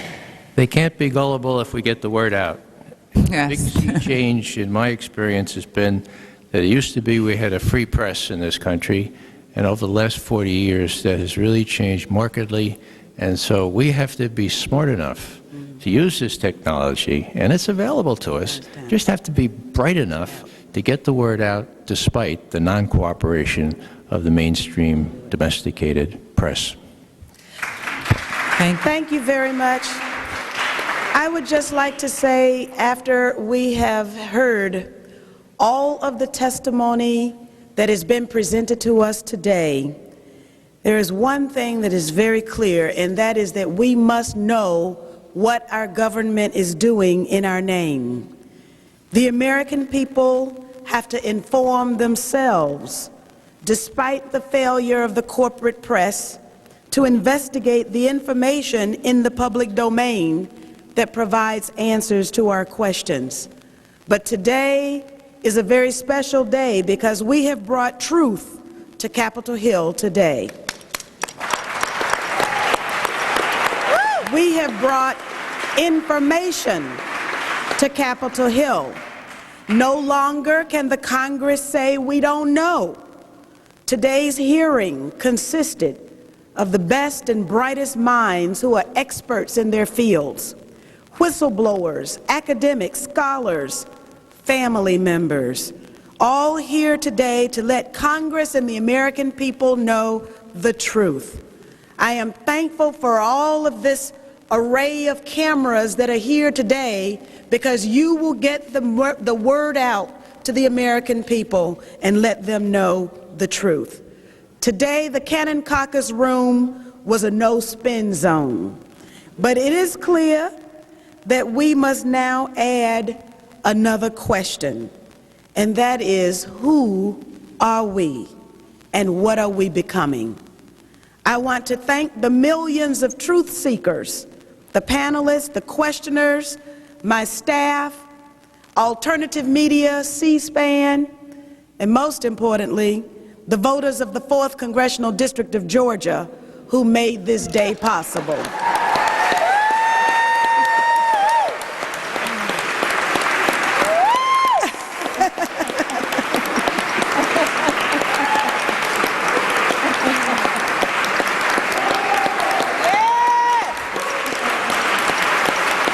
We can make a peaceful tomorrow, and I think it began today. Thank you very much for your attention. Thank you. Thank you. Thank you, Congresswoman McKinney. And I wanted us all to give one more acknowledgement of Congresswoman Cynthia McKinney for her courageous work in this and all areas. Thank you, Congresswoman McKinney.